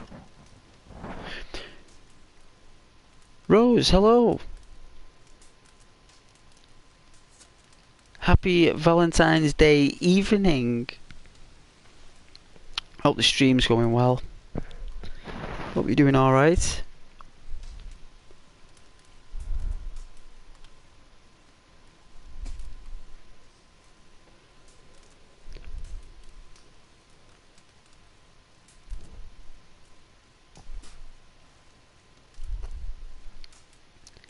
Just gonna kick Strauss out of camp here.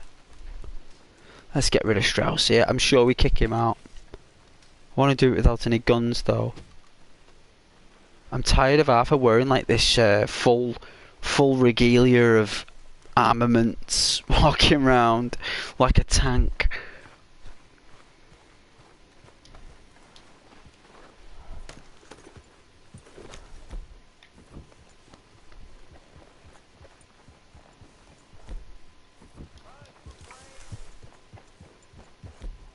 Wow, you gotta be far away from camp. There we are. There we go. No.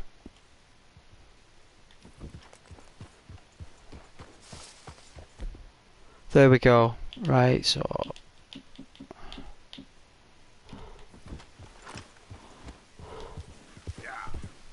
there we are.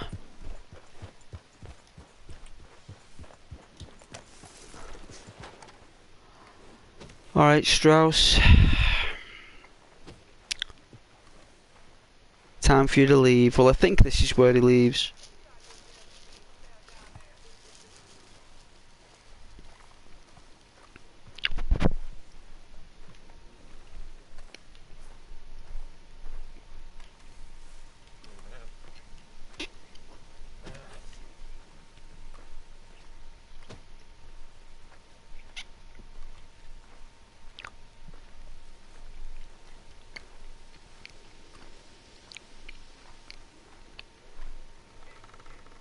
Oh, Trelawney? You awake? What? Arthur? Sorry. Just too tempting. I need to sleep. Must be having a lie in.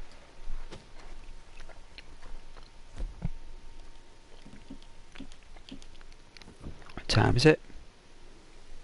Oh, it's 6:30 in the morning. You must be tired.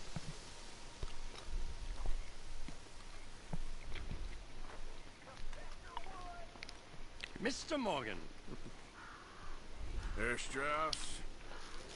How are you? About how I look. Okay.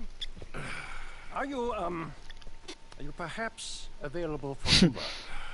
Debtors? Yes. I guess. It's not yet. Then we don't kick him out yet. Is admirable.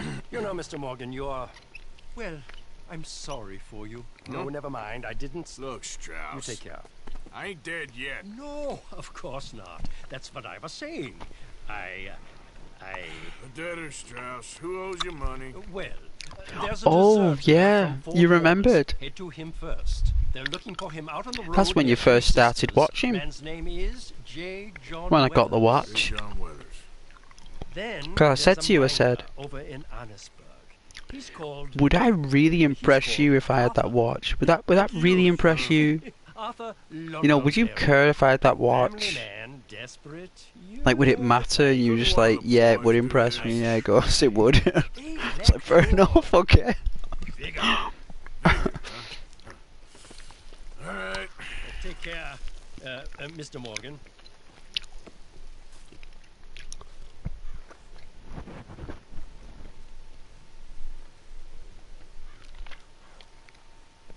I do remember though.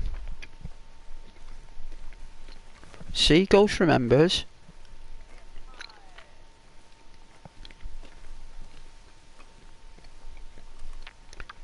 Ghost does his best not to forget.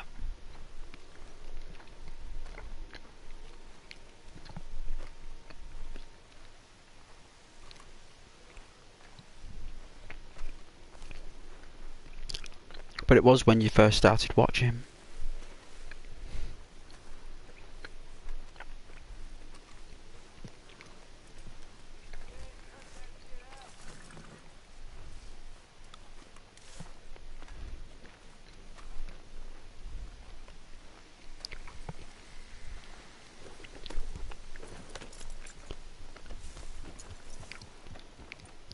My view count has been a right little goblin.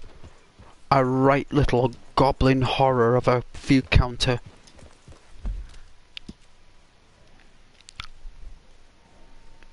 Alright, what are we doing now? What, go and see Marker? We have to progress the story. Oh no, we can go see the stranger. Let's go and say hello.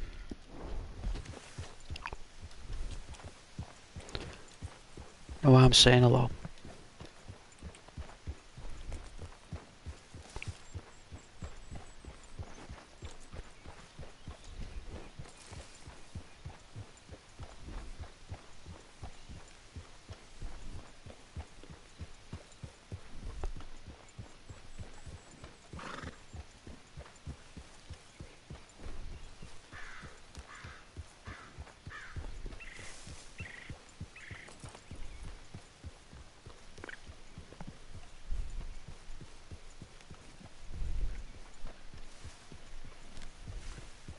Nice and peaceful.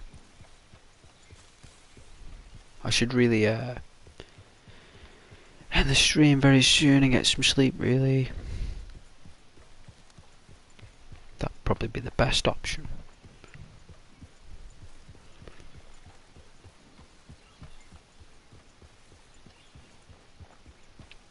No problem, Matthew, thank you very much.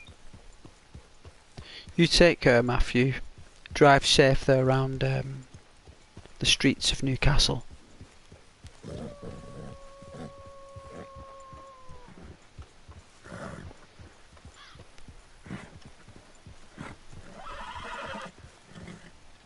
Easy, boy. Why's my horse freaking out? It's okay, boy.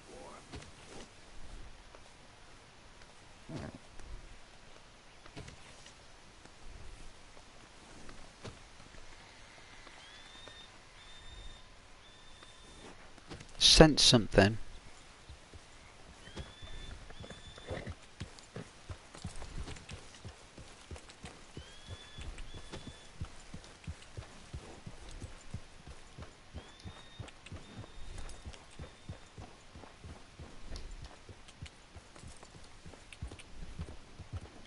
Easy, easy.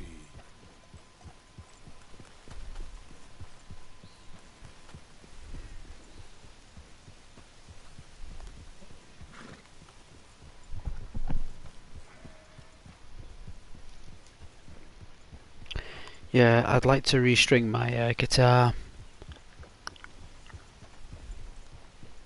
next week or this weekend. Get some new strings. I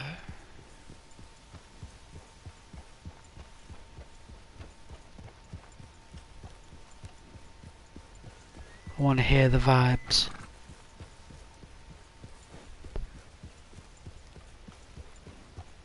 I want to play my Lynyrd Skynyrd and Sweet Home Alabama and all that stuff. Nice and crisp. I like playing my Eric Clapton as well, and Tracy Chapman, Pink Floyd.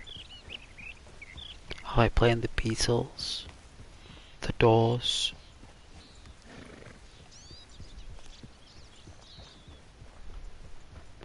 I like doing my own little stuff, blues and stuff.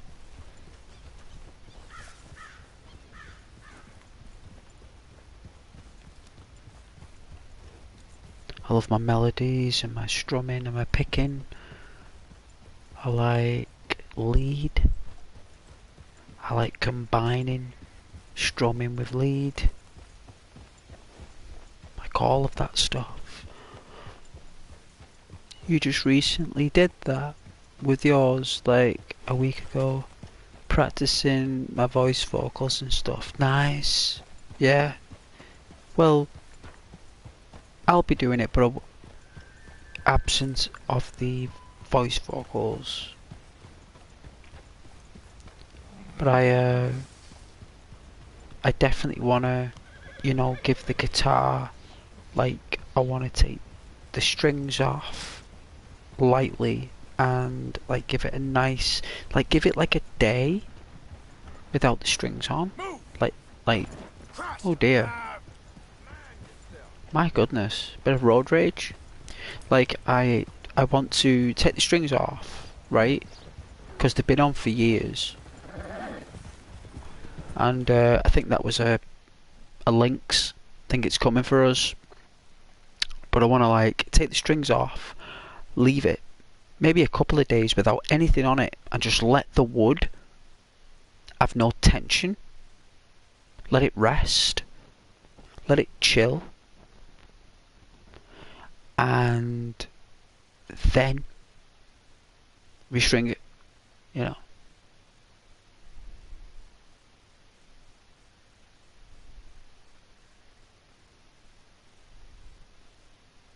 I just don't like removing the teeth of the guitar feel every time that I do it. But you know, you've got to. You have to. It's the only way to do it.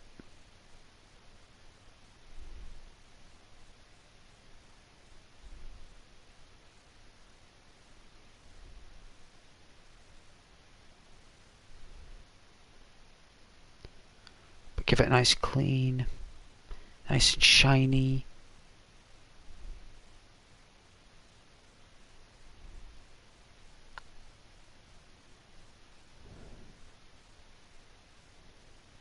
And then, you know, reincarnate it.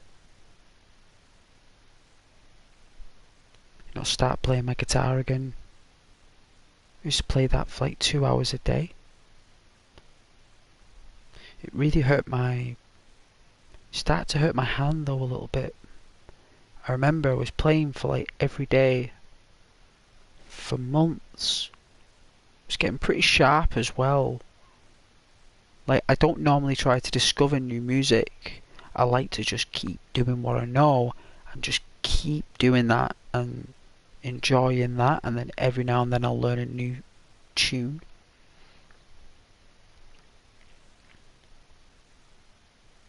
But my hand really hurt. I remember it was like the roof of my hand, right? It's like the roof of my hand, not my knuckles, just the roof. And it went down my wrist like that, and I could feel the cramp.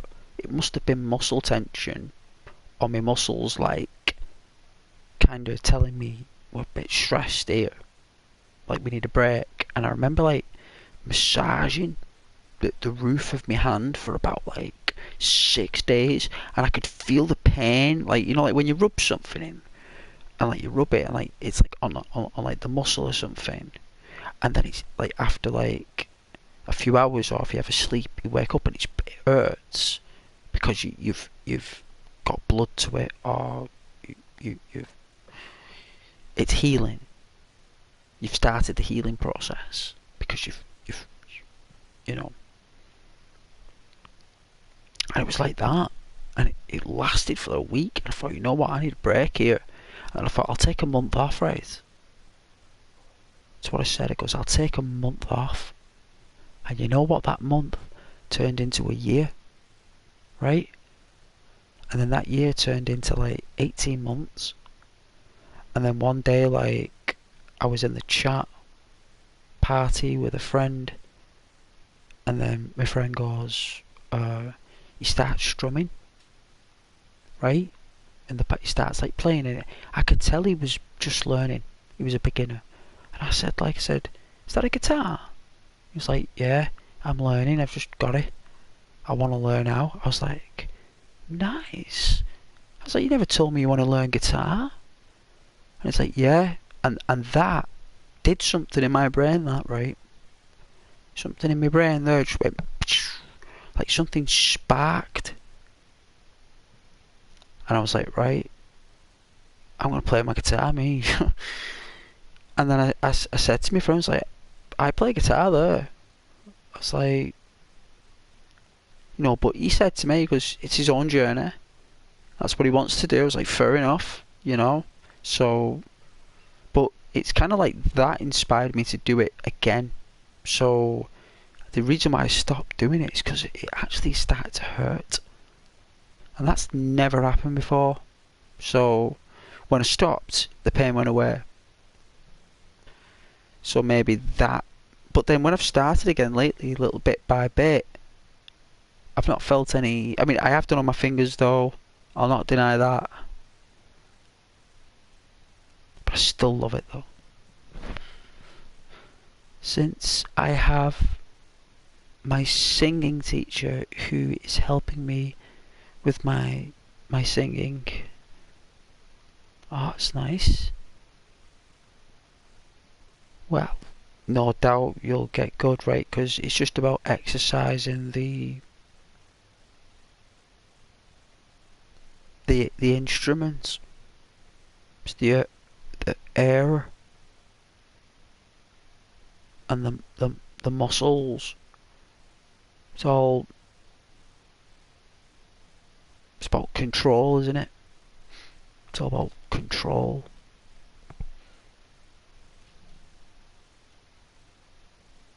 Creating a frequency. Because every singer's unique, right? It's like, if you have a frequency, right? You have a chord. And it's like, the chord is like, I don't know, a G. Right? G and E are like the same frequency, right? Like, they're the same thing, G and E, in music. But E is slightly at a higher pitch because there's less mass, so it's able to go up and down a lot more quicker, and it rips through the air a lot more. So like G and E, but in between G and E there's like a trillion different, like, music, acoustic, like, variations, right? Like, because it's space, right? And sound. So it's kind of very, like, mysterious, and actually tuning your mind, because you tune the guitar, right? But what you really got to tune is like your mind, and that, because when you're playing the guitar and you're tuning it and you're playing, you're tuning in your brain, like you're tuning in the guitar, and it's painful for the guitar and it's painful for you, and it's like this journey you're on, and it's a journey that's worth it at the end. And if you can sing at the end of that journey as well, then that is, two rights don't make a wrong.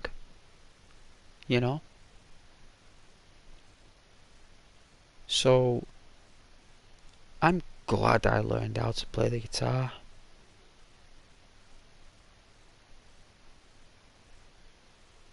And I never tell anyone I can do it.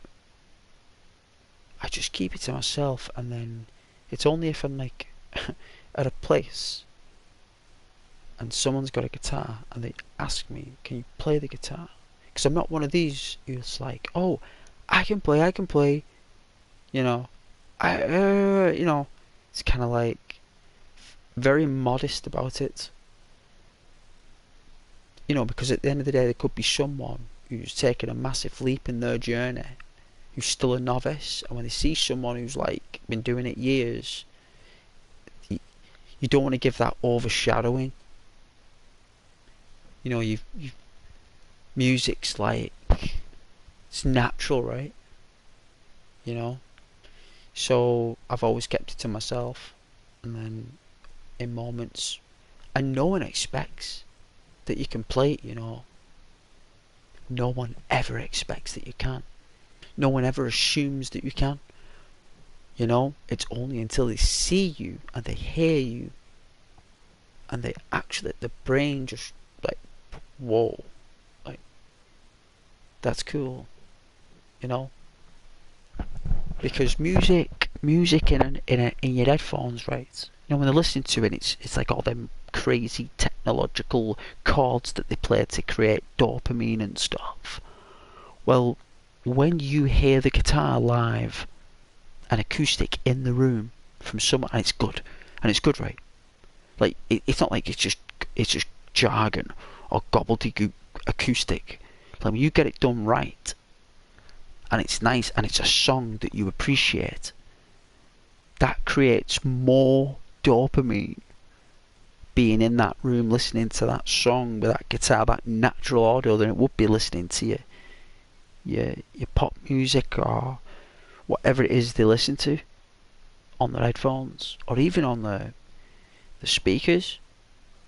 You can't beat being there in that moment, listening to someone play the guitar when you've not heard it for ages, right? Like when you've not been in a room for years and listened to a guitar, right? Like it's not happened. Your brain's not got used to that, and then all of a sudden someone just starts springing out some tunes. You completely took over. That's the power of the guitar. That.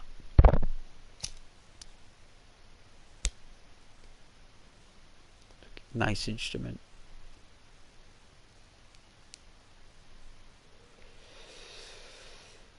It takes me about just a few hours to catch up.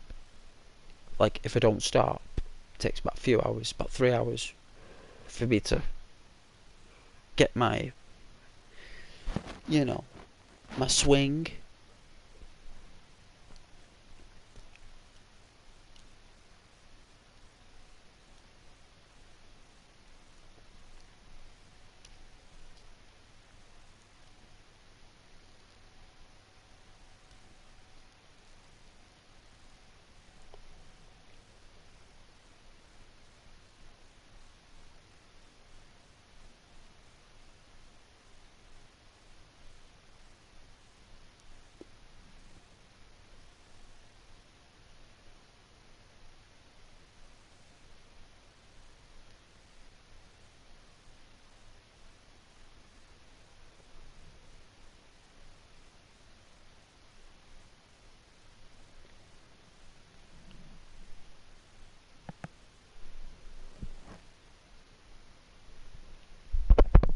The guitar, eh?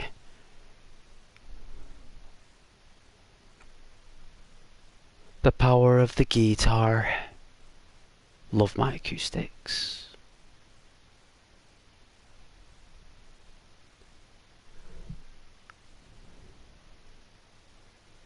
I think someone in the chat said they bought a piano, or at least they were learning how to play.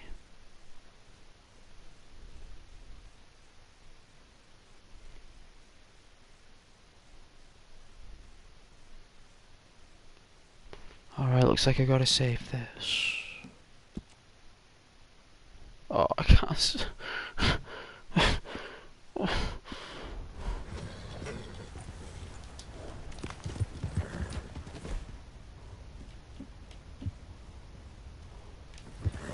Easy now.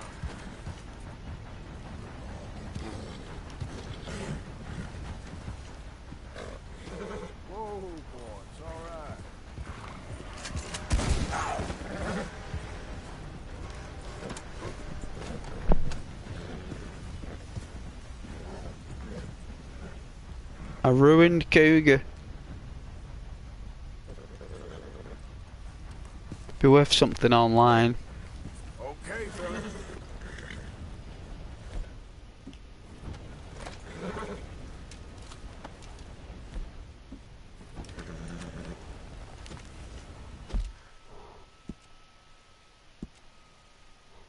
The noise in that PS4 Pro.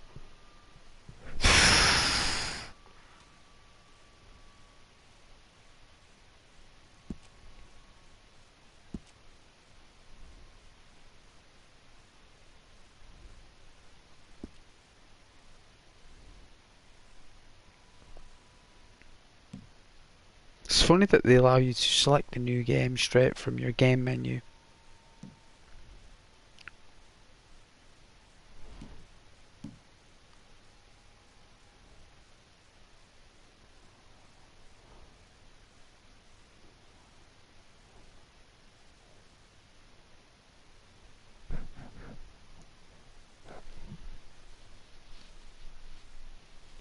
Ah.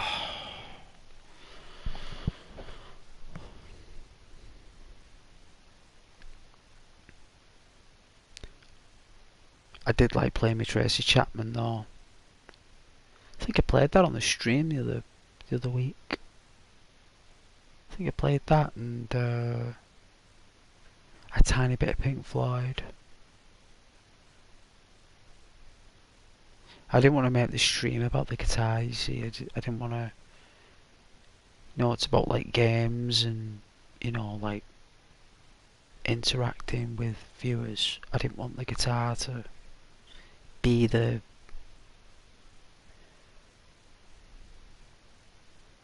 know, there's loads of guitar channels. There's some people out there. If you heard some of the talented guitarists on YouTube, they're like next level. But it's nice to know that we're all creative though, like drawing, painting, guitar playing, musical instruments, playing games, theatre, dance, all that stuff. You know, like creators gravitate to creators, right? That's how it all works out. I love doing a good picture as well. I did a drawing of Sansa Stark from Game of Thrones, like my own version. Straight from coloured pencils. Not one bit of graphite on that. Drawn straight from the colours. Very difficult to do. Especially with deep contrast colour. You know what, I did it though.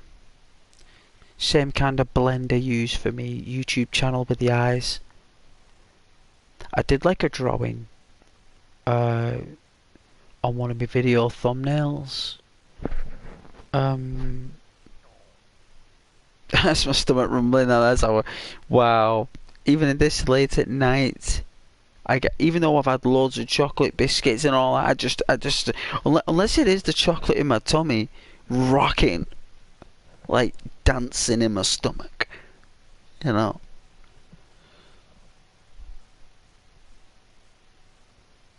But I've forgot what I was saying now.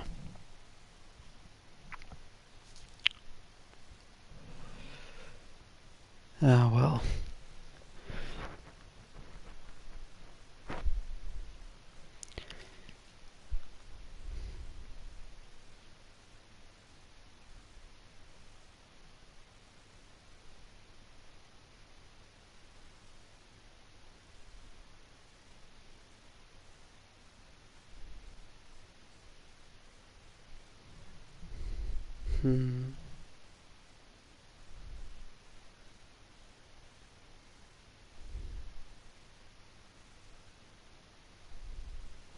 I think it's the food digesting. I've got a loud tummy. Very loud stomach. It's got a snarl to it. I tell you.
But it is very difficult to learn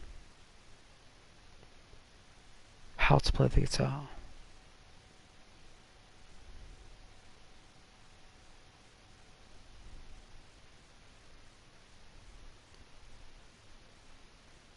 No, that's what I was saying, wasn't it? We were all creative. That's what I was saying. We all have skills. I was explaining about the drawings, wasn't I? I did a drawing of my thumbnail. That's the one.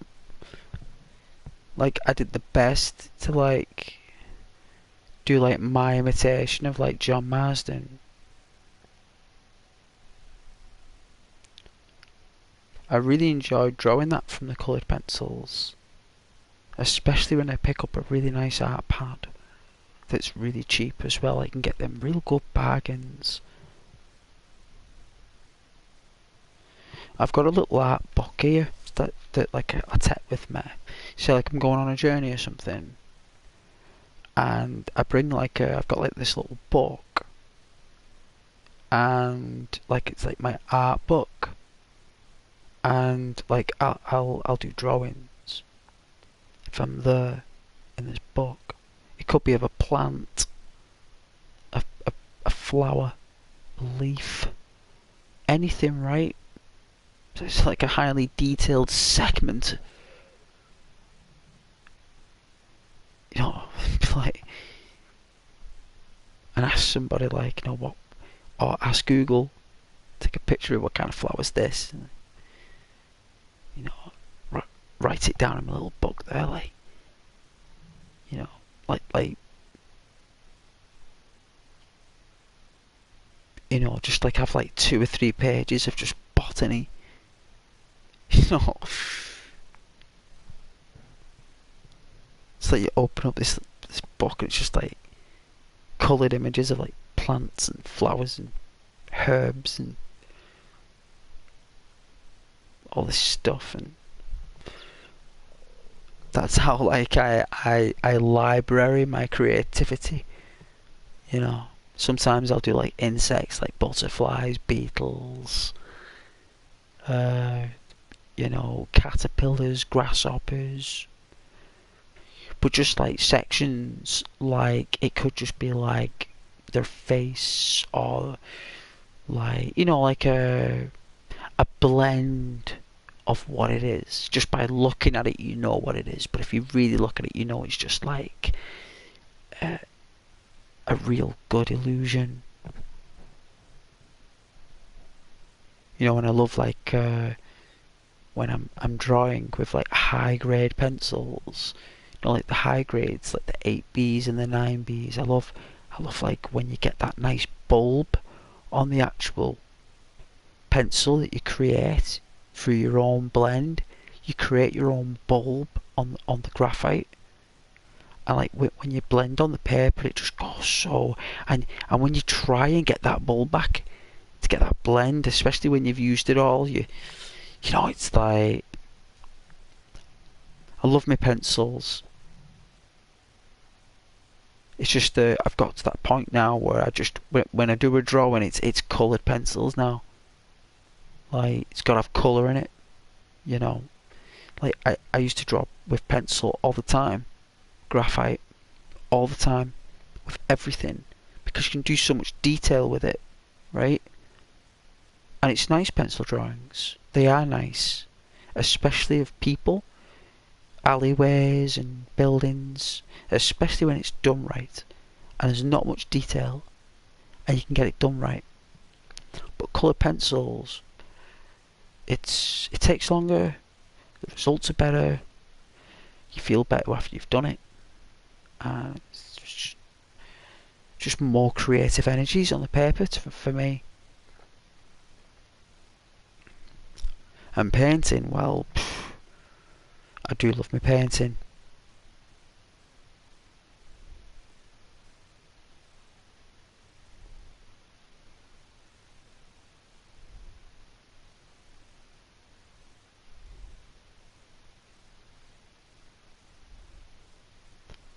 Do love my acrylics and my gouache. do love me gouache. What time is it now? 1:20. Oh my. Best get some sleep, eh? Well, it's been lovely. Goes by too quick as always. Right? But have a lovely Valentine's Day, anyone. Whoever's watching now or the future. Happy Valentine's Day and take care.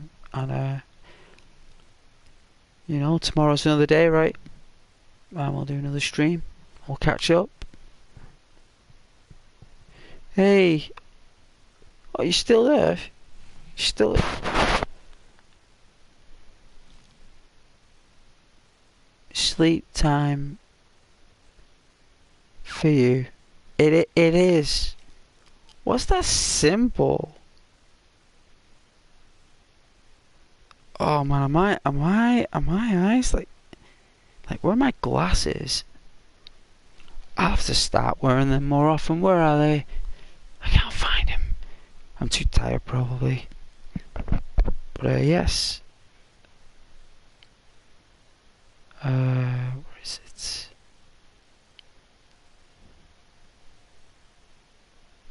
Let's have a look.